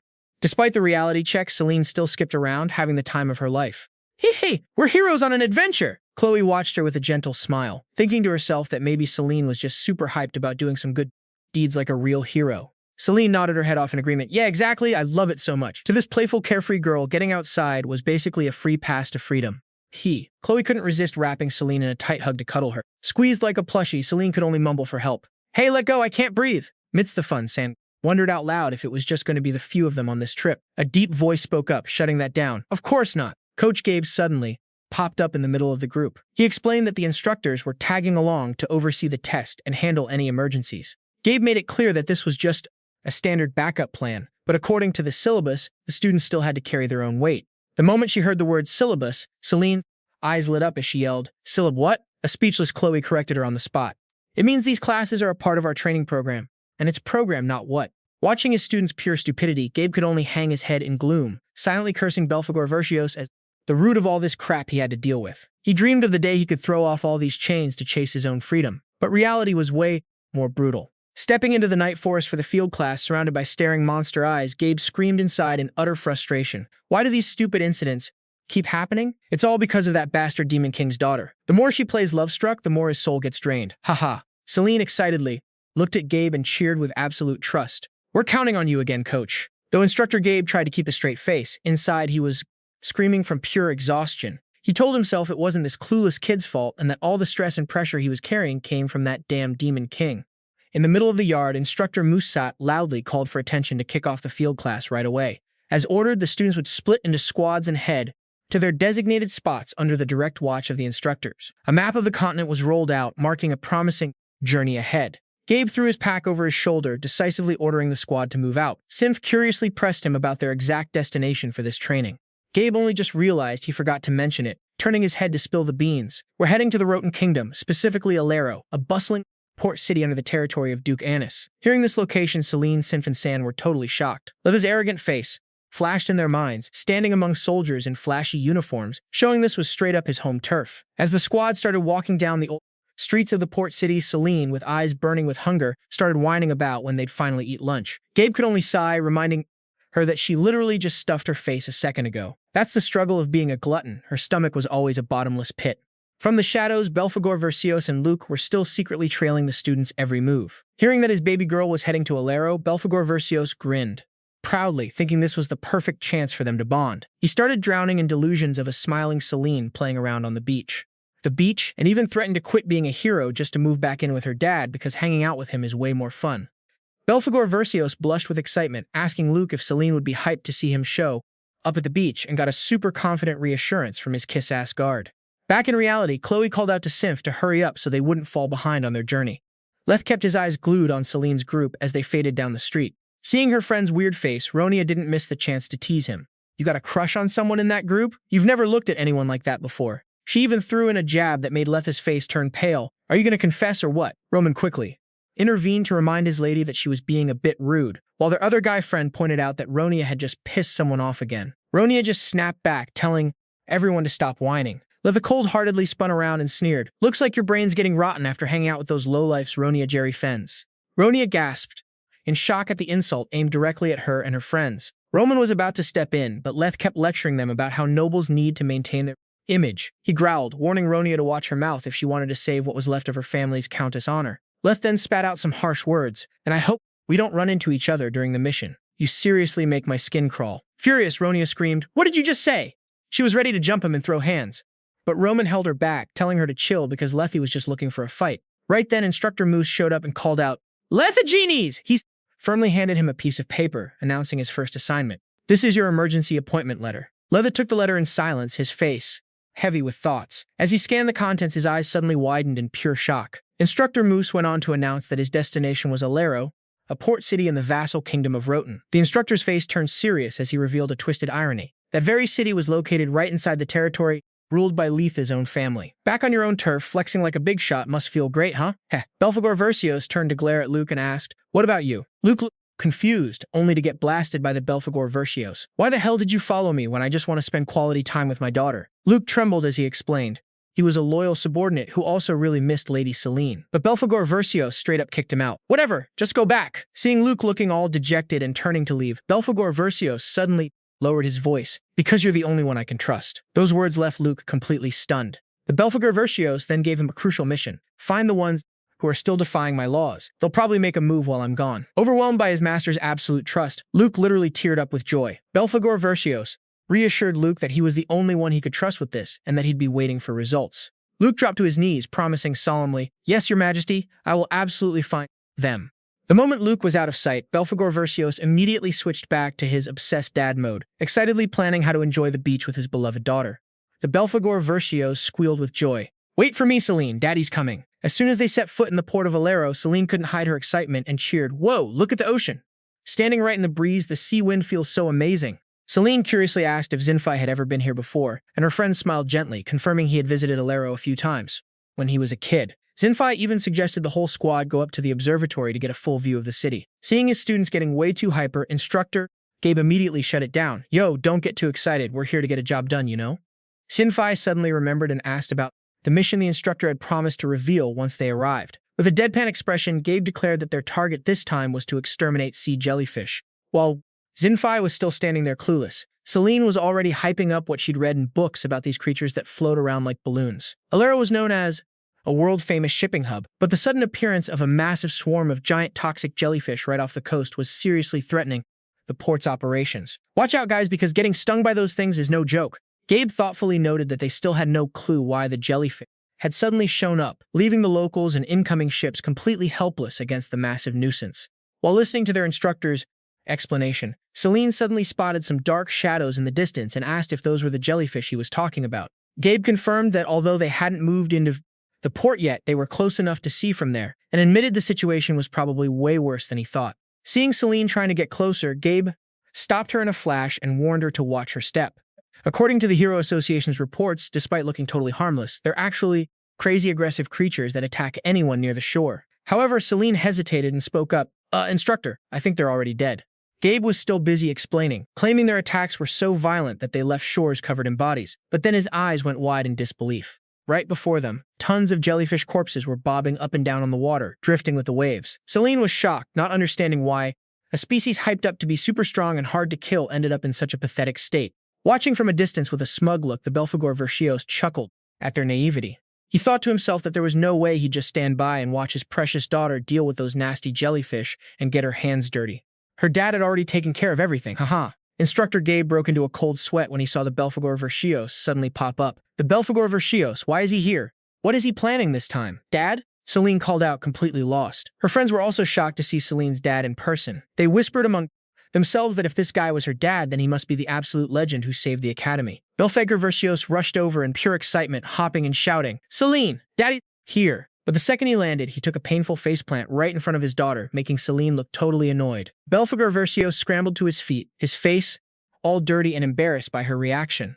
"Wait, this isn't right, Selene. Why are you like this?" Completely opposite of what he had expected, Selene was absolutely fuming. Clenching her fists, she snapped, "Dad, you didn't clean up!" She pointed at the pile of floating jellyfish corpses, insisting that if he killed them, then he was responsible for cleaning up the scene. Selene lectured him, "As a hero, you're supposed to make things easier for everyone else.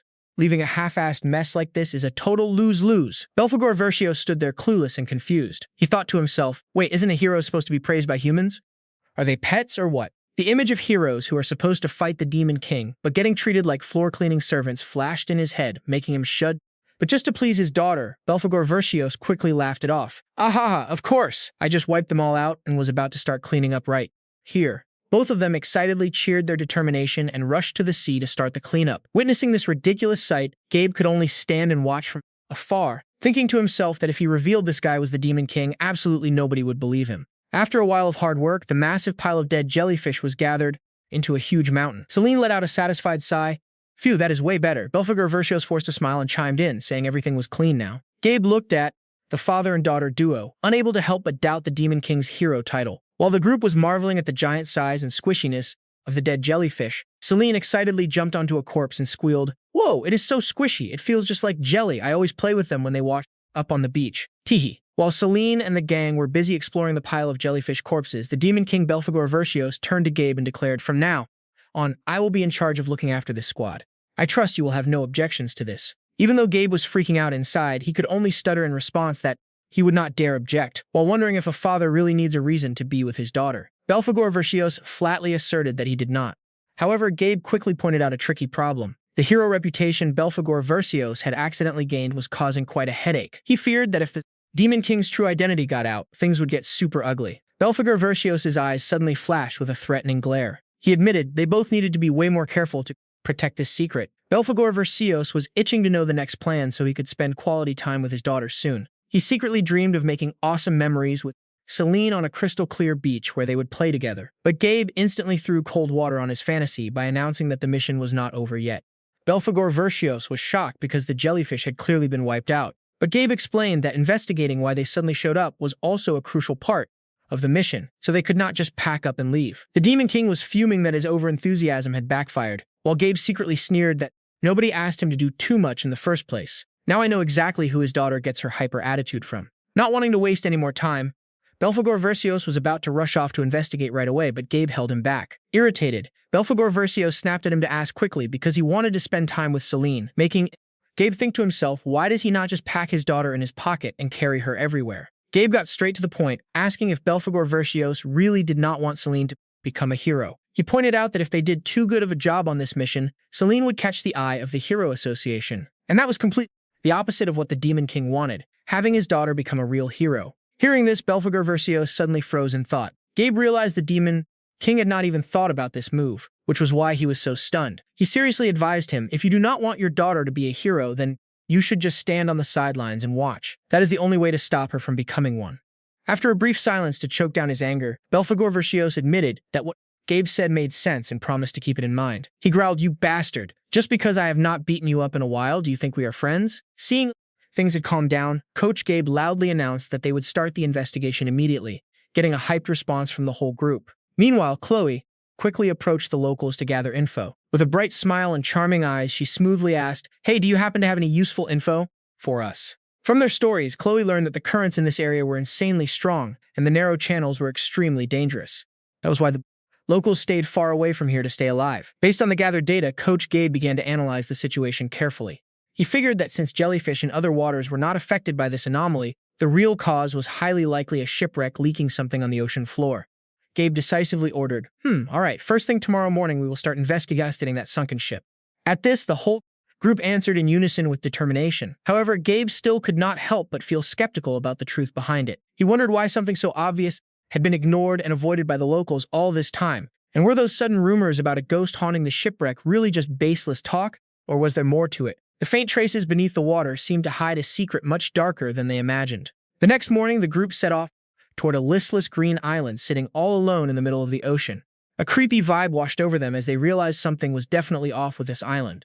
On deck, one of the members anxiously urged everyone to turn back quickly before the ghost actually got mad. Despite his teammates' fear, Selene suddenly squealed with excitement. "Over there! There is a ship over there!" A massive wooden shipwreck perched precariously on sharp rocks came into view. It looked like they found the ship sooner than expected. Getting closer to the wreck, Selene excitedly asked if something weird was really going on here. Sinfai quickly reminded her that it was only a theory, but Selene was already fired up. She clenched her fists and confidently declared she would totally destroy whatever was causing trouble for everyone. Seeing his friend's over-the-top enthusiasm, Sinfai could only sigh and remind her that nothing was certain yet. Suddenly, Selene froze as she heard rushed footsteps stomping on the gravel. Right in front of them, a squad of solemn knights suddenly appeared, blocking their path from behind some huge boulders. "Please turn back, this place is." Stepping out from behind the rocks, Levi appeared in all his majesty with his soldiers, loudly declaring that this was the territory of Duke Honest. Selene gasped in shock. "Letha, what are you doing here?" With a cold glare and a hostile attitude, Leth flatly declared he would not forgive anyone if they dared take another step forward. Geez, why the drama? They were classmates, why the nasty attitude? Sinfai was shocked to realize that the flag hanging on the shipwreck looked exactly like the crest of the Annis family. Before the tension could escalate, a terrifying pressure suddenly burst out. The Demon King used his headbutt to smash straight into Blondie, sending him flying. Everyone was instantly thrown into a panic by this. What the hell just happened? The Belphegor Verscios is literally stepping on Leth right now, flexing hard. If you aren't going to let us slide, what are you going to do about it? Keep barking, punk! Seeing that, Sinfai was totally shocked and screamed Letha's name in pure panic. Suddenly, old memories came rushing back to him. It was the first time they ever met when they were just kids. After accidentally bumping into each other, Letha actually walked up to apologize and reached out his hand to help Sinfai up from the dirt. He explained he was just trying to say hi to Duke Jane's son, but the guy was moving way too fast, so he couldn't dodge. I mean, kids running around and bumping into each other is totally normal, right? Little Sinfai was super flustered, looking up at his new friend with timid eyes. Standing right in front of him back then was This super confident kid, introducing himself as Leth Jean Anis, the second son of the powerful Duke Anis. Tagging along with Leth was Mac, the third son of Count C and not Zwain. Surrounded by all those rich, noble kids, Zinfei shyly grabbed Leth's outstretched hand and quietly introduced himself as Zinfei Jezin. Letha loudly declared, "All right, Zinfei, you're joining our club." Zinfei was just clueless and asked, "Wait, what club?" That very club was his gateway into the prestigious high society circle. Standing in front of this massive mansion-like building, Zinfei couldn't help but blush from pure excitement and pride. That's where he started learning the golden rules of high society. From sipping tea elegantly, even though the bitterness made him want to literally scream, to super boring economics classes that put everyone straight to sleep. But the coolest part was definitely the third rule, becoming the ultimate fighter, showing off your skills. Zinfei was like, "Whoa, Letha, you're so awesome," and got a super confident, "Duh, of course." Man, those were some of his happiest days back then. But then someone ran up and whispered something in Letha's ear. His eyes immediately locked onto his best friend, and Letha asked him coldly, "You said you're a duke's son, but your mom is just a mistress?" That question hit like a ton of bricks, leaving Zinfei stuttering in shock. "Wait, what's wrong?" He reached out a shaking hand to touch his best friend, but Letha immediately smacked it away. Letha's eyes burned with pure disgust as he roared, "Don't you dare touch me with those filthy hands." Zinfei desperately tried to deny it. "No, that's not," but Leth cut him off completely. "From now on, don't even act like you know us anymore." Zinfei stood frozen in the middle of the training field, hurt, watching his former friends walk away and leave him all alone in this brutal reality. But snap back to reality. Zinfei panicked and rushed over when he saw Lethe collapse onto the ground. He screamed his friend's name in pure terror, while the Belphegor Verscios just stood there looking awkward. He cursed under his breath, not expecting this noble kid to be so insanely weak. I mean, did he hit him a bit too hard? Zinfei rushed to lift Leth up, shaking him and begging him to wake up. Belphegor Verscios just watched, secretly regretting his whole plan to give a warning to shake off that hero title, which totally backfired because he couldn't control his insane power. Seeing a whole troop of soldiers marching in, the Belphegor Verscios realized this situation was getting way worse than he planned. The guards furiously drew their swords, yelling at whoever dared to jump their young master. But the glowing red aura of pure bloodlust coming off Belphegor Verscios had them shaking in their boots, realizing they couldn't even track his movements. Watching from afar, Instructor Gabe could only facepalm in agony, cursing the Demon King for about to cause another massive disaster. Belphegor Verscios quickly decided to play dead so he could keep a low profile, planning to handle the rest while Selene wasn't looking. He gestured to Gabe like, "Go ahead, I got this."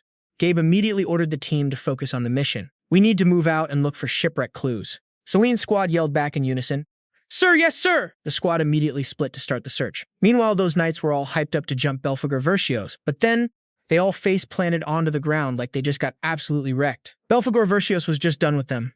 Bro, the overacting is crazy. Turns out they chose to play dead because they knew they stood zero chance. In the middle of the chaos, Lethe slowly opened his tired eyes. Man, this guy's got plot armor. Not even the Belphegor Verscios could take him out. The moment Lethe opened his eyes, Selene cheered, "Hey, he's awake." Zinfei also rushed over in a panic, checking if his friend was okay. Even though he just narrowly escaped death, Lethe was still acting all high and mighty. He swiped Selene's hand away and coldly went, "Please, this is nothing." Zinfei quickly yelled to let Instructor Gabe know. While Lethe was frantically searching around for something super important, Gabe walked up holding a small purple pouch and asked, "Are you looking for this?" Lethe's eyes went wide with shock when he saw the item in Gabe's hand. Gabe locked eyes with the young master, asking in a low, serious voice, "You're Lethanis, right?" Instantly, Lethe lunged to snatch the pouch, but Gabe dodged. Gabe looked right at him, realizing the kid knew exactly what was inside that purple pouch. Lethe demanded it back, but Gabe shut him down, saying this stuff had to be reported to the Hero Association immediately. Lethe didn't even flinch, claiming the association already knew and that Instructor Ironmus had fully authorized him to handle this task. Wait, then why didn't Gabe know a single thing about it? Is there some shady stuff going on here? Seeing Gabe's suspicion, Lethe explained that since this directly involved his family, Instructor must let him handle it personally. Hearing that, Gabe tossed the pouch back to Lethe. Inside was Testamen, an insanely powerful stimulant. It has the ability to instantly boost physical strength for a short time, but the side effects are absolutely brutal, causing the user to age at an insane speed if they abuse it. That's exactly why Testamen must be reported the second it's found. Gabe realized those soldiers were already addicted to the stuff and would definitely die if they kept fighting. He warned Lethe to keep a tight grip on them if he didn't want the family reputation he protects so much to go up in smoke. Lethe just stayed quiet. Belphegor Verscios suddenly popped up from behind, teasing that Gabe finally sounded like a real instructor. Gabe was furious, swearing in his head for the damn Belphegor Verscios to stop messing around and causing trouble. Once he cooled down, Gabe asserted his authority as the instructor. Meanwhile, Belphegor Verscios casually asked if their mission was already over. Like, "Bro, you haven't even done anything yet. Did your daughter come here just for sightseeing?" Gabe confirmed that everything was indeed wrapped up since another squad would be dispatched to take over the scene. But Selene suddenly yelled out in protest, refusing to accept that everything, and that's how things wrapped up. Gabe was totally shook and asked, "Wait, what?" When Selene pointed straight at the bag of testamen, dead serious that it was some straight-up poison, she boldly declared, "A real hero would never just stand there watching bad stuff happen and then turn around to ask their dad for permission." Belphegor Verscios started sweating bullets, awkwardly backing his daughter up, which made Gabe grit his teeth and snap that a real hero shouldn't tolerate garbage behavior. Inside, Gabe was screaming because he couldn't wrap his head around why Belphegor Verscios folded so easily and agreed, especially when he was the one who didn't want his daughter doing this hero stuff in the first place. Sinfi also clenched her fists in support, saying Lethe was getting totally insulted and needed to keep going with the mission to push his limits.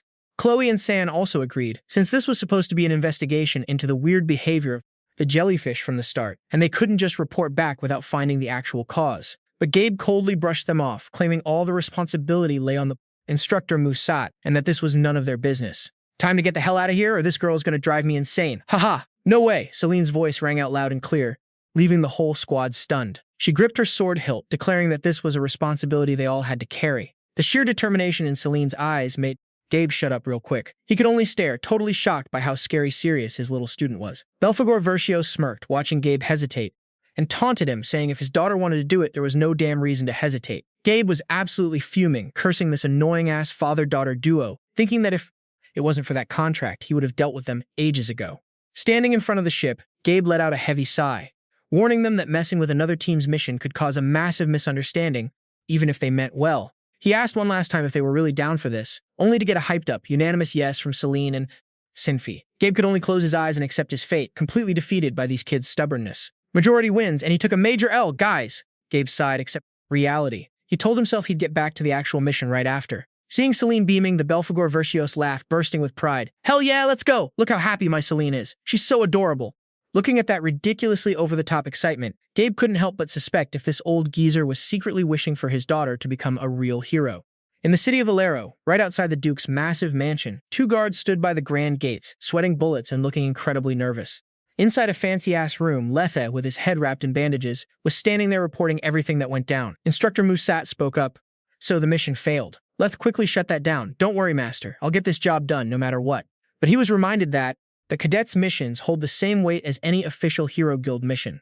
This meant the guild wouldn't be able to punish the criminals if the cadets bagged them first. Lethe grit his teeth, dead set on making sure the bastards spreading testamen would get exactly what they deserved.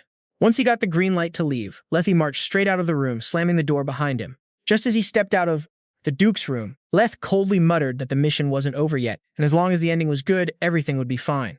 Out of nowhere, a soldier asked about a guest waiting for him, which caught Lethe off guard. Walking down the stairs, he froze when he saw a guy with flashy blonde hair waiting there. The guy smirked smugly and said, "Long time no see, little bro. Glad to see you're still kicking." It was a classic high society sibling reunion, totally fake, just sizing each other up.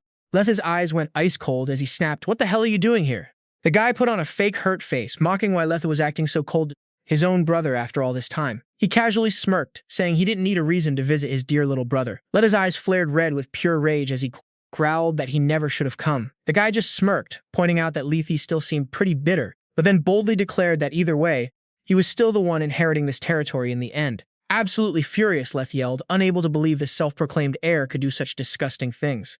The guy played dumb, asking what he even did, before suddenly flashing a creepy-ass grin. "Oh, you mean the drugs?" he casually brought up. The stuff that had been giving him and Dad a massive headache for the past few days. He shamelessly claimed they were both relieved knowing Lethe was the one investigating it. What an absolute dirtbag, messing up and making his little brother clean up his garbage. He loudly declared that since he trusted Lethe, he'd dump the whole mess on him to handle. Suddenly, a massive surge of magic power erupted. An earth-shattering explosion blew up, obliterating everything in a blinding flash of light. With badass landing after smashing right through the barrier wall, Belphegor Verscios clapped and cheered. "Hell yeah! My girl is awesome. Did you guys see that? She destroyed the entire wall with just a single slash." Watching this madness, Instructor Gabe and Sinfi were just sweating bullets. They privately wondered if it was really necessary to blow up a whole damn wall like that. Right on cue, a bunch of panicked mansion guards rushed over and yelled, "Who the hell are you? We are the warriors of justice looking for the truth." Haha, Lethe, still wearing those head bandages, showed up with his brother looking totally dumbfounded. He snapped, "What the hell are you guys doing here?" His brother, standing right next to him, recognized their uniforms and sneered. They looked like a bunch of Hero Academy brats. Lethe looked at the wrecked rubble and growled, "Is this your idea of help?" Selene, totally oblivious, just waved cheerfully. "Hey Lethe, we came to help you out." Honestly, they looked more like a bunch of home invaders than actual help. Lethe grit his teeth in pure frustration. "Damn it!" Leth made it dead clear that this was his own damn mission and ordered them not to interfere. Selene blinked, totally confused. Wait, really? This was more of an unspoken rule anyway, and messing with it could cause serious drama down the line. Levy was so pissed off the veins were practically popping out of his face. He threw down an ultimatum. If you back off right now, I'll let it slide. But Selene got all serious again. She stared straight into his eyes and boldly declared, a real hero does not stand for injustice. Man, she's so extra, demanding justice while literally wrecking someone's house like that. So who's gonna get justice for that poor wall? Haha, Letha was completely dumbfounded. Say what? Selene firmly repeated that the injustice was happening right here under their noses and they came to put a stop to it as real deal heroes. Sinfi chimed in to back her up. Hell yeah, Leth! Selene locked her eyes on Leth, asking him straight up if he was trying to stop the spread of that Testamen drug. Leth could only look away in silence, confused, while his older brother stood behind him with a smug, evil smirk. Leth snapped that this mission belonged to his team and Selene had zero right to butt in. Right then, Brennan showed up with a fake-ass smile, casually recognizing her as his little brother's classmate. Stepping way too close to Selene, he started flirting, whispering that she looked pretty cute up close. This totally ticked off Belphegor Verscios, who was standing right behind her. He growled, asking if this punk realized he was invading her personal space. He warned him not to dare mess with his precious daughter. Selene, completely clueless, asked who this stranger even was. The guy proudly introduced himself as Brennan, but Selene totally misheard it as Blue, instantly making things super awkward. Zinfi quickly explained that this was Letha's older brother and the future heir of the Annis family. But Selene still butchered his name, calling him Bugan, making Shinfi scream at the top of his lungs that his name was Bren, not some kind of bug. Ignoring the correction, Selene beamed and said, nice to meet you, bug, I'm Selene. Bren could only scoff in pure disgust, thinking she was just some rude, brainless brat. He rolled his eyes, utterly annoyed that his brother went to school with a girl like her. Selene fired right back, snapping that she wasn't a brat and calling Bren an idiot instead, which totally threw him off. Right in the middle of their fight, San suddenly stepped up, staring Bren down with an icy, sharp glare. Noticing her friend's intense look, Chloe worriedly asked if she'd noticed something shady. San thoughtfully confirmed she could smell the heavy scent of Testamen reeking off Bren, meaning this little bug was definitely the culprit.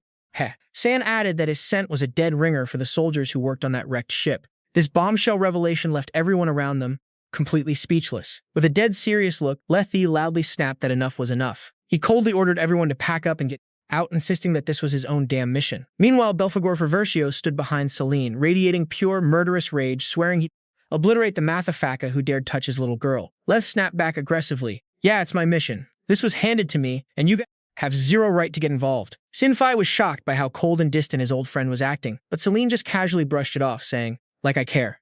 That totally threw Leth off, and he dumbfoundedly blurted, what? She stared straight into his eyes and made it clear. The issue isn't the mission itself, that doesn't even matter anymore. Leth growled, completely pissed off. Doesn't matter? Then tell me, why the hell are you even here? Just to nose into other people's family business. She proudly declared the one and only reason they showed up.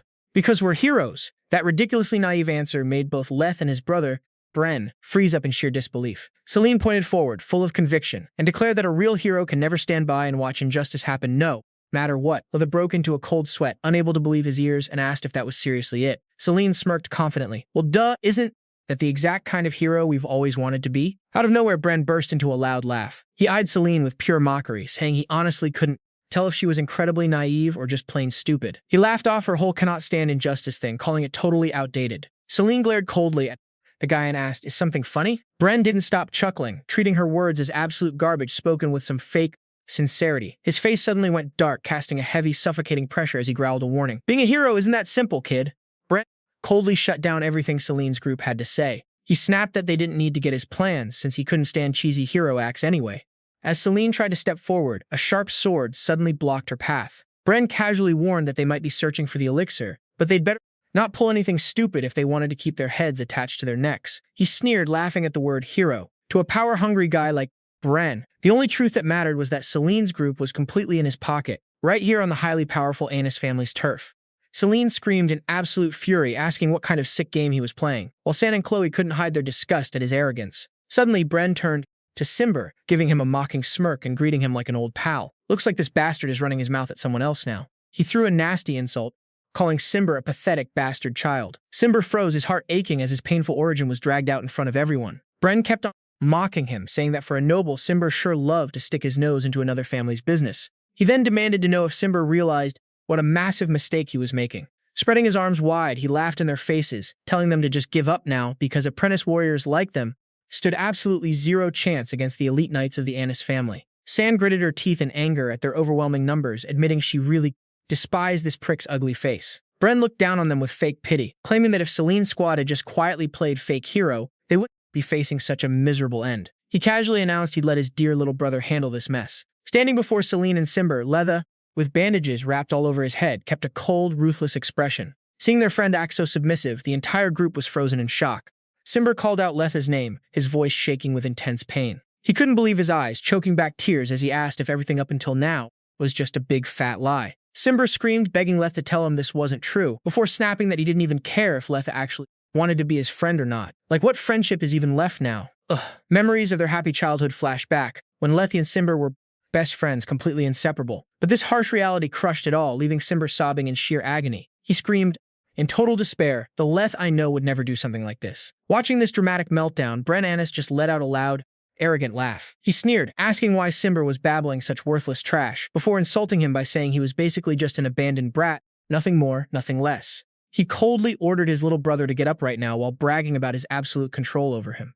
The younger brother he supposedly cherished so much. Letha's eyes burned with pure rage as he growled, I told you to shut your trap, you sick freak. Bren was stunned for a second, but then he let out a sinister smirk, demanding to know what his little brother had just said. Letha kept his cold, deadpan expression, but the smirk on Bren's face was wiped off instantly when Lee threw in another roasting remark. Actually, looking back, it just makes me sick. Lith gritted his teeth, locking a gaze full of pure disgust onto Bren, spitting that his shameless face was lower than any commoner or basic bastard out there. Losing his mind over being humiliated, Bren lost it, screaming like a lunatic and threatening to make Leth regret baring his fangs at his own brother. Leth, however, stayed chillingly calm, coldly firing back that he had already been regretting things for a long time. Right then, the knights drew their swords in unison, surrounding Letha with a harsh metallic clash. Bren let out a mock sigh, whining that his little bro was making things way harder than they needed to be. Are we seriously turning on each other just like that? He mocked his beloved younger brother's brain-dead choice and declared he had no other option but to get his hands dirty. Suddenly, a giant, roaring fiery beast materialized, ready to swallow everything in sight. Bren coldly stated that unexpected accidents happen all the time on this land, and the mortality rate of wannabe heroes is always shockingly high. Bren smirked like a psycho, casually playing off that the death of a duke's son falling within that 30% hero mortality rate wouldn't raise any eyebrows. Letha gritted his teeth, glaring with utter disgust. Finally, you've shown your true colors, you scumbag. Bren casually grabbed Letha's chin, mocking him that this was just a punishment for being jealous of his generous older brother. He shamelessly claimed he really wanted to let it slide, but as he swung his sword of fate, a bloody tragedy exploded instantly. Talk about brothers tearing each other apart, guys. Witnessing this horror, Selene and Zinfi could only cover their mouths in shock. Fresh blood dripped onto the floor, but Bren casually switched up his tone, asking if Leth had learned his lesson, promising to let him live and keep playing hero. Suddenly, Leth swung his sword right against his brother's throat, coldly spitting. Don't get it twisted. I was just thinking how pathetic I am for letting anyone actually see you. Bren kept up his smug smirk, mocking Leth for spending way too much time around lowlifes to think that way. Putting on a total fake face, he claimed he was out of options and said goodbye to his dear little brother. But right as Bren went to finish him off, glowing purple magic chains burst out of thin air, binding him tight, leaving the high and mighty Grand Duke only able to gasp a shocked, huh? And it wasn't just Bren, the entire squad of surrounding knights got locked down by the purple chains too, screaming in horror as their bodies were completely paralyzed. Weren't you guys acting all tough with your backup? Why so quiet now? Teehee. Leth watched in total shock, wondering if this was some cheap trick pulled by his brother. The crowd whispered about the frozen knights. Selene and Zinfi watched anxiously, figuring this must be the work of some terrifying dark curse. Off in the distance, a blue-haired woman watched the chaos unfold with a knowing look. Seeing the Annis family knights completely shut down, she egged them on, saying, shouldn't we take advantage of this opportunity? That's way more important. Selene immediately jumped and totally hyped. Clenching her fist, she declared, heck yeah, let's bust the bad guys first. Even though an injured Lethe was struggling and yelling, stop, this is my job, Selene wasn't having it and shot back, nothing belongs to anyone. Besides, I'm hero too. After a brief chaotic brawl, Bren's entire squad was tied up in a messy pile, totally helpless on the ground. Seeing this disaster, Leth let out an exhausted sigh. He hesitated, then muttered, never thought I'd have to thank you. At the end of the day, this is our mission. Selene beamed with a grin, saying she didn't mind at all as long as they got what they deserved. Honestly, we were all sick of those jerks anyway, so no thanks needed. Leth coldly turned away, leaving them with a warning. Don't get it twisted, though. Just because we cleared a quest together doesn't mean we're going to be friends. Zinfi could only nod along with a confused, okay. But then Letha stopped in his tracks, lowering his head to admit something. But that foolish resolve of yours, I actually respect it. Hearing a rare compliment, Selene and Zinfi looked at each other, smiling with pure satisfaction. Selene excitedly waved, calling out, let's move. Watching them drag the criminals away, Coach Gabe stood in a dark corner, grumbling, "Didn't you say you weren't going to interfere?" Belphegor Verscios, in his disguise, threw a tantrum because he just couldn't hold back his rage. Gabe snapped, warning that he'd get caught if he kept meddling so obviously, and muttered, "You total idiot, you damn demon king." Belphegor Verscios was still fuming, huffing that the only reason he lost his cool was because that rude punk dared to threaten his precious Selene. Gabe immediately shut him down by asking if he really wanted his true identity exposed. Like, if he got caught now, how could he face his precious daughter? Gabe lowered his voice, arguing that a guy like Letha would never listen to a mere human anyway. Belphegor Verscios stood frozen in frustration, while Gabe stared at him with an incredibly sharp and serious glare. The atmosphere instantly turned heavy as Gabe suddenly dropped a massive question. "By the way, Belphegor Verscios, what did you actually do to your daughter?" Belphegor Verscios' eyes hardened, and a chilling silence fell over them in the late afternoon. Deep in a dark dungeon, Bren Annis was tied tight to a chair, facing a harsh interrogation from his own brother. Letha slammed his hands on the table, demanding, "Are you finally going to spill it, or what?" Bren Annis responded, with nothing but a cocky smirk, mocking that everything he did was only for the family, unlike Leth, who was a total sellout. If only Leth had a fraction of his loyalty, maybe things would have turned out better. Watching from behind, the instructor kept quiet. Bren continued his insults, claiming Letha had become a dog for the Hero Association after his time at the academy. He mocked his brother for being stupid enough to turn against his own family, threatening that the family leaders would never forgive this betrayal. But Lethe just coldly turned his back and walked away, declaring that no matter what happened, he had absolutely no intention of letting him out. Leth flat out declared that for everyone's sake and for the Annis family itself, a piece of trash like Brain deserved to rot behind bars. He slammed all the glowing red testament pills from his pouch onto the table. Leth roared, demanding his brother spit out where these drugs came from and how the hell he got his hands on them. But Blen was still acting tough, swearing up and down he'd never even seen or laid a finger on that kind of drug. "This guy's got a seriously big mouth, guys. Any ideas on how to crack him?" He started spinning some wild conspiracy, claiming the drugs stashed on the family ship were nothing but a setup to frame him. And the mastermind behind it was none other than the second in line, the one who was always green with envy for not being the eldest. The glare in Letha's eyes flashed with cold rage at such a blatant lie. Blen kept his smug look, totally blind to the hilarious irony of his situation. Even though he kept yapping about being innocent, Blen's own body was literally falling apart from heavy drug abuse. Letha pressed him hard, asking bluntly, "How are you going to explain that, huh?" Blen, wearing a smug smirk on his filthy face, casually spat out a dirty excuse. He claimed he could just say someone forced him to take them. After all, there were tons of haters out there jealous of the Annis family's rising status. Blen insisted there was no way he'd take them on his own, then turned to mock his little brother. "Right, Mr. Hero?" Standing in the shadows, Master Musat quietly watched, with a deadpan expression. "Honestly, this shameless bastard needs some roughing up, if you ask me." He asserted that no matter how hard Brain tried to deny it, his trashy nature was already fully exposed. No matter how many times they interrogated a stubborn jerk like Brain, he wouldn't spill a single thing. He sarcastically mocked that silence as blind loyalty, but honestly, Bren was just straight up stupid. He pointed out that this idiot didn't even grasp how pathetic his situation actually was. Right then, Master Musat turned on his heel to leave, tossing a cold order back to Leth. "Show him." Blen was still standing there cluelessly, asking what the old man was talking about, but Letha crushed all his hopes, saying, "It means you've got nowhere left to run, Blen." Blen laughed defiantly, still believing the family elders would never let Letha get away with this. Not even flinching, Letha bent down to pick up the bright red testament pills scattered all over the floor. He began analyzing how this was a crazy rare drug in the kingdom named Hyos. Letha explained that the drug powder was made from crushing deep red flowers that only grow in tropical rainforests. Seeing his brother still smirking and making snarky remarks about his knowledge, Leth pointed out that since these flowers only grow in such specific spots, their supply chain is incredibly easy to track. He highlighted the fact that hardly any merchant ships ever visit those remote areas, and the number of people allowed there is super limited. Lethe asserted that the truth getting exposed was just a matter of time, and it'd all be over the second they tracked down a witness. Blen sneered arrogantly, mockingly asking what Lethe was even trying to say and laughing off the suggestion to surrender as a joke. He growled, warning his brother not to pull those cheap tricks on him. But Leth coldly whipped out a newspaper with a shocking headline. "Duke's eldest son arrested for smuggling illicit drugs, admits to acting alone without family's knowledge." Leth lowered his voice, stating that the elders Brain so blindly trusted were actually the most cold-blooded of them all. I mean, they were bound to sacrifice a pawn anyway, lol. Staring at the paper, Bren trembled, unable to believe his eyes. He stammered, asking how this could even happen. Leth ruthlessly pointed out that his own family had sold him out, like a lizard cutting its own tail to stay alive. Faced with the harsh truth, Blen screamed like a lunatic, claiming this had to be fake because he dedicated his entire loyalty to the family. He desperately asked how they could just dump him like this. Letha looked down at the defeated loser and coldly stated that sometimes loyalty never pays off. Driven to a corner, Blen glared, accusing Leth of framing him out of jealousy over the heir position. He screamed, cursing his brother as a bastard for plotting to drag him down. stating that it was Brain's own selfish greed that dragged the family's honor through the mud. Like, if you didn't do dirt, how could someone frame you?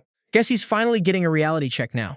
The fire in Lethay's eyes burned with a threatening glare. He warned Brain not to get it twisted. The one who stained the family name was him and him alone. Letha firmly declared he was here to clean up the mess his brother made. He scornfully pointed out that Brain's loyalty to the family was actually just cheap greed for wealth and status. To Leth, the Annis family was a source of pride and a sacred duty given to him by heaven. However, right now, that noble title had turned into a cruel shackle. Even so, he asserted he would never turn his back on the family, because nobles stay nobles by carrying heavy burdens. Letha's eyes blazed with determination as he vowed, "And I'll carry out those duties. From now on, I will purge trash like you from this family and restore the Annis crest to its rightful place." Turn back to the glowing red testament pills on the table, Leth demanded bluntly, "So spill it. Who did you get this testament from?" Seeing his brother's panic expression, Letha realized Brain still didn't get how pathetic his situation was. He decided to drop another bombshell. "We actually analyzed this testament a while ago, and guess what? Its ingredients are slightly different from the normal stuff." Letha pressed him, asking if he knew where the difference lay, leaving Brain to only stammer back, questioning the ingredients.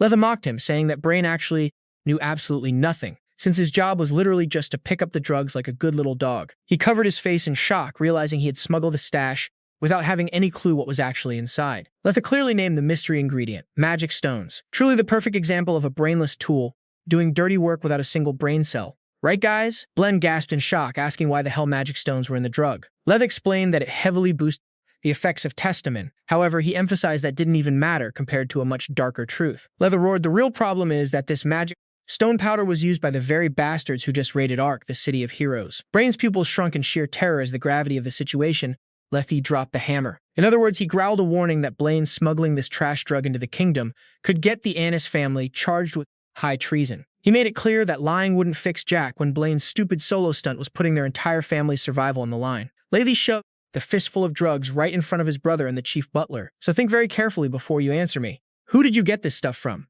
Blaine trembled, sweating bullets as he stuttered. I just spit it out already. Stop stammering like a coward." After hesitating, Blaine finally squealed, revealing the mastermind. "From the Belphegor Verscios." Lethe froze, his mind going blank, his eyes wide with pure shock at the bombshell news. Meanwhile, in a lavish room, Duke Luan was casually sipping a cup of tea, commenting on how the Annis house had decisively cut off their loose end. He figured they weren't totally incompetent, they just ran into some bad luck this time. Glancing at the newspaper reporting that the Duke's eldest son had finally confessed, Luan sneered, thinking that if the Annis family pinned everything on their idiot eldest son, it was actually a pretty smart play. Even though their testament supply was temporarily cut off, he believed finding a new smuggling route was only a matter of time. Standing up with a scheming look, Luan stared at a photo of Selene and muttered in a low voice, "The real problem is that the pests in my way are piling up." "Piling up? Oh yeah, what are you gonna do about it, huh? Try touching her and see what happens, you creep? Haha." Meanwhile, in the magnificent glowing palace of heaven, Archangel Lu called an emergency meeting with all the gods. He solemnly announced that the sole reason for this gathering was because the Belphegor Verscios, was currently roaming the human world in broad daylight.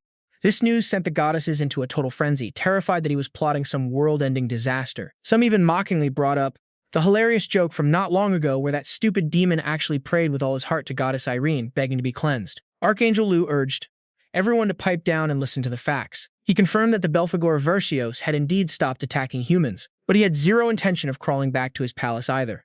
And the craziest part? He was currently going on adventures side by side with humans. This absolute bombshell left the gods staring at each other in utter disbelief. They couldn't wrap their heads around a Belphegor Verscios teaming up with mere humans. Even so, it didn't look like he was up to anything sinister. No duh, the guy is just insanely obsessed with his little princess, haha. Still, Archangel Lu remained completely on edge, declaring, "But he is still the Belphegor Verscios. We can't just let him run wild outside his own territory." His words set off a massive wave of gossip among the gods. They were convinced a demon would always be a demon, and he had to be plotting something shady. Some even claimed his prayers to Irene were just a pathetic act to play the heavens.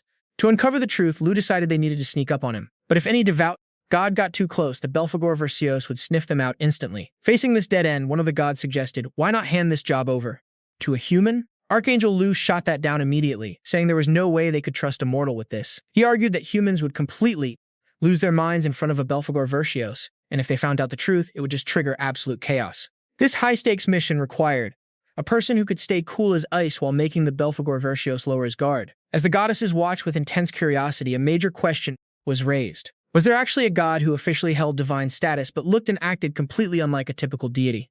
Well, gods come in all flavors, just like humans. Right in the middle of this solemn divine summit, a loud, obnoxious snore shattered the silence. The dolphin goddess was passed out face down on the table, drooling like crazy, completely oblivious to all the disappointed side eyes drilling into her. Jolting awake from her dream, she dizzily wiped her mouth and asked with pure innocence, "Huh? Why is everyone staring at me? Is there something on my face?" Dolphin was actually a newbie goddess who had just recently moved up to heaven. Since she hadn't fully unlocked her divine powers yet, she was the absolute perfect candidate to spy on the Belphegor Verscios without getting caught. Seeing the entire council go dead silent, Dolphin scratched her head and laughed sheepishly. "Wait, do you guys need me for something?" Even though a few gods were sweating bullets about handing such a huge job to someone who seemed totally brainless and got so emotional she'd sob and sniffle over everything. Archangel. Lou still hoped she would be their ultimate trump card. Dolphin squealed with excitement when she heard she got the job. "No way, seriously? But wait, what's going on?" Meanwhile, back in the human world, Belphegor Verscios was glaring at Coach Gabe, demanding, "Are you trying to say the way I treat my daughter is wrong?" Gabe broke out in a cold sweat, waving his hands to explain that he didn't mean it like that, but he honestly felt like something was off with Selene. Watching the little girl beaming as she planned a beach trip with Sinfi, Gabe couldn't help but wonder. A thought flashed through his mind. Could this student be hiding some dark secret or harboring some terrifying hidden power? The memories of their past clashes hit him, sending a cold shiver down his spine. He recalled her mind-blowing, monstrous strength with pure dread. That insane level of power packed inside such a tiny body had forced a battle-hardened veteran like him to his knees in agonizing pain. Gabe realized that behind her carefree smile was a burning desire to be a hero stronger than anyone else. Sure, Selene could be a total airhead and weirdly oblivious at times, but whenever she faced injustice, her unyielding sense of righteousness blew Gabe completely away. Talk about ironic, the daughter of a Belphegor Verscios living as a champion of justice. Haha. He was certain Selene was nothing like a normal teenager, especially with that freakish physical strength that could easily lift a full-grown adult. Hearing his daughter get showered with praise, Belphegor Verscios was so stoked his face flushed red as he squirmed with pride. "That's my Selene for ya." But Gabe wasn't about to let the Belphegor Verscios drown in his own delusions. He cleared his throat, cutting him off, and told him to wipe that goofy look off his face so they could talk business. Gabe quietly pondered Selene's supernatural power. He figured there were only two possibilities here. Either it was due to some crazy specialist training, or she inherited it through her bloodline. Turning to Belphegor Verscios, he asked out of curiosity, "Who are her parents? Do you actually know?" Belphegor Verscios froze at the question, his brow furrowing as he snapped back. "Selene's parents? What kind of weird-ass question is that?" Instantly, he puffed out his chest with absolute pride and declared, "Of course Selene is my daughter. Is mine." Looking at the Belphegor Verscios' smug face, Gabe was totally speechless, wishing he just kept his mouth shut. Belphegor Verscios suddenly switched to a dead serious tone. He declared that since the mission was over, there was one super important thing that absolutely had to be done right now. Seriously, flexing his Belphegor Verscios status to flip his attitude whenever he wants. Gabe broke into a cold sweat, terrified of whatever crazy stunt he was planning next. Suddenly, a razor-sharp, gleaming blade was drawn. But contrary to the murderous aura from earlier, Belphegor Verscios excitedly threw on a polka-dot apron and yelled, "Time to cook up a victory dinner for my precious daughter." Leaving behind the noisy bickering, the scene shifts to a gorgeous, sun-drenched beach. Under the crystal blue water, Selene and her friends were enjoying their vacation in bright swimsuits. In contrast to all the fun, Zinfi sat huddled gloomily on a mat, replying in a tired whisper. Seeing this, Chloe approached and asked if he was still worried about Letha. With eyes full of sadness, Zinfi admitted that he felt a bit bummed out, thinking he wouldn't get another chance to meet Lethe and check on him again. To Zinfi, even though Lethe was a bit blunt, he had an absolute belief in justice. He was worried that if Lethe went ahead and exposed his family's corruption, the adults definitely wouldn't let him off easy, and he might never be able to return. Right then, Selene suddenly stepped right in front of him and confidently reassured him, "Don't sweat it, Zinfi. Just leave everything to me." She insisted that him not doing anything right now was actually doing everyone a favor. True, right? Worrying wasn't going to solve anything anyway. Selene excitedly urged the whole crew to put everything aside and just enjoy this beach trip. Chloe totally agreed, saying that the mission was over and overthinking things would only ruin the good vibes. Hyped up by his friend's encouragement, Zinfi finally cracked a bright smile and thanked everyone. Out of nowhere, San killed the mood with a super innocent question. "But what do we do now?" This left Selene and Chloe just staring at each other in confusion. Embarrassed, San explained that this was her very first time at the beach, so she had absolutely no clue what to do. She wondered if they were just supposed to walk out there or what. Selene instantly got a massive brainwave. She slapped San on the shoulder and declared, "There's only one thing to do at the beach, and that's treasure hunting, obviously." Her eyes lit up with pure excitement at the thought of treasure chests sitting at the bottom of the ocean. While Chloe and San were still dazed, Selene grabbed Zinfi in a flash and dragged him away, even though Chloe just wanted to sit back and chill by the waves. Oh my god, how does her brain even work? Treasure hunting, seriously? Selene eagerly dragged Zinfi right into the ocean, absolutely convinced that treasure was waiting just ahead. After a while of splashing around, Zinfi was choking on seawater and screaming for help while Selene was still way too hyper. Chloe and San watched from the shore, one praising her energy while the other thought she was just wasting her stamina. Under the water, Selene even started chewing on some seaweed, forcing a panicked Zinfei to stop her. Suddenly, a massive, terrifying entity with insane killing intent appeared on a rocky ledge, freezing them both with sheer terror. Soon, they were drifting on a tiny boat in the middle of the ocean. Zinfei was puking his guts out from seasickness, while Selene was completely clueless about where they even were. As sunset approached, Selene suggested heading back because it was getting dark, but an exhausted Zinfei let her know that boats rarely passed through this area. Even though they hadn't found any treasure like the fisher boy mentioned, their presence had already caught the attention of a mysterious woman hiding behind the rocks, wearing a sinister smirk. Under the bright sun of Valero Beach, Coach Gabe looked at his students and asked if they were ready. Selene excitedly cheered, followed by determined shoutouts from Zinfei, Chloe, and San. Gabe gave a satisfied nod and praised them. Great job, everyone. Musat, the guide, informed the coach that Leth had smoothly handled the situation from this morning. Gabe proudly declared, "Anyway, you guys have finished the mission. Congrats on wrapping up your very first assignment." Selene was absolutely thrilled. She clenched her fists and cheered, "Hell yeah." Watching from a distance, the Belphegor Verscios couldn't hide his pride. He thought to himself, "That's my girl." But just as Gabe ordered, "Let's head back," a fully cloaked figure wearing a creepy mask suddenly popped up from behind them and spoke. "Could I trouble you guys for a quick favor?" Gabe instantly went on high alert, growling, "Who the hell are you?" The stranger casually replied in a mocking tone, "No need to be so hostile. I was just passing by and happened to have something I need to deliver to the hero named Selene." "Huh?" Gabe was completely shocked. He inwardly questioned, "She knows us?" Selene blankly pointed at herself. "Wait, for me?" The mysterious figure held out an envelope in front of her and confirmed, "Yes, for you." Calling someone out by name when they don't even know each other is super sketchy, guys. Taking the envelope with a red wax seal, Selene wondered, "A letter?" The stranger then dropped a bombshell. "It's a wedding invitation. I need to deliver it to the person who was invited." Selene repeated in shock, "A wedding invitation? Huh." She quickly ripped open the letter and screamed in disbelief when she saw the name signed at the bottom. "It's a letter from Ronia, guys." The whole gang froze, staring at each other in utter confusion and absolute shock. The contents of Ronia's letter began with highly formal language. "To everyone who has established a relationship with the Refens family up to this point, I am writing this letter to share some good news through these words." Ronia announced that she had met someone of the same mind, and she believed their feelings would never fade even though their relationship had only just begun.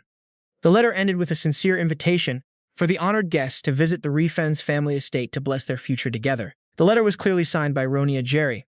Fans, but holding it in their hands, the whole crew couldn't help but feel completely baffled. Someone blurted out, "That's weird," and the others agreed, "Totally?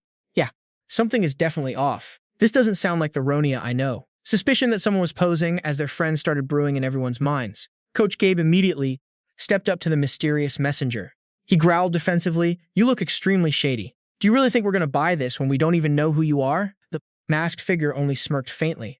"Geez, don't be so cold. We gotta watch out for strangers, remember, guys?" Selene's crew kept crowding the stranger. "We don't know your name, and your face is covered up. How are we supposed to buy that the Refens family actually sent you?" Hit with the aggressive interrogation, he just casually shrugged and replied with a smug smirk, saying they didn't have to believe him. While the crew stood there completely stunned, the mysterious dude casually dropped a total bombshell. "Because, well, I wasn't actually sent by the Refens." Coach Gabe's expression darkened, and he demanded sharply, "What are you getting at?" The guy smirked mischievously under his mask and spilled, "Honestly, that invitation wasn't even meant for Selene. Meaning you guys aren't invited to the wedding, or at least not officially." This confusing-ass claim only made Coach Gabe way more suspicious of what the guy was really up to. But Zinfei stepped in just in time. He pointed right at the crest on the envelope and said, "Hold up, Coach. I don't know if we should trust this dude, but that crest on the letter is straight up from the Refens. Nobody can fake this since it's literally imprinted with magic." A sharp "no way" cut through the air, breaking the tension. Selene stood her ground, insisting that this letter absolutely did not come from Ronia. Seeing Zinfei's confusion about what was off, Selene pointed out that the handwriting in the letter was way too pretty, whereas Ronia's real handwriting is totally stiff and rough. She remembered Ronia getting so mad and scribbling so hard in their room that the paper almost caught fire, making Zinfei just laugh awkwardly, thinking maybe she was just super ticked off at the time. But wait, there's more. Selene also caught a weird floral scent wafting from the envelope. It was totally not Ronia's style since she's obsessed with sweets. She insisted that if Ronia really sent it, the letter would totally smell like sweet candy. San chimed in, reminding them that nobles usually don't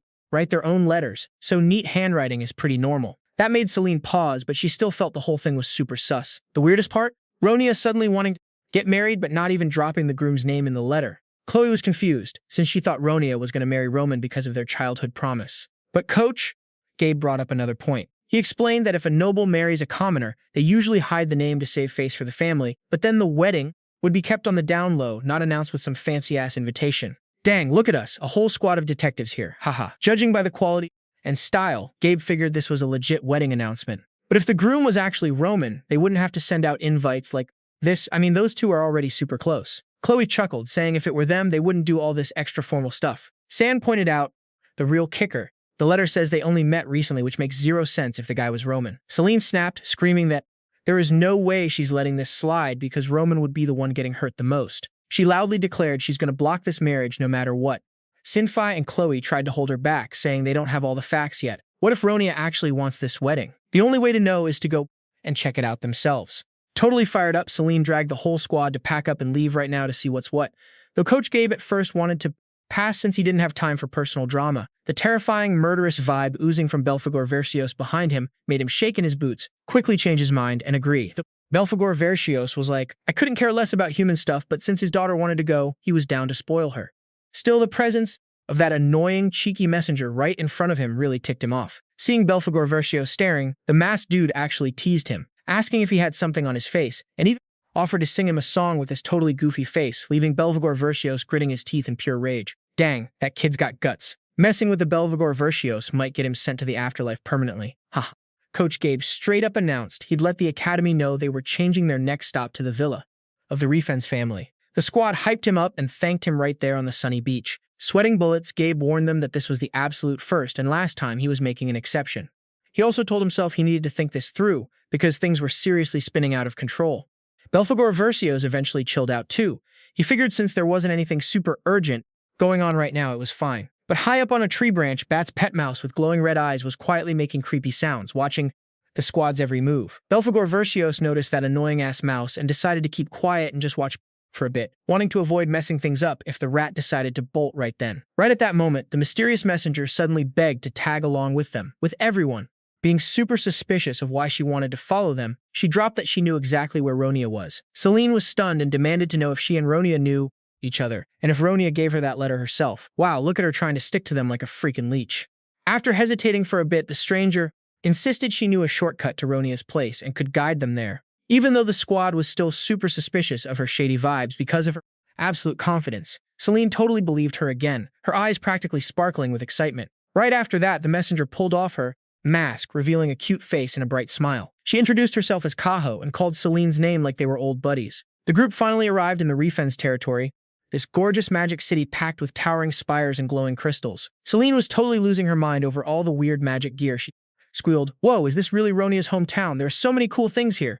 Kaho eagerly hyped it up, saying the place had tons of unique magic items you literally couldn't find anywhere else, since this was the city of mages. Meanwhile, Coach Gabe just held his head in his hands, wondering how he ended up in such a messy situation. "You're gonna have a lot more headaches, Coach. Hang in there." Haha. Selene, being way too hyped, started annoying the people walking by. They mocked her, calling her a country bumpkin showing off with zero manners. Zinfei quickly told Selene to keep it down before they made a bad impression, while reminding her that this wasn't some tourist spot and they weren't here for a vacation. Snapping back to reality, Selene immediately rushed everyone to go see Ronia, but then froze because she had absolutely no clue which way to go. But right then, some shocking news dropped. Lady Ronia was currently locked up under indefinite house arrest. Selene gasped in total shock. Wait, Ronia's locked up? Just then, the angel Kaho suddenly started introducing herself with a "This is the adventure diary of the most adorable little sis on the planet." She literally calls herself the designated storyteller, tasked with dropping all the epic adventure tales on every traveler out there. Kaho expresses her deepest gratitude to everyone who's always tuned in, and she's announcing a super juicy scoop today just for you guys. Ooh, whatever it is, I'm so here for the tea, haha. Turns out this big news is an ultra-important mission handed down to her by the big bosses up in heaven. Rocking her detective look, Kaho proudly announces her mission: to spy on the Demon King, who is supposedly plotting some absolute horrors against humanity. According to her, the demon threatening our tiny human race is none other than Boss Belphegor, a terrifying and brutal monster sitting majestically on his throne. He's a cold-blooded demon who's never shed a single tear, basically known as the most brutal piece of trash on Earth. Kaho was absolutely shook when she got slapped with this high-stakes mission to keep eyes on this terrifying guy. She's literally just an apprentice goddess who hasn't even been in heaven for 200 years. Kaho's terrified that the day her cover gets blown will be the exact day she gets turned to dust right in his hands. A grim vision of her own lonely grave pops up, making her shudder, unable to even think about it anymore. She just wants to dodge this mission at all costs. Oh my god, her attitude is literally a copy-paste of the Demon King's, I swear. Haha. But no matter how scared She can't just run away, purely because she's a low-tier goddess. A high-ranking angel with a bushy beard loudly declares that Kaho is the only one fit for the job, since she can get close to the Demon King without raising any eyebrows. Faced with this polite but forced command from her boss, Kaho can only break a sweat and fake a smile in total helplessness, even though her head is spinning with pure anxiety. The angel points out that while it's dangerous, this is something she can't run from forever if she wants to protect world peace. Kaho bitterly realizes she's basically just a sacrificial lamb, but all her protests and opinions get completely ignored. He flat out orders her to head down to the human realm immediately and expose whatever dark schemes the Demon King is secretly cooking up. The other goddesses tearfully send off their youngest sister, wishing her a safe return and promising to shower her with the best blessings. Oh my god, even deities abuse their power and bully the little guys, huh?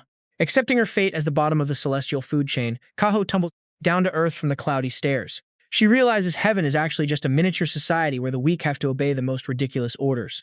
With a heavy burden weighing on her shoulders, Kaho officially steps into her perilous journey in the human world. She's determined to risk her life to unmask the Demon King and keep everyone safe. The second her feet touch the human world, Kaho kicks off her journey with some absolute drama queen whining.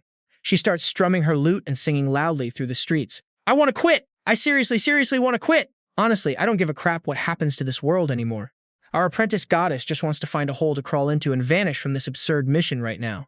But harsh reality forces her to face a super serious issue staring her right in the face. Kaho's weird outfit makes a kid passing by gasp, "Mom, look at her. She's wearing such weird clothes." The panicked mom quickly drags her kid away, warning them not to speak so loudly and definitely not to talk to strangers. Her biggest headache right now is how to get close to the Demon King naturally without raising any suspicion whatsoever. Suddenly, a spark of genius hits Kaho's brain. She smugly thinks she's just cooked up a brilliant top-tier plan. She immediately approaches the kid and offers, "Hey little kiddo, want some candy?" The kid's eyes light up with pure excitement at the green candy in her hand. But instantly the mother slaps the candy away and yells, "Don't feed my kid weird, sketchy things, you creep!"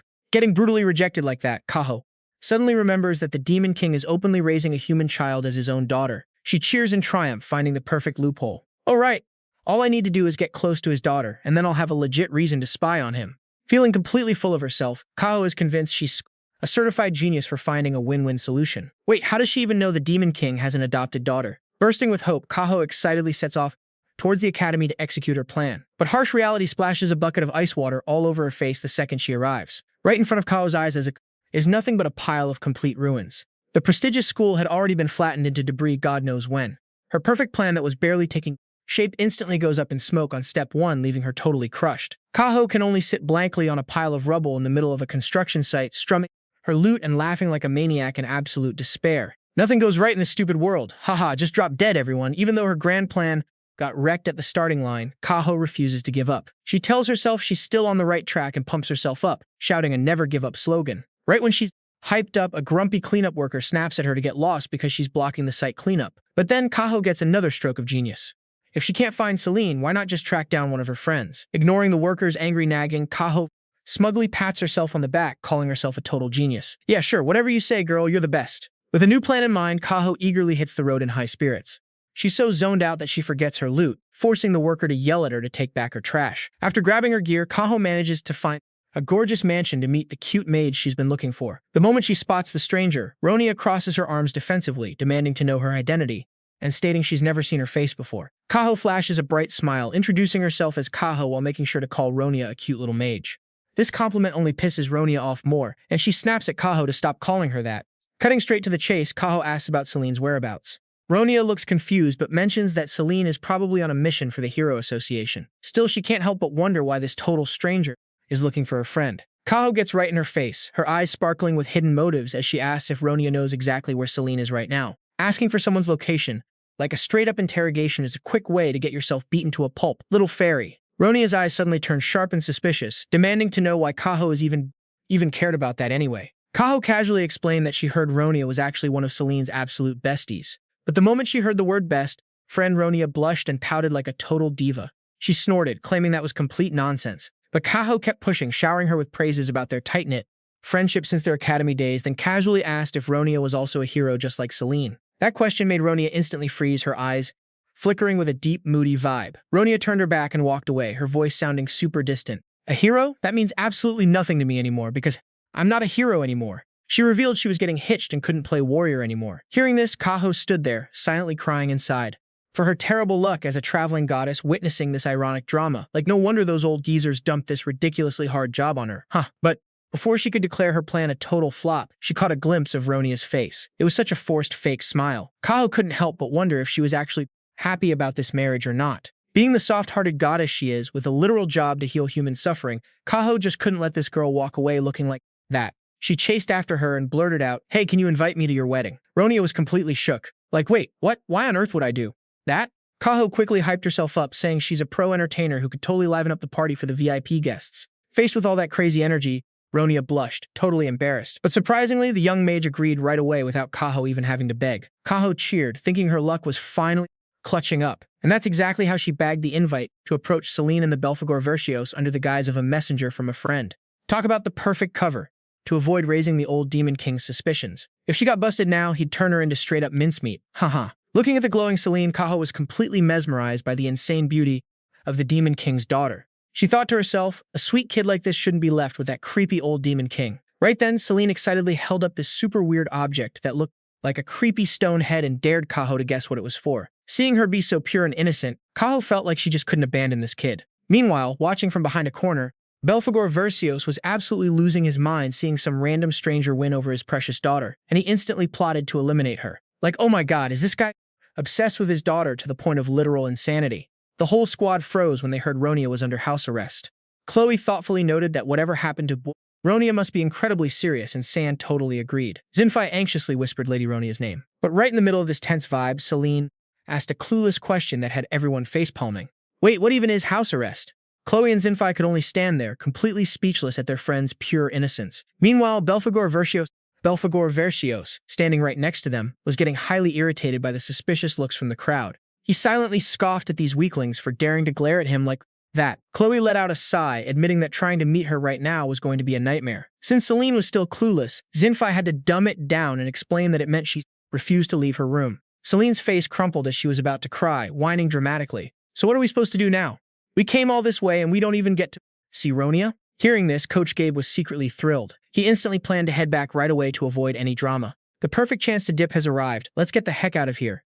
Haha. But right as Gabe turned to bounce, Belphegor Verscios grabbed his shoulder faster than lightning. With fire in his eyes, the Belphegor Verscios growled, demanding the squad stick around and find a solution, making Gabe silently curse him out in his head for being forced. Chloe and Zinfei thoughtfully noted that if they could just find someone to explain the situation, it would be incredibly helpful. At least then they'd know why and could help share Ronia's mental burden. Right at that moment, San suddenly spoke up, claiming he knew someone they could ask. The whole squad was shocked, bombarding him with questions about whether he actually knew someone in this magic city. San shook his head, saying he didn't know a soul here, but there was one person who definitely knew Ronia inside out that they could track down. Selene excitedly jumped up and down, looking around frantically to find where this person was. San quietly led the squad to a massive building and confidently declared that this was the spot. But instead of searching for the guy, Selene's eyes lit up when she spotted a restaurant right in front of them. She screamed at the top of her lungs, "Food!" The moment her inner foodie woke up, she completely forgot the mission. Selene rushed forward, leaping right onto Roman, almost making the poor guy choke on his half-eaten pastry. Chloe and Zinfei were totally shocked to see Roman here all by himself instead of guarding Ronia like he usually did. Roman calmly wiped his mouth and admitted he didn't expect to run into everyone in this magic city either, since he thought they were still in Alero doing a quest. Selene slammed the table in a rage, yelling, "You're seriously asking that? We heard Ronia was getting forced into a marriage, so we literally booked it all the way here." Seeing Selene throw a tantrum, Zinfei quickly tried to hold her back, since acting like this in a restaurant is super embarrassing. Roman's gaze turned serious. He realized the rumors about Ronia's wedding had already spread way too fast. Chloe anxiously pressed him about what on earth went down while they were apart to make things escalate this quickly. Putting his pastry down on the table, Roman let out a heavy sigh, admitting there was no point in hiding it anymore and confessed he desperately needed their help. Right then and there, Roman began spilling the beans on everything he knew. Just like the others, he and Ronia had received a quest from the Hero Association.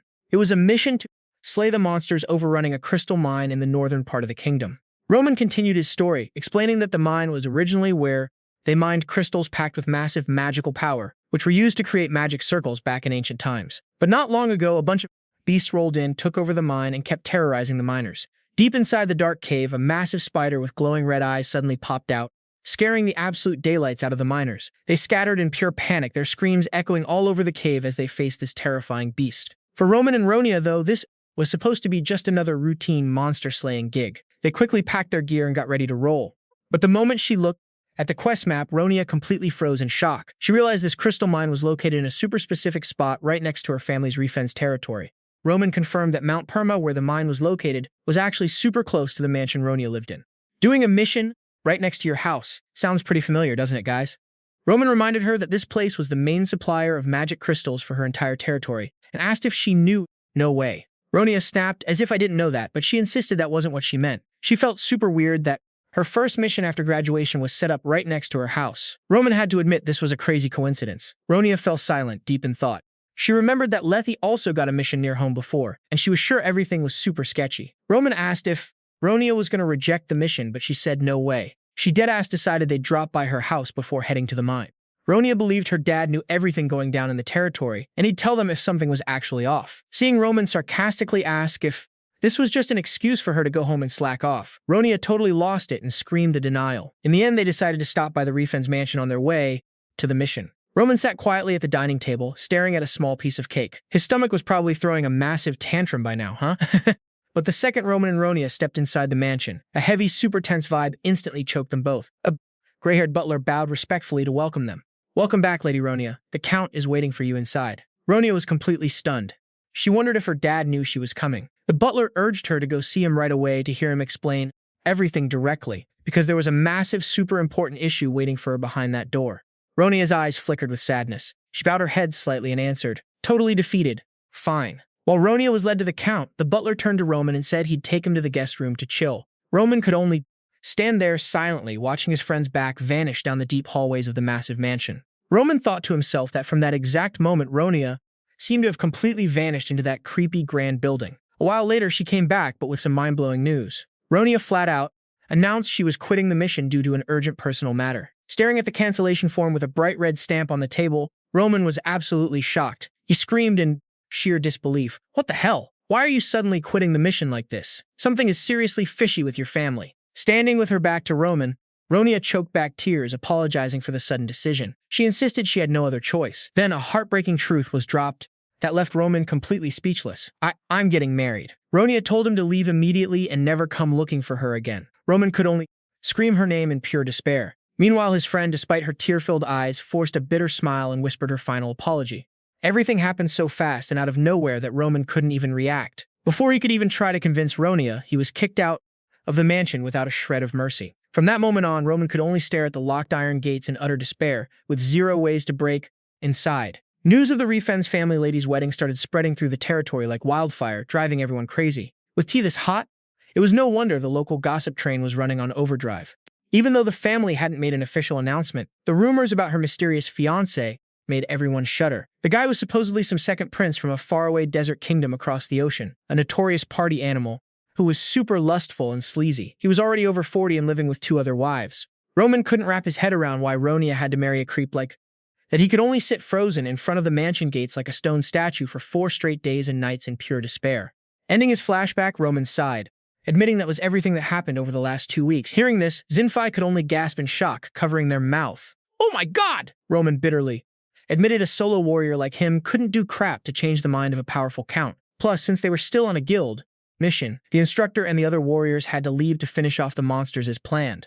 That's why Roman was left all alone, feeling completely helpless. Seeing her friend's pain, Selene slammed her hands on the table, stood right up, and yelled, "This is so freaking unfair." "Hell yeah, it is. We gotta get to the bottom of this." Even though Zinfei tried to calm her down, saying, "Chill out," Selene couldn't hold back her raging anger. She was dead sure Ronia was dealing with something horrible, and she couldn't just sit on her hands for another second. With eyes burning with determination, Selene loudly declared they had to hit the road right now to rescue their friend. A real hero would never turn their back on a teammate in trouble. She turned to the instructor, totally botching his name. "Right, Coach CP Gabe?" Veins popped on his forehead as he gritted his teeth to correct her. "It's Coach Gabe." He cursed them in his mind. "Why the hell are you even asking me when you guys already made up your minds? If it weren't out of respect for the Belphegor Verscios, I swear to God I would have absolutely torn you guys to shreds." Haha. Chloe chimed in, deep in thought. "We're all down to help Ronia." Zinfei didn't object either, but he wondered how they'd actually pull it off. Roman put his hand to his chin, pointing out the biggest hurdle. "How? Though, if we want to save Ronia, don't we have to sneak into the castle first?" Right then, Kaheo raised a finger with a super mysterious smile. "As for that, I might actually be able to help you guys out." Selene's eyes lit up with excitement. "For real? Do you have a plan?" "Kaheo?" smugly confirmed, "Duh, isn't that why I showed up here in the first place? I told you I could help you see Ronia." Even though Selene totally bought it, the others were still super suspicious of this stranger's true identity. Looking at the castle blueprint, San remained highly cautious of this mysterious woman they just met. It's good to be careful, unless you want to get kidnapped and sold, right guys? Examining the crazy strict security system with layers of guards, San demanded, "Are you seriously saying we can sneak past this tight security? How on earth?" Sahio smirked, throwing back a totally unexpected question, "But why do we even need to sneak in?" The answer left San completely dumbfounded. She stammered in confusion, "Huh? Because obviously we're not allowed through the front door." Sahio raised her finger smugly, claiming the group was dead wrong. Because, actually, it's not like the whole castle is on total lockdown. Only the regular commoners are banned from getting inside. She explains that if Ronia is seriously getting hitched to some prince, they'll have to play host to a ton of super important VIP guests before the official wedding even starts. Hearing this, Selene's eyes totally light up with sheer excitement. Meanwhile, Sinfight nods along in agreement, admitting that even in high society noble marriages, meeting a bunch of people before the big day is basically a must. And those people could be relatives from both sides, siblings, or anyone related by blood. But Zinfei quickly realizes this is a total dead end for their crew, because they aren't close with the Rifen's family and definitely don't share any bloodline. Selene starts tearing up, whining that they aren't just random acquaintances, but they're literally heroic squad mates who've gone through life and death together. Even though Zinfei gets her feelings, he still has to drop a hard truth bomb. That whole comrade in arms bond doesn't mean squat to the snobby nobles. Those high and mighty aristocrats only care about status and family background. Ugh, seriously. Zinfei starts brainstorming, wondering if there's anyone else besides family that Ronia absolutely has to meet.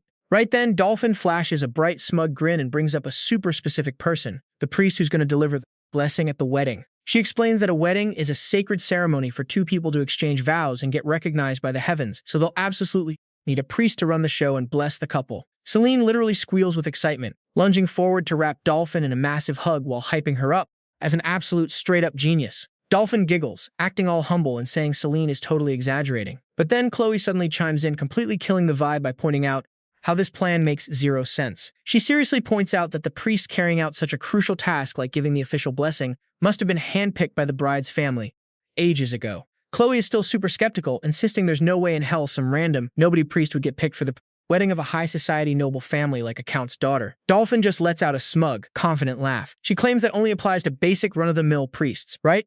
Then she whips out a flashy glowing gold card and goes, "Ta-da! Behold the all-access master pass of the Tui Forest sect." Selene, Chloe, and San just stare at each other, totally clueless, having no freaking clue what an all-access pass even is. Suddenly, Zinfight's eyes widen as it clicks. He realizes that if she's a priest of this specific sect, sneaking into the castle is actually totally doable. When Selene asks about this weird-sounding sect, Zinf explains that it's a religion practiced by nomadic travelers who are always on the move. He tells them they worship the patron god of safe travels. Since they cross through tons of different countries, they've got massive connections with nobles all over the place, meaning the elites usually don't have any beef with them. Zinfei adds that since the rich love traveling for leisure or business anyway, they can't really hate on a deity who brings good vibes to their trips, especially since they've got to plan their post-wedding honeymoon. Dolphin starts giggling happily, thinking Zinfei is hyping her up a bit too much, but San still has this cold, suspicious glare. She locks her eyes right onto Dolphin and directly demands to know if she's actually a priest or just some low-ranking follower of this sect. Dolphin hesitates, about to spill the beans on her real identity, but then her face suddenly pales as she panics, remembering that the Belphegor Verscios, is still around. She frantically looks around the dinner table, but his scary ass has completely vanished. Dolphin thinks to herself that the Belphegor Verscios is seriously one mysterious dude. Meanwhile, Roman leans in close to Sim's ear and whispers that this girl is acting super sus, making his buddy nod along in agreement. Dolphin, on the other hand, is just relieved that Belphegor Verscios is gone. She clenches her fist, totally determined, because now she has a free hand to try and impress Selene. Selene excitedly asks if they can just use that master pass to walk straight through the front gates of the castle and meet Ronia. Dolphin awkwardly admits that she actually tried sneaking in with that card before, only to get busted by the guards and thrown out on her butt without a second thought. Luckily, she still managed to hang on to the wedding invitation. Selene gives Dolphin this major side-eye, pointing out that if the plan already flopped once, there's no way in hell it's going to work a second time. Like, why was she flexing so hard earlier? She totally killed the vibe, guys. But out of nowhere, Dolphin gets another brain blast. She suggests that if they can't get to the bride Ronia, they can just target the groom instead. Boom! The scene cuts to a lavish, super fancy room where Amido Brahim Lebeska, the second prince of the Desert Kingdom and Ronia's fiancé, is living it up, surrounded by gorgeous girls. Spotting our crew barging in, this fat prince demands, "Who the heck are you guys?" Selene is about to yell, but Roman instantly covers her mouth to stop her from blowing their cover. "Chloe, quickly steps up with a bright, fake smile, introducing the gang as priests from the nomadic Tua Sui Duum sect. She smooth talks her way through, explaining that they were passing through town and heard a noble lady was marrying a handsome prince from across the seas, so they just had to stop by to offer their blessings. This creep of a prince stares up and down Chloe's body with pure lust, smirking to himself. "Oh, I get it. Yeah, right, you pervert," he chuckles, boasting about how lucky his third wife is to get noticed by priests from so far away. Chloe plays along, acting like attending a wedding that carries on a noble lineage is their sacred duty. But since the bride is tied up with boring etiquette classes, they had to come see the prince instead. Amito clears his throat, shutting them down. He claims that back in his country, a princess's virtue is everything, so nobody is allowed to bother her. But Chloe doesn't back down.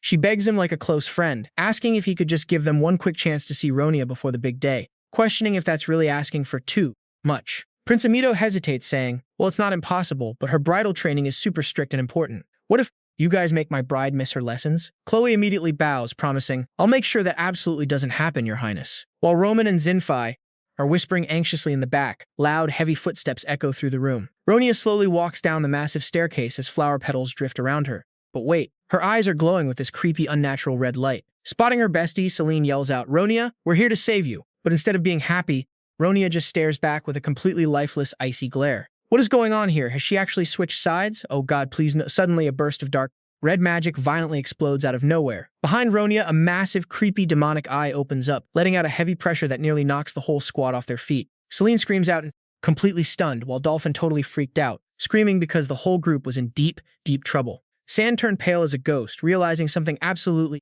terrifying was lurking right in front of them. No way, could this creepy, evil energy actually be demon magic? At the same time, somewhere else, Belphegor Verscios was fuming because he lost track of his daughter. "You worthless bastards! Where the hell is my daughter?" A massive stomp of his foot literally shook the entire ground, making the Count's guards shake in their boots. Shaking like leaves, they still tried to act tough and barked, "Hey, you bastard! How dare you cause a scene on the Count's land? Aren't you afraid of the consequences?" Giving zero damns, Belphegor Verscios roared in absolute fury, "Shut your mouths and get out of my way! Where the hell is my daughter?" A wave of glowing dark red, evil energy radiated from him, leaving the guards completely frozen in terror. Meanwhile, Coach Gabe was sneakily slipping away behind the fence. He let out a huge sigh of relief for making it out just in time. "Whoosh! I knew something was sketchy. Thank God I slipped away. I gotta find out what the hell is actually going on here.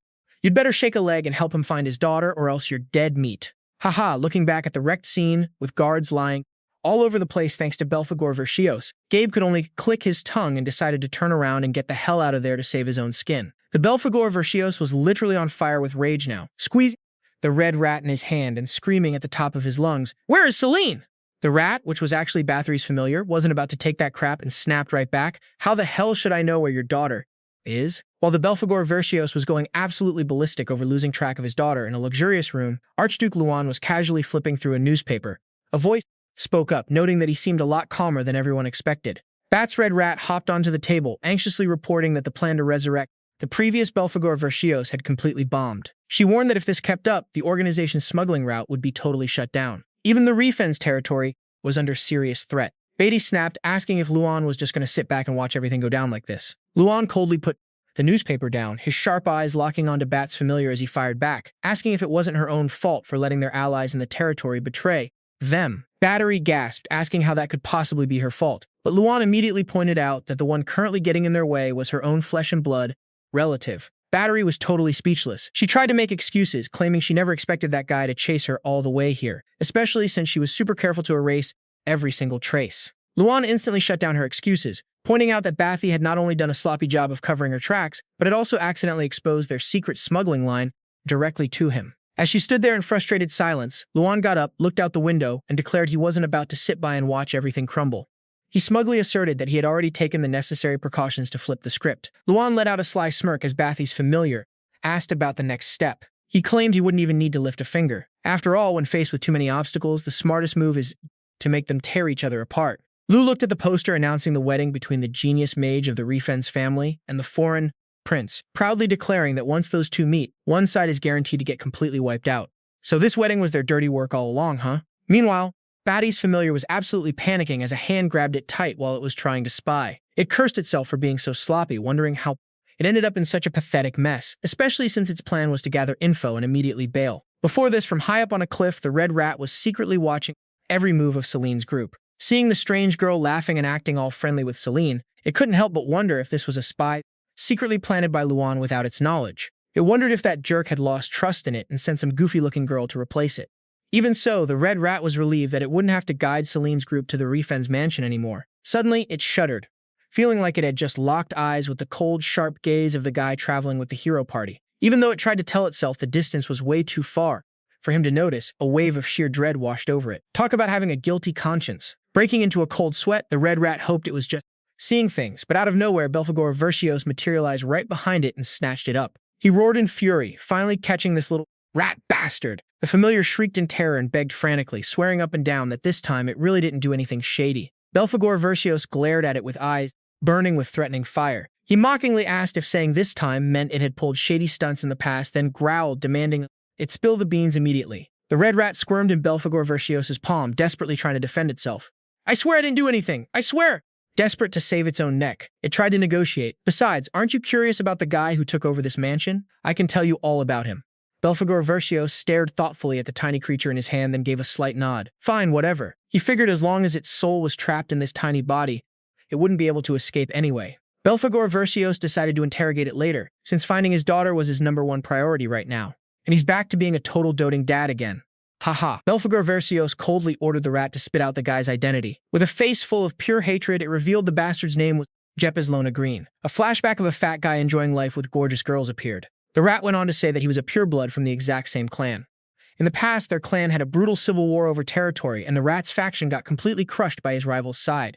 The rat gritted its teeth in pure frustration. It blamed its stubborn grandpa for refusing to see clan blood spilled. Otherwise, it would have wiped every last one of them out. After losing the civil war, it barely survived and had to flee its homeland. Even though it was super careful to wipe away any tracks out of fear of being hunted down, somehow Jeppy still managed to track it down. He even discovered the secret route it had spent so much effort building. The rat's rage peaked as it remembered how that bastard had stolen all its hard work. It cried out in bitter despair, looking at the completely empty crates. "I can't believe he took everything. That guy has crossed a major line." Belphegor Verscios kept striding, standing in the middle of the rubble while offering a sarcastic remark. "So, you're admitting you smuggled something from the territory?" He couldn't help but be amazed by how bold this little rat was, casually confessing to illegal activities like it was nothing. This sketchy rodent was basically running some illegal hustle but boasting like he was some big shot. This kind of punk would instantly freeze up if they met the king. Haha. Squeezed tight in Belphegor Verscios' grip, the red rat shrieked in protest. "What do you mean, smuggling? That route is for my business. Honest to God,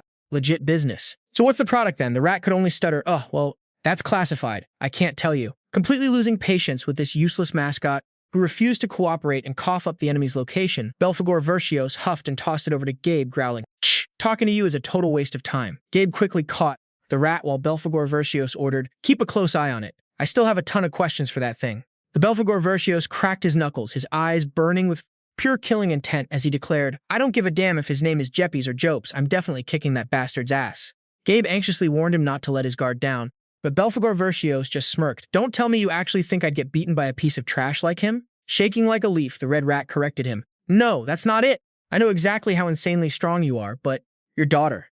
The image of Selene lugging around her massive greatsword flashed in his mind during this ominous warning. "I think she and her friends are probably in deep, deep trouble right about now." Belphegor Verscios stopped dead in his tracks, asking in absolute shock, "Selene, what the hell do you mean by that?" The rat's eyes flared a bright, eerie red. It spilled the terrifying truth about Jeppes, a guy born with the ability to brainwash people using wicked charm magic. Belphegor Verscios' face hardened with pure dread. Under the influence of the charm magic, a giant demonic eye manifested, pulsing with mind-controlling energy.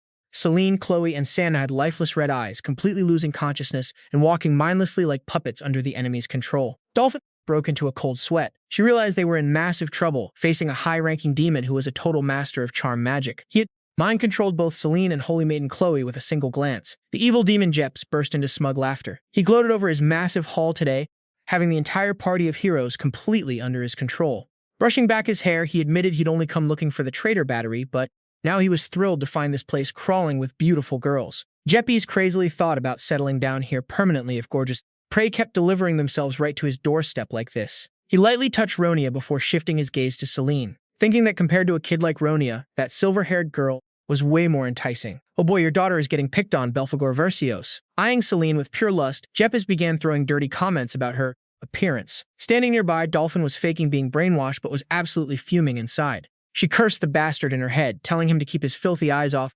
Selene and get his damn hands off her. Suddenly, Jeppy stiffened as he sensed an eerie, intense bloodlust radiating from right in front of him. Before he could even process what was happening, Selene snapped out of it, channeling all her power into her greatsword, which blazed with deep blue mana. She roared with fierce determination, demanding that the demon take his hands off Ronia right this instant. An earth-shattering magical explosion erupted, hitting Jeps dead on. He could only widen his eyes in sheer shock before being swallowed whole by the massive wave of energy. Dolphin stumbled back, shielding her eyes. Huh? As the smoke and dust cleared, the demon Jeps collapsed to the floor, his eyes wide with horror. Unable to believe what just happened, he stammered in absolute panic. You brat! How did you break free from my charm? Like seriously, did you think the Belphegor Verscios' daughter was just all talk? Ignoring the enemy's utter confusion, Selene suddenly pulled Ronia into her arms, even daydreaming about herself wearing a slick suit, protecting her beautiful bride. Selene proudly declared with absolute certainty, I'd rather marry Ronia myself than hand her over to a scumbag like you. This bold move left Dolphin utterly speechless, her face frozen in pure bewilderment.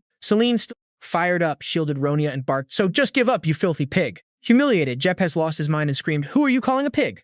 You insolent brat. Meanwhile, Dolphin frantically tried to intervene, arguing that getting married was way too fast for two girls. Selene turned around with a bright smile and praised Dolphin for resisting the charm, believing that was exactly what made her such an amazing priest. Seeing how carefree Selene was, Dolphin quickly reminded her that was the least of their worries right now. Instantly, Selene rushed over to the lifeless Ronia. She repeatedly slapped her friend's cheeks and shouted, Ronia, snap out of it. You've got to keep your head straight. Watching Selene break the high-level charm magic so easily, Dolphin couldn't help but wonder if this girl was actually someone incredibly special. Jeps was completely out of patience. Channeling all of his dark mana into his hands, he shrieked insanely, I don't know how you broke free, but since it's come to this, you're all going to die. Die? Please, we'll see who dies first, you pig. Dolphin could only shriek a warning in absolute desperation at the last second. Immediately after, a devastating blast of energy erupted, hitting Jeppy's dead on and sending him flying like a rag doll. He crashed hard onto the floor, letting out painful, broken groans. Dolphin stood there completely frozen, staring blankly at the enemy who had been taken down in the blink of an eye. Amidst the rising smoke and dust, Belphegor Verscios, in his human form, stepped forward with an overwhelming aura of bloodlust. He roared in absolute fury, You bastards, where is my daughter? His incredibly powerful punch smashed through the wall and knocked Jeps out instantly. Staring at the motionless enemy whose soul was literally escaping his body, Dolphin trembled in horror. She secretly thought that she'd only heard rumors about the Belphegor Verscios' power before, but she never expected him to be this terrifying, punching through walls and bursting in like a literal monster. I mean, you don't get a title like that for nothing. Belphegor Verscios' eyes burned with such a fierce rage that Dolphin was utterly terrified. She realized that his love for Selene was insanely huge, to the point where if anyone even laid a finger on his daughter, they'd pay a horrific price. Staring into Belphegor Verscios' blazing eyes, Dolphin could only huddle deeper into her cloak, telling herself to absolutely never make eye contact with this mad dog if she didn't want to be turned to ash. She anxiously wondered if, after obliterating the enemy, the Belphegor Verscios was going to do something even more horrific. But just as the deadly bloodlust peaked, Selene's voice calling, Dad! Suddenly rang out. In an instant, Belphegor Verscios' cold, menacing expression completely melted away, replaced by the face of a doting, daughter-obsessed dad with hearts practically floating around him. He rushed over to hug Selene tightly, and crying and fussing over her. Oh, my precious baby girl, there you are. Did that absolute scumbag lay a finger on you? Are you hurt anywhere? Selene offered a bright, reassuring grin. No way. Dad, I'm totally fine. But the others? Hearing her mention anyone else, Belphegor Verscios' face instantly went deadpan. The others, Selene pointed straight at Ronia, who was standing frozen with dead, lifeless red eyes, and asked, Look, is she sleeping with her eyes wide open? She's not even snoring, that's so freaky. Belphegor Verscios stepped up to get a closer look and realized this was charm, a creepy mind control spell used to brainwash targets with some sketchy witchcraft. He furrowed his brows, thinking that something was seriously off if a cowardly cultist could pull off this kind of high-level magic, wondering where the heck he even learned it. Belphegor Verscios patted Selene's head, thinking to himself that as long as his baby girl was safe, nothing else mattered. He couldn't care less about anyone else. But Selene was still absolutely fuming. She insisted that trash of a guy must have done something awful to Ronia. Noticing his daughter's bizarre vibe, Belphegor Verscios panicked, grabbing her by the shoulders and practically interrogating her to see if she was actually all right. With her eyes sparkling in total innocence, Selene insisted she was perfectly fine. Honestly, her head felt super clear and pumped instead of exhausted. Boom, talk about a plot twist. Fake daddy! Belphegor Verscios realized with dread that even if it was faint, Selene had definitely been hit by that mind control charm too. He recalled to himself that people with insane mental strength sometimes get super hyper when hit with brainwashing spells, almost like they are high on some crazy stuff. Selene, hyped up, admitted she felt a little weird, but it actually felt pretty awesome. But right after she said that, she suddenly face-planted onto the floor, sending Belphegor Verscios into a total panic as he screamed her name. But a second later, she sprang right back up like nothing even happened, wondering why the heck she just wiped out like that.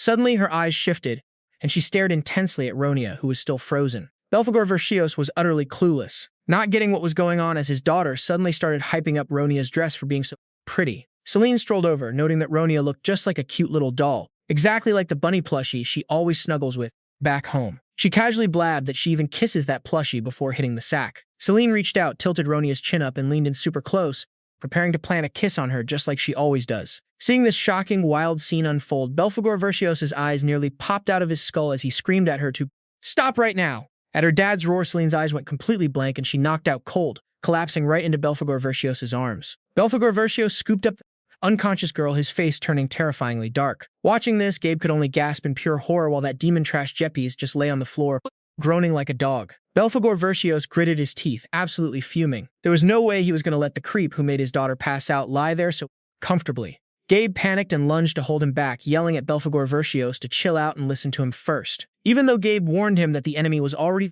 knocked out and wrecking the mansion further was pointless, Belphegor Verscios was totally out of control. Beatty the Red Mouse also warned Gabe not to get in the way of the Belphegor Verscios' wrath. Annoying. Belphegor Verscios swiped Gabe away with a chilly warning, leaving Beatty to just click his tongue at the guy's sheer stubbornness.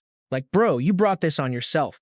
Amidst the rubble, Jeppes finally came to. Completely dazed, he couldn't figure out what the hell was happening and demanded to know the identity of the guy standing right in front of him. Belphegor Verscios unleashed a terrifying wave of killer intent, declaring that his ultimate unforgivable sin was causing his underage daughter to get hurt and pass out. Before Jeps could even process that, the Red Mouse went pale with dread, realizing a total disaster was about to rain down. Belphegor Verscios raised his hand high, glowing with a raging purple mana, coldly declaring that Jeppes would pay with his very life. In absolute despair, the wicked creep could only shriek for his guards to save him. But it was way too late. A massive earth-shaking explosion blasted, swallowing Jeppes whole in his screams, and the insane shockwave rattled the entire castle, sending the guards outside into a panic as they scrambled to see what was causing all this destruction. Stepping into the wrecked hall, the guards froze in pure shock at the sight of Belphegor Verscios standing majestically in the purple haze. Jeps was now nothing but a charred, crispy lump, wheezing, begging for help with his dying breath. Seeing how sketchy things were getting, Dolphin quickly jumped in to stop the guards, frantically warning them to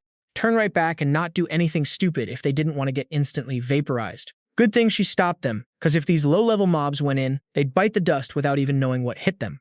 Lol. Over at the Grand Refen's mansion, Count Refens was totally overwhelmed with emotion. He choked up, wondering how on earth he could ever repay them for saving his life like this. Just thinking about how his precious daughter was a hair away from being forced to spend her life tied to that creepy demon made his stomach turn with pure terror. Bowing deeply to the hero squad, he swore the Refens family would forever be in their debt. Selene, playing it cool, told him that the crew didn't really do anything crazy enough to deserve that kind of hype. I mean, the second they woke up, the mansion was already a total junkyard, and they just found the Count knocked out, so they just brought him back to his main estate. Sand casually dropped the harsh truth that Selene's dad was actually the one who completely trashed the place. Selene frantically scolded Sand for being so rude, but Sand was secretly sweating bullets because he was completely broke and couldn't afford a dime of the repair bills if the host demanded compensation. Like, seriously, this father-daughter duo wrecks everything they touch. Who would ever invite them over? Luckily, Count Refens just laughed it off, telling the crew not to sweat the damages at all. He declared that the Refens family wasn't so ungrateful that they'd make the saviors who pulled them from a demon's clutches stress over pocket change. The Countess also sobbed in agreement, crying that without them, her daughter would have fallen into the enemy's hands, and she had no idea how they could ever pay back this massive debt. Belphegor Verscios casually shrugged and said if they wanted to thank anyone, they should thank his daughter, the hero Selene. He made it clear that if it weren't for her, he wouldn't have even bothered cleaning up this absolute mess. Selene was totally lost, having no clue what was going on while the Count and Countess kept bowing to thank her. She could only scratch her head and laugh awkwardly, admitting she didn't even remember what went down during the battle. Seeing Selene look so smug, Ronia lost her mind and jumped to her feet, screaming. She yelled that Selene didn't do crap but had the nerve to take all the credit like it was nothing. Even though Roman tried to tell her to be polite when accepting a favor, Ronia still snarled that if she hadn't let her guard down, she wouldn't be owing this dummy a thing. I mean, sure, but this dummy still rushed in to save her life. Ronia. She confidently declared that the second she stepped into that mansion, she knew something was seriously sus. Selene was totally shook, wondering if Ronia had already figured out that demon's real identity. Ronia gave a confident nod. Duh, my parents suddenly started spewing nonsense about marriage, and everyone's eyes looked exactly the same back then. I wouldn't even be qualified to use magic if I couldn't spot something that obvious. Still, she had to admit there were times when she let her guard down a bit. Seeing Selene give a smug double thumbs up, Ronia snapped, "Wait, so this was all part of your little plan?"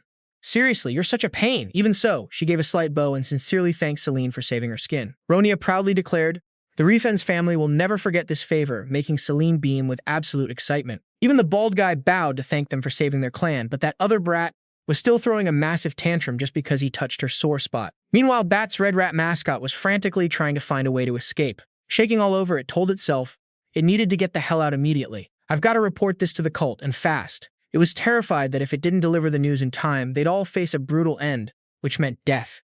The farewell ceremony was held with great solemnity. The clan's representative offered blessings, hoping the goddess would always watch over the young heroes. The soldiers raised their banners in unison, shouting out a powerful salute to their saviors. Seeing Selene totally hyped up because she had just fulfilled her heroic duties, Zinfei couldn't help but smile and comment on her great mood. However, Instructor Gabe immediately spoke up to ruin the fun. He reminded Selene not to get too cocky, telling her to remember how she was almost captured and turned into a literal puppet.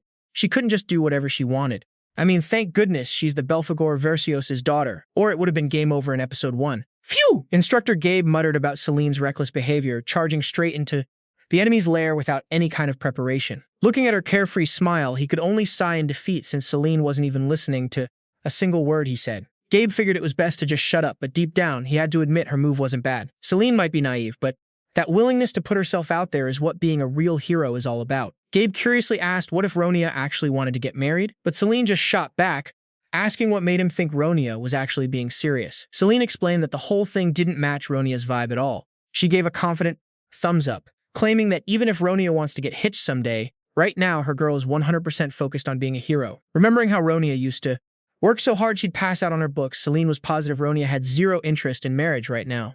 Hearing her friend talk smack about her, Ronia got heated and was ready to throw hands, forcing Roman to hold her back and remind her not to beat up the person who just saved her life. These two wildcats are always bickering like market ladies. Haha. Selene beamed, declaring she believed she and Ronia were destined to become the greatest heroes together. Even though Ronia stubbornly denied any of that destiny crap and said she wouldn't share anything with her, Selene smiled, knowing that if she ever got into trouble, Ronia would still rush to save her. She confidently declared it because Ronia is a hero too, then turned to ask her friend directly. Faced with Selene's sincerity, Ronia blushed and awkwardly admitted that since she owed her, she'd at least do that to pay back the debt. Chloe smiled, commenting that this was such a typical Selene moment, believing the girl would definitely become a great hero in the future. Instructor Gabe ordered the group to wrap things up and head back immediately.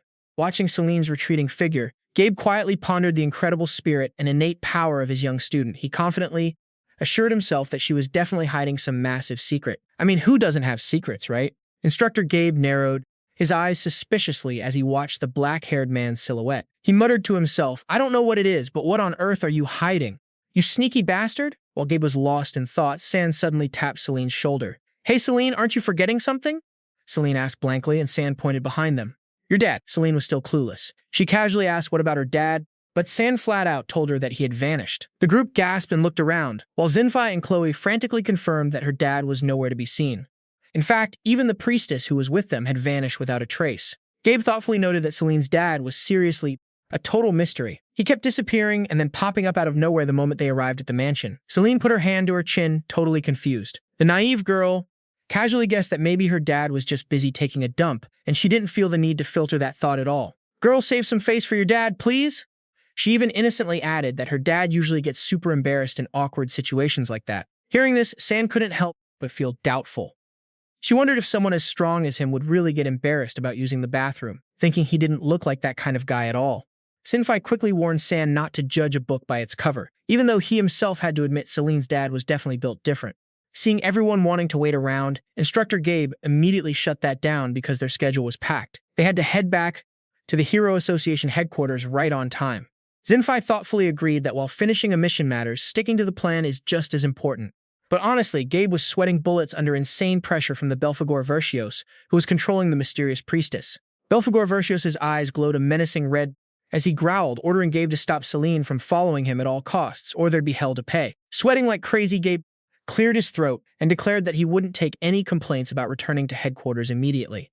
Thank goodness he has that teacher title as an excuse to stop them. Gabe insisted they had zero time to waste on some irrelevant guy. Although she hesitated a bit, Selene quickly regained her optimistic vibe. She believed her dad was crazy strong, so they didn't need to stress over him. Gabe nodded, urging the team to hurry back to the academy since it was getting super late. Selene waved goodbye happily, but San silently watched from behind with suspicious, glowing red eyes.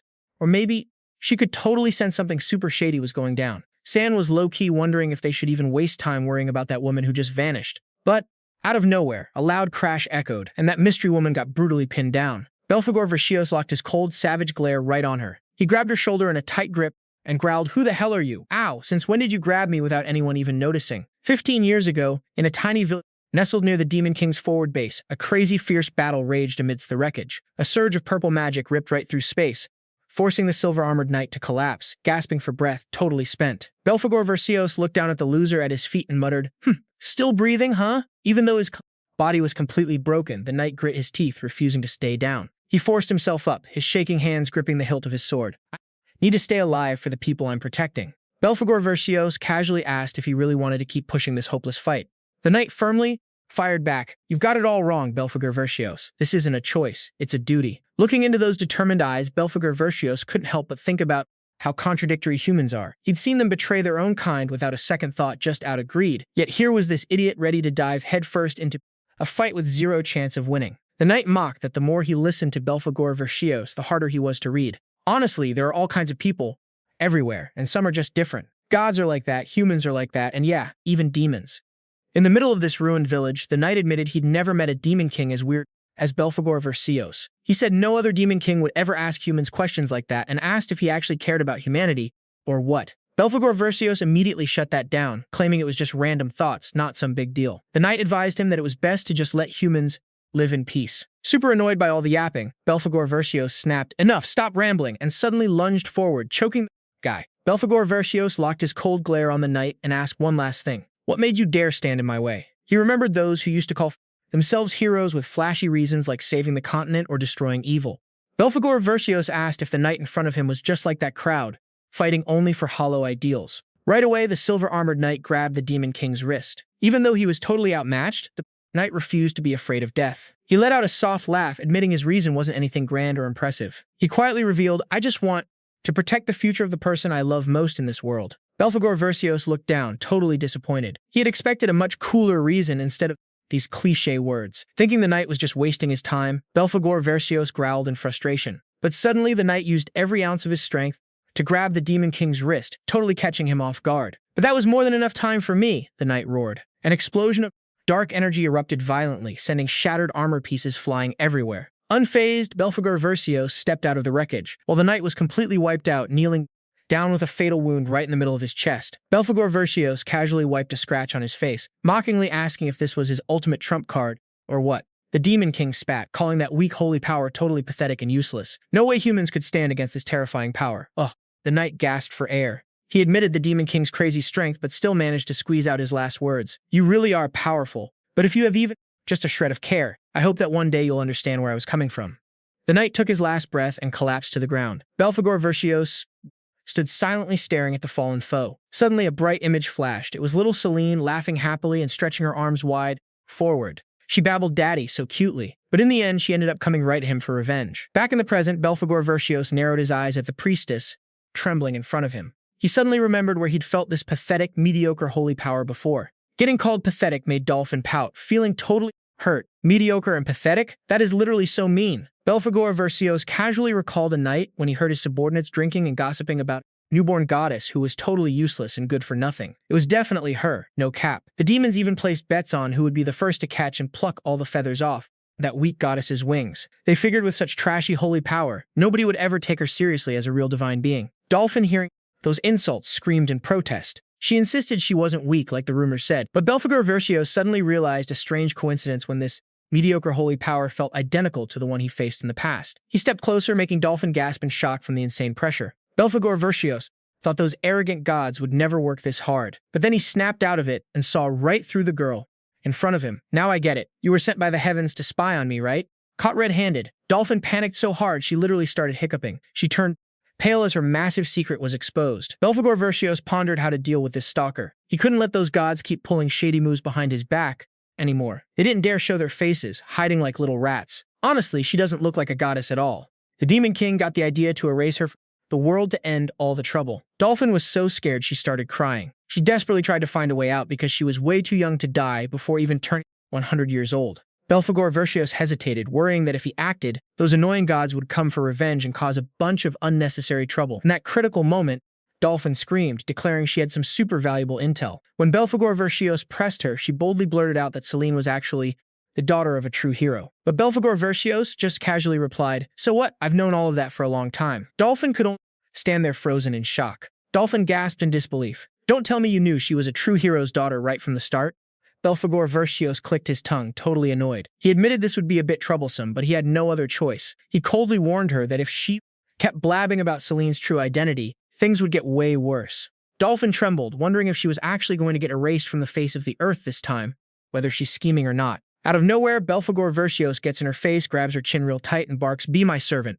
Serving me beats dying young at just 100 years old. Ha, ha." Dolphin panics and screams, "Wait, what? You're kidding, right? I'm literally a goddess." Belphegor Verscios casually fires back that right now, she's nothing but a traveler, hiding her identity. When Dolphin asks why she has to be a servant, Belphegor Verscios flat out tells her it's because she knows way too much stuff she shouldn't know, so from now on, she has to stay glued to his side so he can keep tabs on her. Dolphin worries the heavens will get suspicious, but Belphegor Verscios quickly reassures her that she can still keep in touch with them. The Belphegor Verscios' eyes flash with a menacing red glow. He growls a warning. If she even thinks about running away, she'd better be ready to face the worst consequences possible. Under a bright, sunny blue sky, the Magic City looks totally peaceful. Inside the Grand Palace, Archduke Luan smirks and praises her, saying, "Nice job, Battery. You're seriously the star member of this organization." But Beatty just crosses her arms, totally annoyed. She glares at him and snaps, "Like I've said before, I am not your little sidekick, so I'd really appreciate it if you drop the whole acting like my boss act."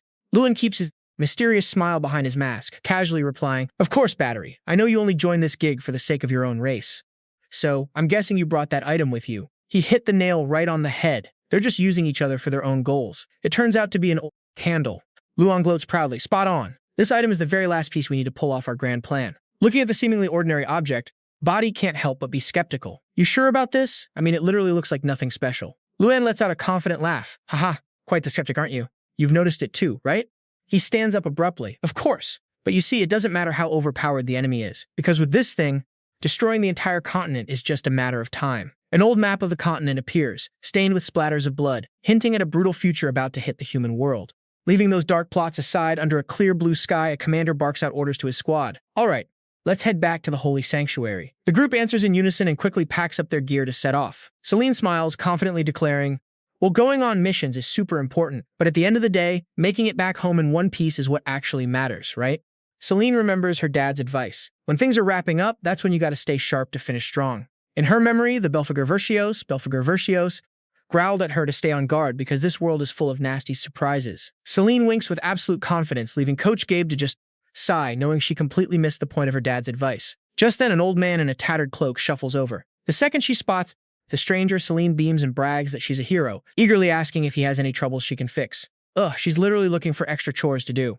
The old man hesitantly mentions a rumor he hopes the heroes can check out. Selene, along with Sinf and San, are totally shocked. She excitedly presses him. "A rumor? What kind of rumor?" Coach Gabe immediately loses his temper, shouting at her to ask what the hell she thinks she's doing. Ignoring his protest, Selene stubbornly insists that turning a blind eye to someone in need totally goes against being a hero. Sinf agrees that Selene has a point and tells Gabe they should hear him out since it's their job anyway. Gabe can only click his tongue and deal with it. The old man smiles, revealing it's a rumor about the sword of a nameless hero that's been wandering around. Rumor has it that the sword popped up somewhere west of the city, closer to the Belphegor Verscios' territory than where they are right now. He begs Selene's squad to investigate and find out what's really going on behind the rumors.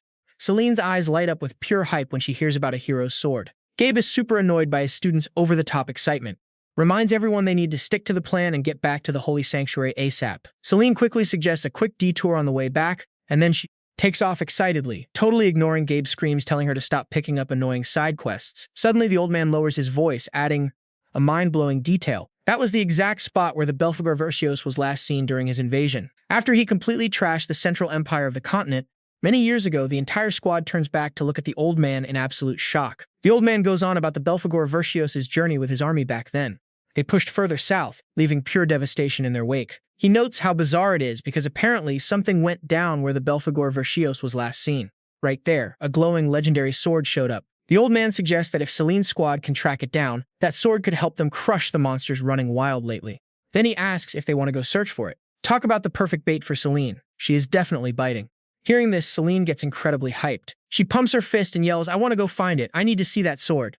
Her insane energy actually startles the old man. In her head, Selene is already daydreaming about the legendary hero who actually defeated the Belphegor Verscios, believing that a sword belonging to someone like that must be absolutely epic. Unlike her, Gabe is looking pretty pensive about this nameless hero, the Belphegor Verscios' ultimate rival. He calmly asks the old man for the sword's exact location, but sadly the old man says nobody knows its whereabouts because it's always shifting around the dunes of the Black Desert. What's with the mystery, old man? According to travelers who cross the desert, the sword pops up in a different spot every single time. Because of that, people believe the nameless hero's soul is bound to the blade, making it wander around the desert forever. Selene's eyes sparkle as she gasps. That is so cool. Even though Coach Gabe has never heard rumors about the hero's soul wandering, he's starting to waver at the possibility. Selene immediately seizes the chance and tries to convince him that this investigation is totally worth it to defeat the Belphegor Verscios.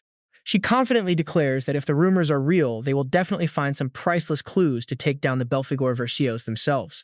Coach Gabe contemplates this, admitting that this actually is worth looking into in more ways than one. Each other. Finally, Gabe made up his mind. Alright, we've still got a bit of time anyway. Based on these rumors, I think we should at least give it a shot and look around. The whole squad shouted in unison, "You got it, Teach." In the end, curiosity got the best of everyone. Haha.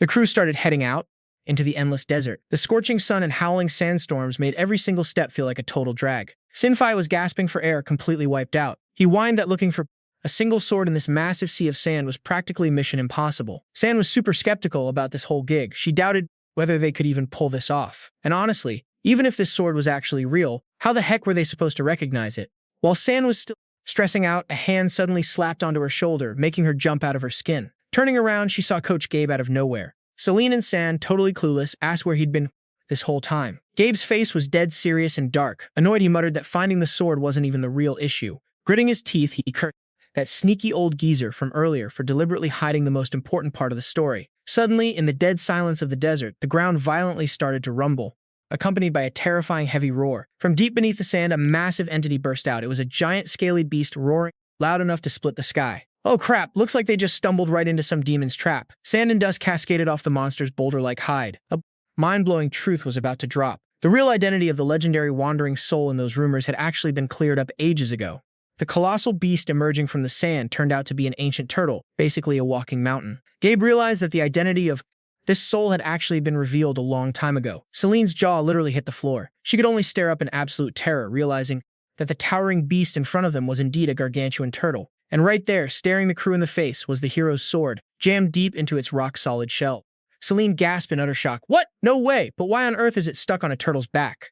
Gabe stood there thinking, realizing that the shifty old geezer from earlier definitely had some other scheme cooking, and the sword was never his real target in the first place. Suddenly, the ground violently shook as the turtle began to move, making the whole gang scream in terror. If that thing steps on us, we're getting stomped straight down to the 18th floor of hell. The monster's heavy footsteps headed straight for the village, threatening to flatten everything in its path. Chloe shrieked in panic. It's heading straight for the village. Without a second thought, Selene drew her greatsword and charged, declaring, "Don't sweat it, guys, I'll go stop it!"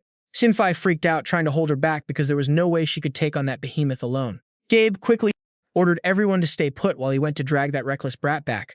Meanwhile, Selene stood right in the turtle's path, yelling at it to stop right there, since the oasis up ahead was packed with innocent people. Gripping her hilt with all her might, Selene poured everything into one massive slash, roaring with absolute resolve. I said, halt! The insanely powerful blow actually forced the giant turtle to stop dead in its tracks. Witnessing this epic moment, Chloe and Sinfai cheered in absolute joy when they saw the beast actually stop. Sinfai was totally blown away by Selene's insane strength, stop a massive creature with just a single strike. Even the turtle looked shocked, let alone the rest of them. But San cut in, pointing out that this fight was far from over. Up on the turtle's back, Selene was huffing and puffing. Man, this stupid thing was a pain to climb. All right, buddy, now you stay put, got it? But all she got in response was a low grunt as the turtle began to squirm and raised its head high in defiance. Suddenly, Selene lost her footing and cried out, "Huh?"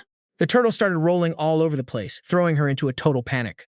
In this crazy panic, Selene realized that the hero's sword was her only shot. That sword, if I can just grab the hero's sword, there's gotta be a way to fix this. She stretched her arm out as far as she could, telling herself, just a little more. Gotcha. Selene cheered in excitement as she wrapped her hand tightly around the hilt. Gathering all her energy, she screamed, "Come on out, sword!" But instead of some epic earth-shaking blast, the sword just slipped out way too easily. She stood there completely dazed. Before she could even process what happened, she was sent flying straight into the air. Talk about a major facepalm moment. She'd pulled with all her might only for it to require zero effort. Talk about embarrassing. Right then, a shadowy figure zipped past at lightning speed. Selene landed flat on her butt, huffing and puffing as she pointed an angry finger. "Hey, don't you dare roll another inch! Old-timer, I literally told you to stop." Suddenly, a loud thud echoed as the giant turtle got flipped upside down, its head buried straight into the sand. "Man, that was a close one. Is everyone all right?" Selene beamed and thanked him. "Hey, you totally saved my skin there, Teach. Thanks a bunch." Coach Gabe snapped back, completely annoyed. "Wipe that stupid grin off your face. You almost gave me a heart attack." Sinfai rushed over, asking if she was okay, but Selene just excitedly held the sword up. "Forget that, check this out." Shinfai. This is literally the legendary Nameless Hero's sword. Looking at how cluelessly happy his student was, Gabe sighed, wondering when this brat would finally grow up. Keeping an eye on this future demon lord was definitely going to shave years off his life. Gabe told Selene to hand over the sword so he could inspect it. He examined it closely, sensing a faint trace of divine energy radiating from the blade. However, this energy was so incredibly weak that he suspected there was some kind of seal holding it back. Gabe figured if this sword really had a connection to the demon lord, it would definitely be a huge asset for their journey ahead. Gabe decisively pocketed the sword, announcing that he'd be keeping it, ignoring Selene's whining about how unfair it was since she was the one who actually pulled it out. Suddenly, a guy came running over, completely out of breath, shouting, "Out for the hero, Gabe." From his gear, Gabe could tell he was part of the local militia. Shaking with fear, the man gasped out the bad news. "The demon lord's army. They've crossed the border." Most of them were held back, but a few of the most dangerous ones slipped past our defenses. The panicked soldier grabbed Gabe's shirt, stammering that the Hero Association had sent him to beg the coach for backup to save the villagers.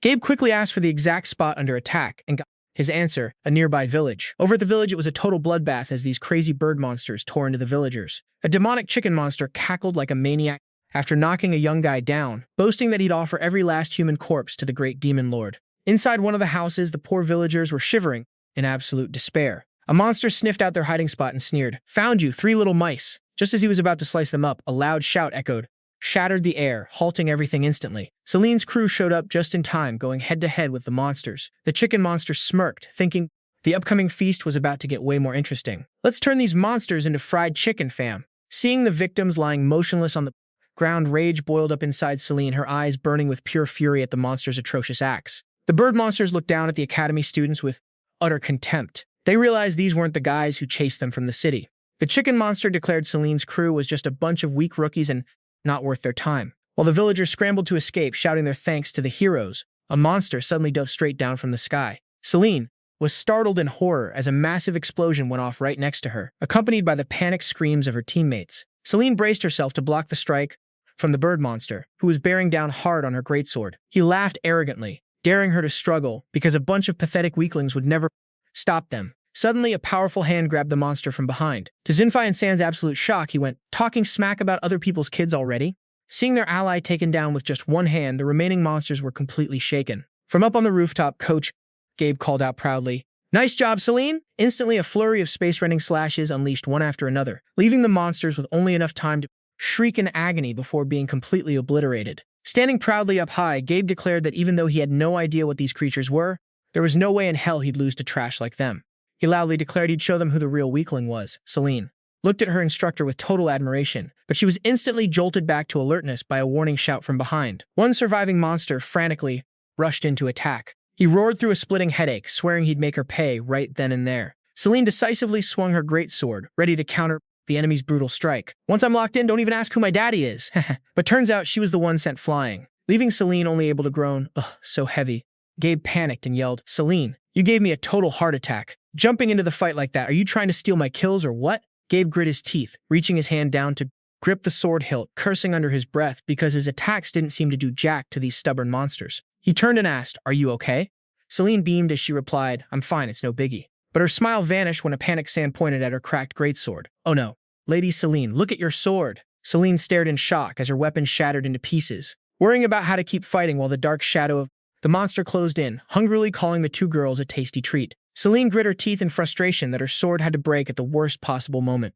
Remembering the sword from earlier, Selene demanded her teacher hand over the goods. Though he originally wanted to keep it to unlock its secrets in this life or death situation, Gabe had no choice but to hurl the sword to Selene, warning her, "Fine, but you better give it back to me when this is over." Selene was as quick as lightning, snatching the hero's sword hilt, ignoring Gabe, who was still shouting at her to return it after the battle. The bird monster smirked in triumph. He believed their flesh was tender enough to start his grand feast. He glared maliciously, but instantly a massive surge of green energy exploded. Standing in the middle of the blinding light, Selene could only stare in daze at the divine sword radiating a terrifying power in her hands. Meanwhile, Belphegor Verscios and Kaheo were trekking through the lush green forest. Belphegor Verscios was currently losing his mind with worry. He was biting his nails while yelling that his sweet little Selene was facing all kinds of scum and villains in the world. Kaheo stared blankly at him, wondering how such a daughter-obsessed father could act totally chill earlier. Like, does his worry level just depend on his mood or what? Belphegor Verscios clenched his fist with determination, proudly declaring that a father sometimes has to let go so his kid can learn to stand on her own 2 feet. Sahio smirked sarcastically, reminding him that was absolutely not what he used to say. Belphegor Verscios thoughtfully admitted that Selene having that sword did give him some peace of mind. When Kaheo curiously asked if he had given his daughter some overpowered treasure, Belphegor Verscios just smirked mysteriously and called it destiny. But deep down, the Belphegor Verscios admitted he did pull a few strings to nudge that so-called fate. His memories flashed back to him standing alone in the vast desert, holding the hero's greatsword. Amidst the howling wind whistling through the dunes, he calculated that everything had been set up in its proper place. Belphegor Verscios looked around, wondering where the best spot to leave this crucial item would be. Right then, the ground shook violently as a colossal ancient turtle suddenly emerged from deep under the sand. With a devious grin, the Belphegor Verscios decided this was the perfect time and place he had been looking for. He leaped onto the back of the giant beast, raising the divine sword high as it gleamed under the sun. Belphegor Verscios told the turtle to take good care of the sword before plunging it deep into its tough, rocky shell. Back in the present, Selene stood silently in the sunset, clutching the sword she had just pulled from the turtle's back. That sword would always wait there until its true master appeared to officially inherit this ultimate power. Back at the Belphegor Verscios' castle looming against the purple sky, dragons soared around the towering spires to welcome their lord home. Hio gulped nervously, completely awestruck by the sheer magnificence of the place. So this belongs to the Belphegor Verscios. It's way more beautiful than I thought. Walking behind Belphegor Verscios' imposing figure, Saheo timidly asked if she could ask a question, getting a cold nod from him. I'd rather you didn't, but go ahead, she whispered skeptically. Isn't this the demon's lair? Why is it so quiet? Like, does a demon place always have to be super noisy and rowdy? Belphegor Verscios smirked, calmly explaining that while the noble gods viewed the demon race as pests to be wiped out, they were actually a highly civilized society living in harmony. Though he did admit most of his subordinates were brainless idiots. Belphegor Verscios growled, asserting that the demon race wasn't the savage, low-life species the heavens made them out to be, calling the gods arrogant fools. Right then, deafening explosions shook the area, once again tearing the air apart. A crazy-ass brawl was popping off as some demon grabbed a pig-faced dude by the throat and roared, "You stole my grilled Gretelon, didn't you, punk?" The pig-faced guy wasn't about to take that, barking right back, "Fat pig, you better take that back right now." The two kept clawing at each other while Belphegor Verscios just stood there, totally done with life. He was standing there watching and thinking to himself that he'd seen humans way worse than this. Like, seriously, people fight over food literally everywhere.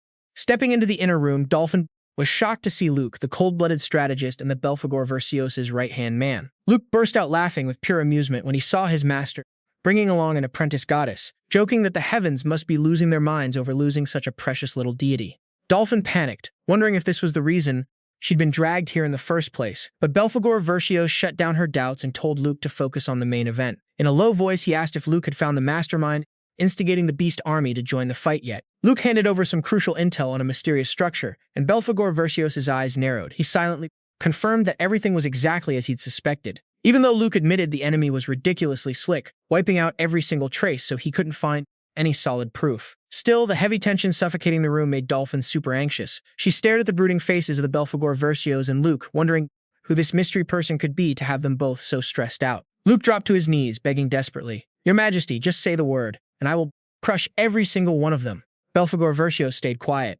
He knew that even though he ruled the demon realm, plenty of scumsicks were still secretly loyal to the other side. If a civil war broke out, it'd be the perfect chance for the gods to strike his territory amidst the chaos. Luke roared in anger, spitting that those treasonous traitors didn't even deserve to be called demons. Belphegor Verscios clenched his fist, deciding to use this chance to rip out their entire faction by the roots, once and for all. Knowing Belphegor Verscios was doing all this scheming just to build a peaceful world for Selene to grow up in, Luke was totally starstruck. "You are truly magnificent, Your Majesty." Standing in the corner, Dolphin was shaking in her boots, terrified by the sheer aura of a real scary-ass Belphegor Verscios. Meanwhile, in some far-off place, Luan was on a call via magic orb. A mysterious entity asked about his progress, and he confidently confirmed that all preparations across the continent were done. But when grilled about the sacrifice, it turned out they still hadn't found it. Luan flashed a sinister smirk, claiming he'd definitely found a way to track it down.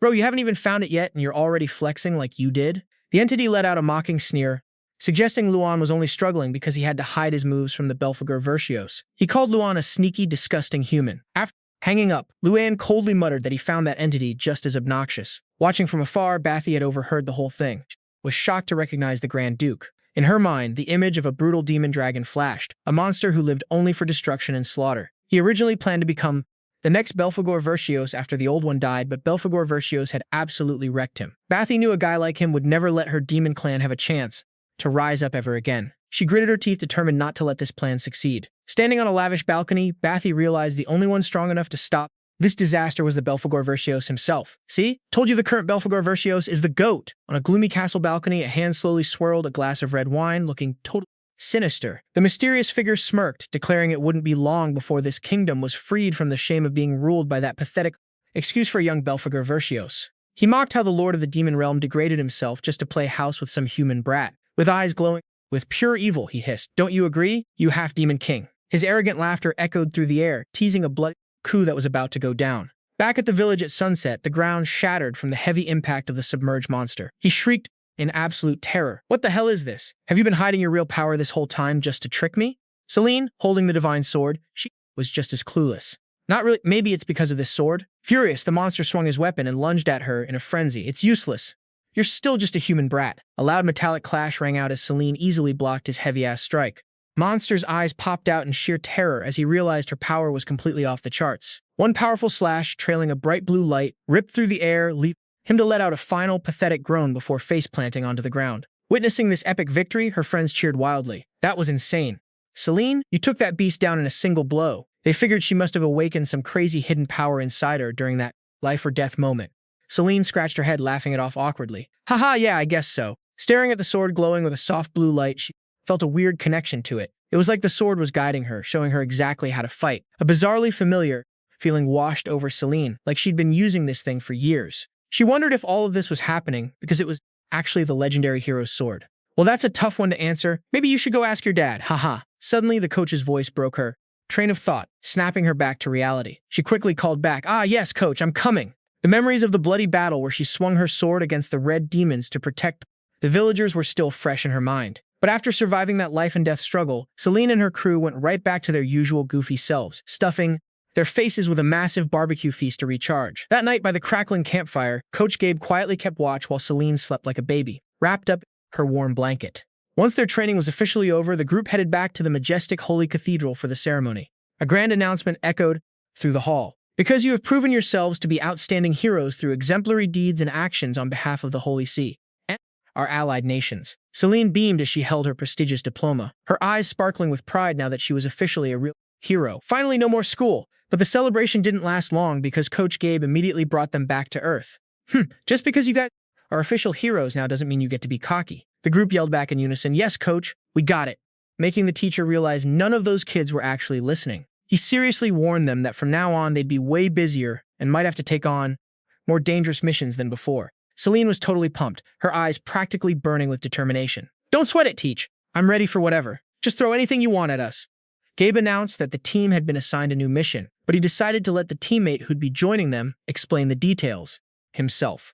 Heavy, confident footsteps echoed down the hallway, and when a familiar face showed up, the whole squad was completely shocked. Everyone excitedly crowded around to greet him after being apart for so long. But Lethy kept his usual stiff face and cut them off cold. "Save the small talk for later. Let me explain our mission first." As he spoke, an image popped up showing a supply convoy getting absolutely wrecked by flying monsters in the middle of the desert. Leth clearly announced their target. "We need to rescue a supply convoy that was sent to the front lines and is currently being hunted down by the enemy." Selene looked totally clueless and asked, "Wait, we're going to rescue a convoy?" Zinfei completely froze, his face turning pale and his heart pounding out of his chest with anxiety. Out in the thick woods, the convoy was getting savagely attacked by monsters. The carriages shook violently amidst the loud shouts of the escorts following orders. A flying demon swooped down for a direct hit, making the Duke inside the carriage grit his teeth in pure anger as he faced the danger. Right at that critical split second, a powerful surge of protective magic suddenly burst out, forming a solid shield around the convoy and blocking the enemy's attack. Selene couldn't help but gush in awe seeing Zinfei's dad for the first time. She commented that they looked crazy alike, almost like she was looking at a future version of her friend. Letha stepped forward and loudly suggested that they get the heck out of this danger zone first before explaining the whole situation. The Duke gave a slight nod in agreement. In a crazy urgent situation like this, you really shouldn't be talking so much, Selene. After temporarily escaping the ambush, Leth reported that because things were so critical, their team had been sent as a vanguard to assist the Duke. Duke Duin smirked slightly, making a comment about Leth and the group of young heroes, then, before suddenly turning to look at Zinfei and coldly saying, "I see you're here too, I've heard the news." Duke Duin then poured cold water on Zinfei by admitting he used to worry his son wouldn't even graduate, but now he just wanted him to pack up and go home to reunite with the family. Zinfei could only hang his head and call out to his father in utter helplessness. Right then, Letha stepped in, suggesting they prioritize regrouping with the main force to secure the supplies and their allies. Duke Duin immediately praised Letha's judgment, laughing out loud with pride, completely ignoring Zinfei, who stood frozen in the background, totally devastated by the rejection. "I swear I can't stand these rich folks. They're so stuck up, they don't even respect their own kids." Seeing her friend so down, Selene suddenly put a hand on Zinfei's shoulder to comfort him. "Sil, your dad just hasn't had the chance to see how strong you've gotten. I bet he'll be blown away when he sees how far you've come." Zinfei looked up with a glimmer of hope, asking if that was really true. Selene flashed a bright smile, reassuring him that she knew exactly how hard he had worked and would personally back him up before excitedly urging the team to hit the road. Duke Duin then asked about the health of Letha's father. Letha looked down thoughtfully and replied that he was doing fine, but the Duke's sketchy smile made the vibe feel totally off. Right after that, the warning sirens blared loudly, signaling enemies nearby and sending the soldiers scrambling into position. Duke Duin let out a heavy, annoyed sigh seeing the enemy show up yet again and ordered his troops to prepare for battle immediately. Honestly, this endless fighting is getting so exhausting, guys. In the middle of the peaceful village, Duke Duin once again showered Leth with praise. He proudly patted his shoulder, saying Leth had grown into a real man, exactly as he expected. Meanwhile, Zinfei could only sit slumped on the ground, his eyes totally lifeless and hurting because his own dad completely ignored him. Unable to stand this injustice any longer, Selene marched right up to Duke Duin, ignoring the confused soldiers trying to hold her back. To the Duke's absolute shock, Selene looked straight at him and asked if Letha was actually his son, since he only treated him nicely. Selene boldly questioned if he even cared to see how hard his real son had been training to get this far. That classic "other people's kids never disappoint" trope gets every parent. Duke Duin coldly replied that he knew his son's capabilities perfectly well, or rather, his complete lack of talent. Looking at Zinfei's painful expression, he turned to glare at Selene with icy eyes, asking who the hell she thought she was to interfere in his family business. Without backing down, Selene confidently declared that she knew exactly how much Zinfei had grown, even more than a father like him. The Duke gasped in shock, then burst into a sarcastic laugh upon hearing Selene claim to be his son's friend. He thought it was utterly ridiculous and couldn't possibly be true. Leth quickly bowed and stepped in, explaining that even though Selene was a commoner, she had incredible skills. Duke Duin sneered, saying her commoner background explained her trashy attitude. He coldly lectured Selene on knowing her place when speaking to a noble, warning her not to look down on basic manners even if she carried the title of a hero. Selene immediately fired back fiercely. "Fine, as long as you show that same respect to your own son." This completely stunned the Duke, who then flew into a rage after being humiliated in front of everyone. Just as he was about to blow a fuse, a giant monster bird suddenly swooped down, snatched Duke Duin, and rocketed into the sky, leaving everyone utterly dumbfounded. Letha panicked and screamed for the Duke while Selene snapped an order at Zinfei to go after him and save his dad immediately. Though honestly, letting him dangle up there for a bit might knock some of that ego out of him. Zinfei could only stammer in agreement and quickly ran after Selene. Letha let out a massive sigh. He realized that whenever Selene's squad was involved, things always spiraled out of control in the weirdest ways. Still, he couldn't just stand there, so he sprinted after them, shouting for the group to wait up. The giant bird spread its wings and flew over the village rooftops, carrying the endangered Duke straight toward the distant mountains. Selene and the rest of the gang chased after it like crazy. Below, she screamed in absolute rage, "Stop right there, you stupid bird!" Watching their target slip away, San worriedly realized the beast was flying way too high. And at this distance, even her sharpest arrows didn't stand a chance of reaching it. She secretly thought that only Selene's insane strength could turn the tables. Hearing her name, Selene excitedly asked if San had come up with a plan yet. At this rate, even strapping a motor to their butts wouldn't help them catch up. Haha. There was no way the squad could chase down a flying creature on foot, so they needed to throw something to force it to land. Selene cheered in total agreement. "Oh right, that's a perfect idea." Right away, she gripped the hilt of her giant greatsword and excitedly suggested, "How about we use this?" Witnessing her friend's crazy idea, San panicked and demanded to know what she was planning to do with that heavy-ass weapon. Selene flashed a super confident grin. She told San not to worry because she was definitely going to hit the target. Gathering all her strength, Selene screamed, "Take this!" and hurled the greatsword straight at the monster bird. But instead of hitting it, the sword grazed past and free fell into the forest below. Selene screamed in shock and utter regret. "Oh no, my sword!" Watching the epic fail, Leth could only mock her, saying there was no way such a brainless stunt could ever succeed.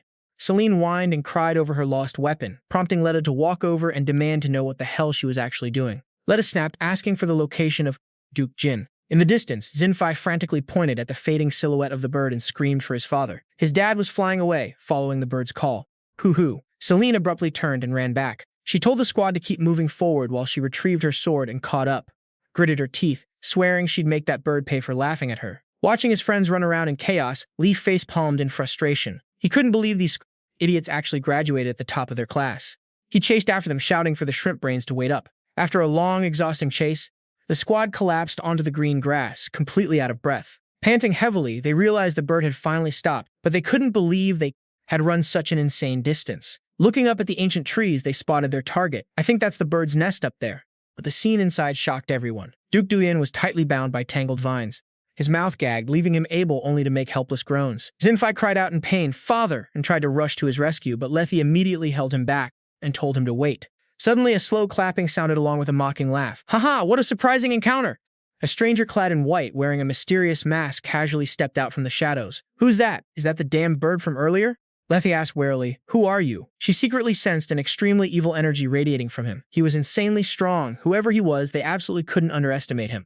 The stranger smirked and casually suggested, "I should introduce myself, but I think asking your saintess over there would be much better." His gaze shifted toward Chloe, leaving her utterly shocked, while Selene also turned to look at her friend in surprise. Chloe tremblingly uttered the name, Luan, the excommunicated bishop. The squad repeated in shock, "A bishop?" As everyone stood stunned, Luan smirked mockingly. My excommunicated? I'm afraid you guys got that part wrong." He turned around, revealing his cold eyes behind the mask, and declared a shocking truth. "You see, I was never a bishop to begin with." He confidently declared that today was a wonderful day and decided to stop playing around. Was everyone just a toy to him? "He's the mastermind behind this, guys," Luan proudly admitted it. "Who would have thought the final piece I've been hunting for all these years would be one of the kids who kept getting in my way at every turn?" Selene demanded, "What the hell are you talking about?" Behind her back, Lethe secretly gestured for Zinfei to retreat immediately, leaving him confused as to why. Luan clenched his fist, which was burning with an evil flame. He declared it was the crucial piece that had delayed his plans for 10 whole years. With his eyes gleaming with madness, Luan loudly proclaimed this was the final piece he needed to resurrect the true Belphegor Verscios, the one who would bring ruin and destruction to the entire world. Selene stood in front of Luan, then turned to encourage Zinfei, asserting he was the only one who could handle this heavy responsibility because of his ability to speak with natural spirits. Zinfei turned pale with horror. He couldn't wrap his head around why Luan wanted to revive the Belphegor Verscios. Luan smirked mockingly, deeming all of Selene's squad's resistance completely useless and pathetic. Leth froze under the terrifying pressure, while Luan suddenly dashed forward at an unbelievable speed. He loudly announced his real target was the only sacrificial lamb present. In a flash, he snatched sand, giving her only enough time to scream in pain and fury. Even though Selene was suppressed by magic, she still struggled to move, surprising Luan with her sheer willpower. Despite her battered body, Selene gritted her teeth, vowing to stop his cruel actions at all costs. Luan looked down in disgust at the girl crawling at his feet. He mocked her persistence as pathetic, since she couldn't even stand up. Amidst the chaos, Zinfei excitedly announced he had saved his dad and brought him to safety. But the sinister grin on Luan's face foreshadowed a much harsher reality. "You walked right into my trap, you fools." Lying motionless on the ground, Selene realized they had completely misjudged the enemy's target. Luan casually carried the unconscious San and mocked her terrible judgment. Selene screamed in despair as she watched her friend get taken away right before her eyes. Gritting her teeth in bitter anger, she swore she'd never let that bastard take San away so easily. Luan laughed arrogantly, casually throwing the old Duke back, since he now had something way more valuable. Soared into the sky with San, leaving behind a chilling threat of a future filled only with ruin and agony across the continent. Luan madly declared, the world would soon fall under the power of the one true Belphegor Verscios. Selene could only watch as his dark silhouette faded into the sky, utterly stunned. Totally panicked and completely helpless. Watching your friend get snatched away while you can't do a damn thing is just heartbreaking. As darkness enveloped the camp, a white-haired man walked over to Selene's group and asked what on earth happened. Sensing the heavy vibe, he pressed on. "You guys seem to have rescued Duke Duyin, so does everyone look so miserable?" Selene and Chloe kept quiet, their faces showing nothing but pain and helplessness for letting San get dragged away. To stop the atmosphere from getting any heavier, Lethe stepped up to smooth things over. "We will fill you in on the exact details of Duke Duin's rescue later, sir." Deep down, everyone was still traumatized by the fact that San was snatched by the enemy right in front of their eyes.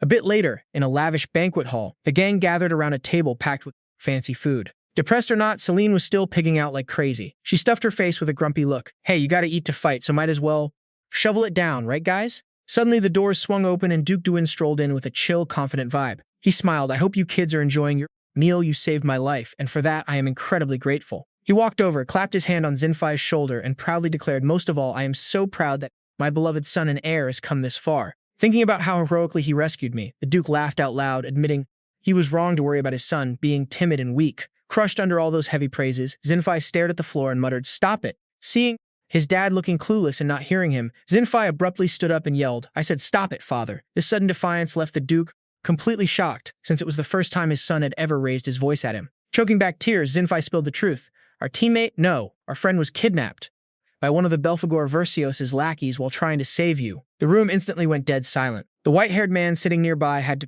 step in and intervene. That is enough. I am sure Duke Duin did not mean to downplay your friend's kidnapping. He firmly ordered, sit down, Sil. Yeah, exactly. Chill out and talk. Screaming at your parents like that is a bad look. Gabe advised Duke Duin to go easy on the kids since they just lost a close teammate who had been with them since they first set foot in the academy. After the cold slam of the door, he pondered if this was the first time these kids had ever tasted real loss. While everyone was still wallowing in misery, Selene suddenly slammed her hands on the table and stood straight up, leaving Gabe utterly stunned. She loudly urged the squad to get off their butts and gear up to move instead of sitting around feeling sorry for themselves. Sensing Xinfai's confusion, Selene insisted they couldn't just keep drowning in useless self-pity. Chloe chimed in to remind them that the real issue was who they were up against. Luan, the excommunicated bishop with some terrifyingly insane power. Giving up before you even fight is definitely not hero behavior, guys. Chloe revealed that according to the Holy See's investigation, Luan was the mastermind behind the theft of the holy relics. Selene naively wondered if that just meant he was smart, not necessarily strong, but Chloe immediately shut that down. Grabbing her shirt tightly, she claimed Luan was already notorious long before he even joined the Holy See. When a shocked Selene asked for details, Chloe revealed his true name was the Ashen Sorcerer. Gabe crossed his arms and added in a deep voice that he used to be a legendary hero just like him. This mind-blowing news made Selene and Xinfai scream in absolute shock. Selene guessed if that name meant he used fire magic, but Sai quickly corrected her, saying the Ashen Sorcerer's real specialty was curse magic and healing arts. That was the real reason his name became famous across the entire continent. Gabe took a sip of tea and mentioned Luan had abandoned his hero title for some mysterious reason, and even he didn't expect him to join the Holy See to become a bishop. Guess life kicked him around so hard he had no choice, huh? Chloe explained that Luan actually joined the Holy See to pay for the sins he committed in the past. Selene asked back, looking totally lost and skeptical, sins? I thought he was a hero. How could a hero commit crimes? Because he mercilessly slaughtered anyone he deemed evil. Selene was so shocked she stumbled back, unable to believe it. He didn't even kill actual bad guys, just anyone he thought was bad? Gabe nodded. The moniker Ashen Sorcerer comes from the fact that wherever he went, the only thing left behind was cold heaps of ash. Selene firmly stated that was definitely not what a hero would do. Gabe smirked in agreement. You're right, that is not how a hero behaves. He clenched his fist, shattering his glass to pieces. Gabe growled with absolute authority he was never a hero. Even so, he still had warned the group that Luan possessed a monstrous level of power, and after decades he was bound to be way more terrifying. But you're right, Selene. A hero absolutely does not abandon their friends in danger, nor can they stand by and let the Belphegor Verscios' minions run wild. So now that we're full, let's go get our boy back. Simple as that. Haha. Gabe stared straight into Selene's eyes, his gaze burning with determination. From this moment on, I won't just be your mentor anymore. This heavy declaration moved Selene and her friends to tears, and they collectively cried out, Instructor. Meanwhile, over in the gloomy castle of the Demon Realm, Luke had his own thoughts about that warrior's power while secretly wondering why he ended up in this state. Darkness shrouded the silent expanse as a massive entity roared in terror amidst the horrific slaughter of the soldiers. Witnessing this scene, what the hell is going on? Luke respectfully replied, Yes, your majesty. He couldn't help but shudder at the crushing pressure radiating from his master. Belphegor Verscios' eyes glowed with a murderous red light as he roared in absolute fury. Just because I was gone for a brief moment, these low-life insects dare to openly defy their great ruler? Witnessing the Belphegor Verscios' wrath, the rebel troops could do nothing but tremble in sheer terror. Belphegor Verscios slowly smirked, letting out a ruthless grin. Fine, very well. He donned his majestic battle armor and coldly commanded, Let's end this quickly. All of you, bring it on! The rebel soldiers shivered in their iron armor, terror screaming in their eyes as they faced the Belphegor Verscios' wrath. Gritting their teeth in bitter resentment, they gathered every ounce of their strength for one final, desperate charge. The ear-splitting clash of weapons echoed across the chaotic battlefield. Stepping through the wreckage in the brutal scene, Belphegor Verscios made his entrance, looking so terrifyingly powerful that anyone would shiver just looking at a real demon lord. Glancing around the wreckage, he coldly realized that Sneaky Lizard had sniffed out the danger and beat it beforehand, just as expected. Dropping to his knees to apologize, Luke admitted he slipped up and let the guy break out of the demon realm right before he could bag him. Belphegor Verscios thoughtfully remarked that even though that guy was just a lizard, he had the mind of a venomous snake, always knowing how to ghost the moment he felt something was off. Feeling incredibly guilty for letting a throne-hungry traitor escape, Luke swore on his life to drag him back and pay for his mistake. But Belphegor Verscios cut him off right there. To the demon lord, plotting to snatch the throne was obviously unforgivable treason. But what actually pissed him off the most was the nerve of that bastard putting his precious Selene in danger. Mess with his throne all you want, but touch his daughter and you're dead meat. Belphegor Verscios swore he'd crush the guy's soul to make him pay for his sheer stupidity. Luke nodded frantically, agreeing that putting Lady Selene in danger was the most unforgivable crime that bastard could ever commit. Totally hyped up, he swore to carve the demon lord's wrath right onto the enemy's body, which made even Belphegor Verscios cringe a bit and tell him to tone down the hype. Belphegor Verscios figured the guy was definitely hiding out in the human realm to resurrect the previous demon lord. Luke immediately offered to lead an army to scour every single corner, but Belphegor Verscios shut that down. The demon lord asserted that he alone was more than enough to crush that piece of trash, so he would handle this personally. Luke panicked, worried that if the enemy actually brought the old demon lord back to life, things would get extremely ugly. Belphegor Verscios' eyes glowed with a menacing red aura. He growled, asking if Luke was actually doubting his combat skills. Freaked out by his master's overwhelming pressure, Luke quickly assured him that his majesty would definitely bring home a glorious dub. Just as Belphegor Verscios turned to leave, Luke offered to stay behind in the demon realm to run things, but the demon lord shut him down again. Wait, so he can't go and he can't stay? Is he sending him straight to the afterlife or what? Haha, Belphegor Verscios decided to let Luke tag along as backup until they tracked down the traitor. Luke was so touched he fell to his knees, bawling like a baby while dramatically swearing to serve his majesty with absolute loyalty. Seeing the drama, Belphegor Verscios could only snap at him to cut the waterworks. Meanwhile, up in the freezing, snow-covered mountains, heavy boots crunched on the thick ice, kickstarting a grueling search. Selene was panting, exhausted by the bone-chilling cold of the far north. The squad trudged through the blizzard, snow crunching under their feet. Zinfite anxiously asked if this was really the place where San was being held hostage. Leather firmly confirmed this was the exact spot the Hero Association flagged based on intel tracking Bishop Luan. He figured this was the perfect hideout on the whole continent because it's so isolated and harsh. Up here, Chloe agreed that the brutal bone-chilling cold made the perfect cover since nobody in their right mind would want to come here. Leth quietly added, if Luan really wants to pull off the ritual to resurrect the old demon lord, a desolate wasteland like this is the perfect spot. Talk about a cursed place. It's cold as grave. Suddenly, a massive roar shook the entire snowy mountain, making Chloe's face turn pale with worry. This place is famous for having the highest concentration of monsters on the continent. Out of the white abyss, small creatures with glowing blue eyes began to pop up, watching the squad's every move. Out of nowhere, a massive foot slammed down, brutally crushing a snow monster. Belphegor Verscios roared with sheer dominance, insulting the tiny creature for being a lowly pest that dared to stand in his way. Luke quickly chimed in, reporting that he had just wiped out all of the traitor Luan's useless minions for daring to block their path. Looking at the mountain of monster corpses, Belphegor Verscios just casually acknowledged his lackey's over-the-top hype. Saheo, standing right next to them, could only shiver, thinking they looked just like normal monsters. Luke confidently declared that according to his intel network, this was exactly where the rebellious Archduke was hiding out. He revealed the enemy was likely holed up inside the summer castle, smack in the middle of this frozen wasteland. Belphegor Verscios mused over the contradiction of a summer castle sitting in a land of eternal winter. Totally hyped up, Luke declared he'd lead the demon army to slice off that lizard's head and bring it to his majesty right away. Guess he's a total brown-noser, huh? Demon Lord Belphegor Verscios cut in. I'll handle him myself. Luke bowed respectfully. Yes, your majesty. Right in the middle of the snowy mountains, the summer castle loomed ahead, dark and mysterious. Inside the gloomy castle, Luan rushed in to report that it looked like intruders had just set foot on their turf. Hearing this, the rebel took a sip of his wine, wearing a cocky smirk. Haha, so that lowly usurper is so terrified of losing his throne that he came looking for me himself. He casually claimed he had absolutely no reason to fear that pathetic poser, then ordered Luan to stay focused on resurrecting the true ruler, while he dealt with this personally. Luan bowed and quietly slipped away. Meanwhile, Selene's squad was standing right outside the castle gates. She anxiously asked, "Is this the place?" Leth firmly confirmed it was indeed the spot.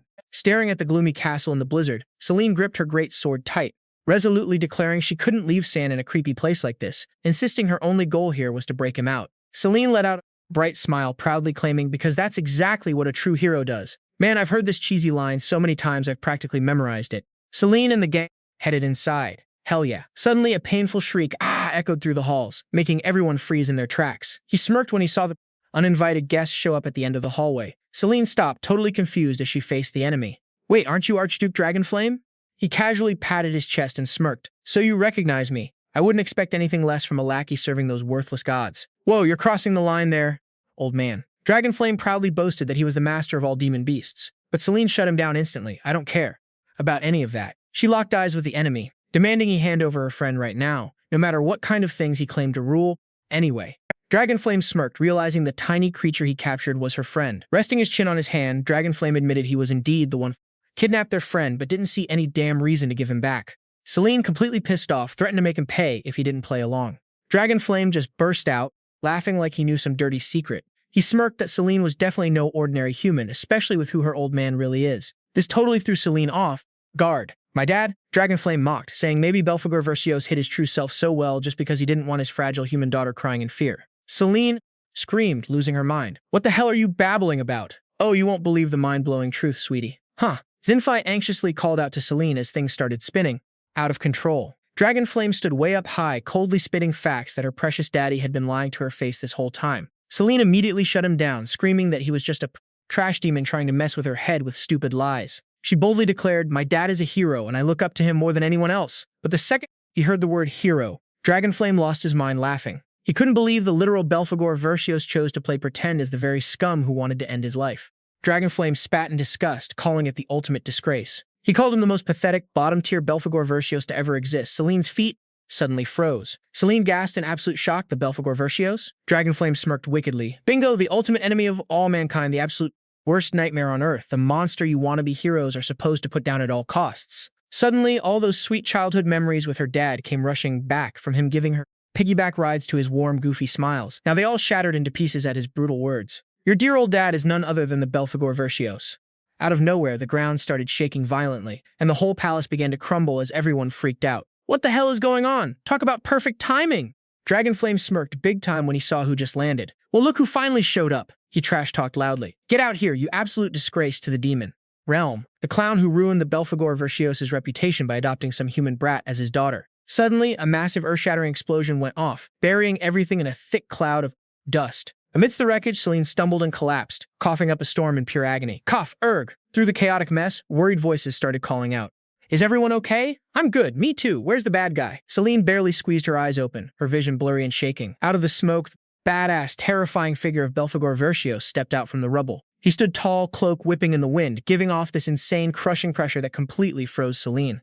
Crunching footsteps on the dry gravel got closer and closer. Zinfei gasped, covering her mouth in pure disbelief while Lith's face went totally pale with horror. Selene could only shiver, whispering, the Belphegor Verscios. She stared up at the familiar back of her dad, who now carried this terrifying, brutal identity, her eyes wide with shock. Talk about a mind-blowing plot twist, right guys? Belphegor Verscios panicked when he realized Selene was actually standing right there. But he quickly calmed himself down, thinking if he hadn't made it in time, that crusty old lizard would have done God knows what to his baby girl.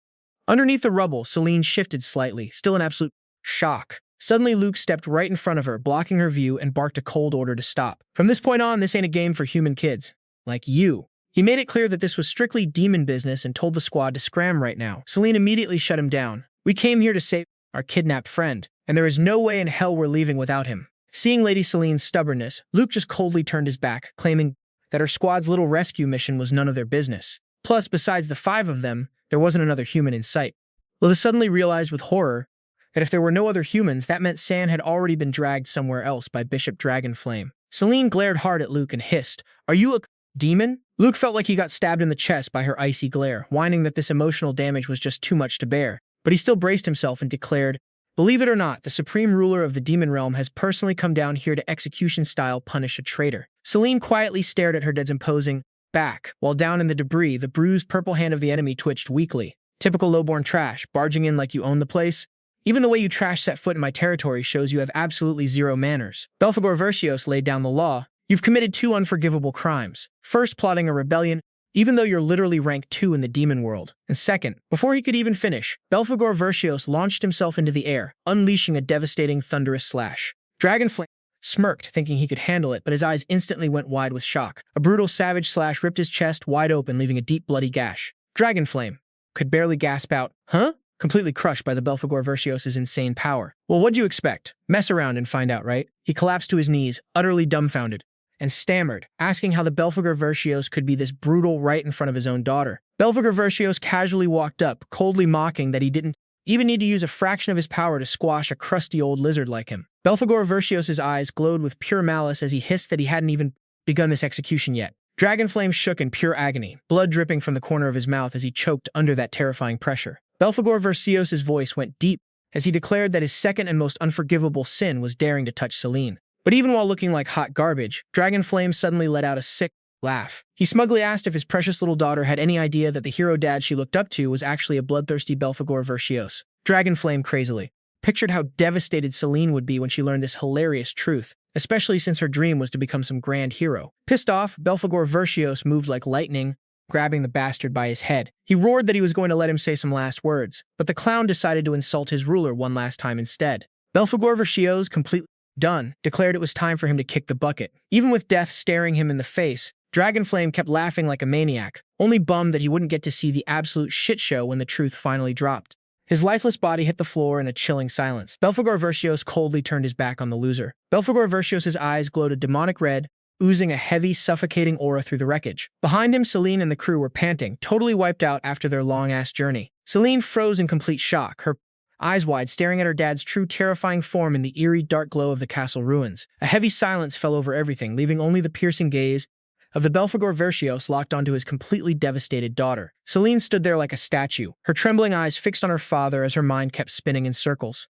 Dragonflame's brutal words. Why the hell did he claim her dad was the Demon King? Belphegor Verscios just stood there opposite her, dead silent, without offering a single word of explanation in the middle of the ruined remains of the summer castle. Outside, Zinfei was pacing back and forth, praying that Selene was okay. He never would have thought his own friend would be reckless enough to dive straight into a death trap like that. Chloe stepped up to reassure him that everything would turn out fine. But Zinfei couldn't shake his fear, knowing the Demon King was lurking right inside. There was no way Selene could beat him. Plus, there was still that traitor the blonde demon mentioned. Letha stared right at Chloe, picking up on her sketchy silence. He pressed her, asking if she was hiding something that made her so damn sure Selene would be okay. Zinfei also panicked and pressed her. Is that true, Chloe? You know something, don't you? Chloe just hung her head in silence, her face clouded with worry. Seeing this, Letha decided not to push any further, silently hoping her hunch was right. Honestly, guys, no need to stress. The old man totally spoils his daughter, so she's in no real danger. Suddenly, the sound of footsteps crunching on the dry gravel signaled their arrival in the middle of the ruins. The second Zinfei spotted Selene in the distance, he cheered happily and rushed over with the others to check on her. Chloe's face went pale, cold sweat dripping down as she realized the situation was actually a total mess. Stepping closer to Selene, Chloe placed a comforting hand on her shoulder with deep sympathy. She whispered, "I'm not going to ask if you're okay. All I want to say is, there was absolutely no way you could have known this truth."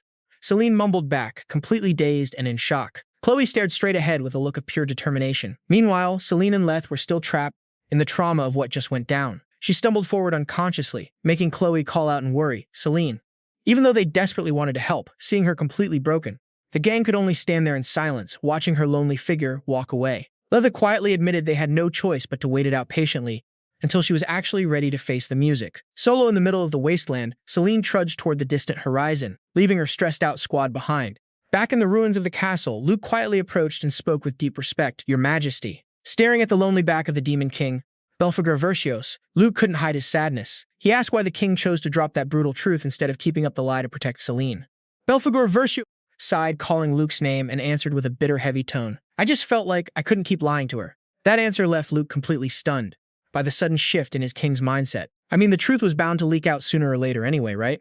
Belphegor Verscios let out a sad, faint smile. He made it clear that he didn't want to keep lying to himself for even one more second. Luke bowed his head in quiet resignation, feeling the heavy burden his master was carrying. Standing in front of the massive snowy mountains, Belphegor Verscios boldly declared that whether he was a savior or a demon king, the truth remains the truth, and it can never be denied. He silently gazed at the distant mountains where destiny was waiting for both father and daughter. Back at the ruined castle, Luke respectfully led Bathory to see his master, saying, "Your Majesty, I have brought her here." Belphegor Verscios stared coldly at the trembling woman in front of him, growling with a menacing tone, "It looks like you're tired of your pathetic little life, huh? Otherwise, you wouldn't have dared to get close to me, ignoring my warning that I'd wipe you off the face of this earth the next time we cross paths." Talk about a terrifying presence. It turned out the mastermind pulling the strings behind Grand Duke Dragonflame to summon the Demon King from 3 generations ago and plunge the continent into total chaos was a massive hater of the world, a guy named Luan. At a cozy little inn, Gabe and Lethe were putting together the clues about this shady bishop. They found out that before he became a bishop, Luan used to brag that this whole world needed a hard reset. Lethe sighed and commented, "So the guy is just some psycho obsessed with resetting everything. No sane person would ever think like that."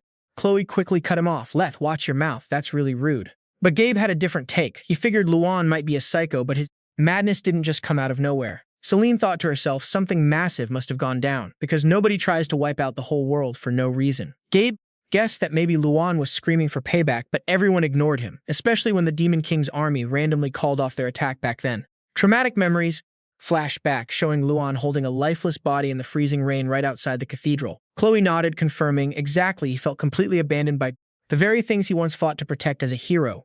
The Holy See, the kingdoms, all of them. And that whole tragedy only happened because the Demon King started the war years ago. She started shaking, her breath catching as the brutal truth clicked in her head. Because of the Demon King, and that Demon King was none other than Selene's own father. Zinfei let out a heavy sigh, realizing that the road ahead for Selene was going to be pure hell. Even though he got why she was completely paralyzed, by the news he admitted that none of them could even begin to comprehend the insane amount of pain she was carrying.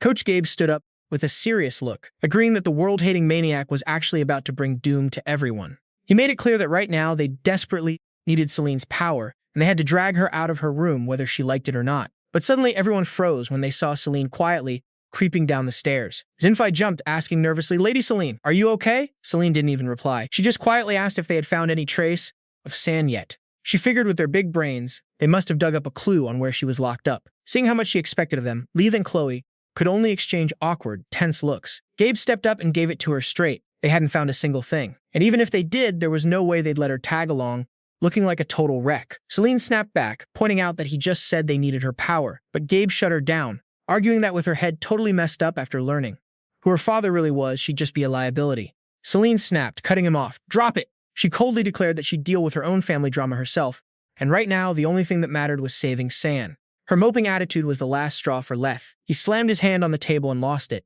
"I've had enough." He marched right up to her, mockingly calling her a spoiled brat. He growled at her to take a good look in the mirror, because right now she didn't look anything like the fiery chick who kicked his front door down just to preach about right and wrong. Faced with the harsh truth, Selene softly muttered, dripping with bitterness. "You just don't get it, do you? Your dad isn't the Belphegor Verscios, and mine has been lying to me my entire life." Those words left Lethe completely speechless, with heartbreak. Selene quietly slung her massive greatsword over her shoulder. She forced a bright but bittersweet smile to reassure everyone, telling them not to worry about her. Selene firmly declared, "I am a hero, even if the Belphegor Verscios pretended to be my dad all these years." Oh man, that line seriously hurts to hear, guys, because that's just what a hero does. Right as Selene finished her determined declaration, a panicked soldier burst into the room and screamed, "Saintess!" He breathlessly reported that Luan had shown up at the ruins of the Hero Academy along with the remaining cultists of the Dark Church. Out on the battlefield, the harsh clash of steel echoed everywhere as soldiers fought like crazy in a literal sea of blood. Amidst the ruins, Luan raised golden chalice glowing with a creepy purple light and laughed like a maniac. "Haha, it's useless. Keep struggling, but it is way too late for you to change a damn thing." The demon, King Belphegor Verscios, casually strolled through the rising dust. His voice went deep and cold. "Then my daughter is going to be heartbroken when she finds out her precious spirit friend is dead." Luan smirked, mocking the Belphegor Verscios' presence and scoffing at how touching his fatherly love was. But too bad for him, he had much bigger problems to worry about. Like right now, his daughter was his absolute top priority, no joke. Luan loudly proclaimed the resurrection of the previous Belphegor Verscios, the one who would bring ruin to the entire continent. When asked if he was going to run, he just smirked, saying he was nothing but a sacrificial pawn in this glorious destruction. And even if he did run, he'd turn to dust soon anyway. Revealing his horribly scarred, disfigured face, Luan crazily claimed that no matter what Belphegor Verscios did, the end would always be death and ruin. He roared like a psychopath, telling the Belphegor Verscios to enjoy this unavoidable doom. Instantly, a massive surge of purple energy erupted violently, triggering earth-shattering explosions. The dark force swept through, and the soldiers could only scream in pure agony before getting swallowed by the devastating light. The ground shook violently as a colossal phantom rose from the ruins, radiating a thick cloud of black demonic energy that blanketed the entire battlefield. The ultimate nightmare from the past was officially back. Gothara, the Belphegor Verscios from 3 generations ago. His glowing red eyes and razor-sharp teeth paralyzed the soldiers with sheer terror. They fell to their knees trembling, only able to let out weak groans of utter despair. Seriously, just looking at him is terrifying, let alone trying to fight him. Gulp. Facing this ancient entity, Belphegor Verscios immediately plunged into a brutal, bloody clash. Watching from afar, Selene was totally frozen in shock, only able to gasp in disbelief. Belphegor Verscios swiftly dodged the devastating swings from Gothara. He realized the guy's mind had been completely wiped clean since being sealed, and there was absolutely no saving him. He knew that in this case, the only way was to put him down immediately. Belphegor Verscios suddenly leaped high into the air, loudly declaring he would put his predecessor to rest once and for all. An earth-shattering explosion erupted, blowing everything away and turning the land into a roaring sea of fire. Through the thick smoke and dust, Selene stood frozen with her sword in hand. Her eyes were filled with utter shock as she witnessed her father's destructive power firsthand. She blankly wondered why Her beloved father was actually the Belphegor Verscios, and what the hell was the reason behind this brutal truth? Another terrifying explosion erupted, leveling everything below in a blinding flash. In the middle of the sea of fire, Belphegor Verscios was going all out against the giant Gothara. Seeing his destructive attack get blocked, he gritted his teeth, realizing that even though he was old, a former Belphegor Verscios' power was no joke, especially since his own destruction magic was completely useless. Watching from afar, Luan let out a crazy laugh, absolutely convinced everything was going according to plan. Belphegor Verscios secretly worried that if this kept up, the threats of a real apocalypse would actually come true. Ruthless flames engulfed the village, sending the residents running in a panic amidst screams for help. Mothers clutched their babies, desperately trying to survive. Luan watched with a sinister smirk, claiming no one could escape their written destiny. Brutal clashes erupted one after another. Belphegor Verscios strained to block the thunderous strikes from Gothara, his face tight under the crushing pressure. Man, things are getting super intense. It looks like they are totally evenly matched. Belphegor Verscios gritted his teeth in frustration. Damn it! Watching the earth-shattering battle from afar, Selene stood frozen, her trembling hands tightly gripping her greatsword. Inside her, there arose a massive conflict as she saw her dad risking his life to fight that giant monster. Selene asked herself in shock, if Dad is also a Belphegor Verscios, then why is he throwing himself into a brutal fight to destroy another Belphegor Verscios like this? Suddenly, a massive blast of energy exploded, blowing back everything around. Selene tried to swing her sword to defend herself, but the overwhelming power sent her flying as she screamed in pain. She shockingly realized the entity before her was way too strong. This was the true terrifying power of a Belphegor Verscios that could shatter the very earth. Amidst the ruins, Belphegor Verscios stepped forward majestically, blocking his daughter's line of sight. The image of the Belphegor Verscios who once devastated humanity came rushing back, and now that destructive force had risen once more to threaten the peace of the world. Well, I guess even the Belphegor Verscios has an alter ego. One day, Belphegor Verscios suddenly saw a horrifying vision of the future where a hero stabbed him straight through the heart. To rewrite that tragic fate, he decided to track down that hero and raise her himself from the time she was just a baby. Selene was frozen in absolute shock as this brutal truth got dragged into the light way earlier than Belphegor Verscios had planned. Trembling, she called out to her dad, while Belphegor Verscios stood before the crimson sky, coldly declaring that the fateful moment for the hero to make her move had finally arrived. He smirked back, challenging Selene to make the choice of a true hero. Selene burst into tears, crying out, asking how her dad could say such cruel things to her. Belphegor Verscios flashed a sinister smile, scoffing that humans are just so predictable and his master plan had been a massive success. He mocked that despite her title as a hero, Selene still had a soft human heart and would never dare swing her sword against the very person who raised her. Belphegor Verscios declared she could only stand by and watch the entire continent get wiped out in total helplessness. Selene gripped her sword tightly, choking back tears because these were absolutely not the words she wanted to hear from her dad, that she loved with all her heart. Pretty freaking brutal, right guys? Insane waves of magical energy exploded violently, unleashing a terrifying pressure that forced Selene to brace herself and hold up her energy shield. She was totally shocked by the mind-blowing magical power taking over the entire area. Instructor Gabe gritted his teeth in pure rage at the disaster unfolding right before his eyes. Selene burst into tears, crying her eyes out in absolute despair as she witnessed the horrific scene. Amidst the ruins, the former Belphegor Verscios Gothara was howling like a maniac, flexing his insane power. Belphegor Verscios smirked coldly, telling that senile old geezer Gothara to shut his trap, and declared it was time for both of them to rest in peace forever. Belphegor Verscios charged forward, unleashing a devastating slash that ripped the giant entity Gothara apart in a flash of dark purple light. Old memories suddenly flooded his mind, taking him back to the early days when he first adopted Selene. Belphegor Verscios remembered her as a tiny baby, sleeping soundly in a warm blanket, and how she'd excitedly hold up her empty plate, begging for seconds with a bright smile. He used to be so sure that changing the future of one little kid wouldn't do squat to change his own destiny. The memory of Selene's cheerful goodbye flashed before him, but right now none of the Belphegor Verscios' original schemes mattered anymore. Amidst the violent collision of energy, the former Belphegor Verscios was completely vaporized. Belphegor Verscios quietly stepped forward, his face completely at peace. He realized that whether he saw the future or not, he'd still do whatever it took to build a peaceful and happy world for his daughter. A gentle smile played on the Belphegor Verscios' lips as he looked at Selene and asked in a low voice, "Have you made your decision yet, sweetheart?" Selene gripped her sword, tears streaming down her face as she screamed, asking why her dad had to do all this. She couldn't wrap her head around why he said such cruel things just to force her hand. Selene sobbed and demanded, "You said you saw the future, Dad. So why didn't you stop all this from happening? You're the Belphegor Verscios, for crying out loud." Belphegor Verscios looked at his daughter with pure affection and replied softly, because the one thing a father could never give up was the time spent with his baby girl. He loved his daughter with all his heart. Selene choked back a sob, completely shocked. What kind of Belphegor Verscios was he anyway? Using his power just to protect the world she'd live in absolute agony, Selene could only cry out, "Dad," through her heavy sobs. Belphegor Verscios spread his arms wide to embrace his fate. He encouraged her firmly, "Do what you have to do, sweetheart." Selene closed her eyes, swinging the sword of destiny to pierce straight through her father's chest. Even in his final moments, Belphegor Verscios felt incredibly happy. He gently held Selene close, whispering to himself that everything was going to be all right now. The devastating aftermath of the battle left the soldiers completely shell-shocked under the violet sky. Amidst the ruins, Selene fell to her knees beside her father's body, the divine sword lying abandoned on the cold, sorrowful ground. A brutal disaster had swept across the entire continent, taking the lives of countless innocent people, and the demon race was no exception. In the demon realm, a new order was established as the minions bowed down in unison, hailing the new king majestically ruling from the Crimson Throne. Out with the old, in with the new, right? The new demon king was none other than... Well, as time passed, the Hero Academy was magnificently rebuilt, bringing back hope of training a brand new generation of warriors. Standing at the school gates, an instructor sighed softly. "I hope so too." But Instructor Musat smiled optimistically, claiming that starting this year, some awesome new instructors would be taking over the training.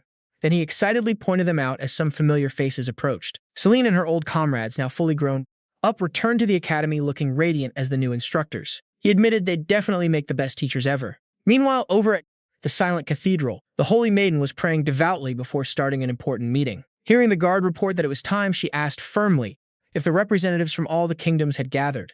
Dang, they even have their own version of the United Nations, huh?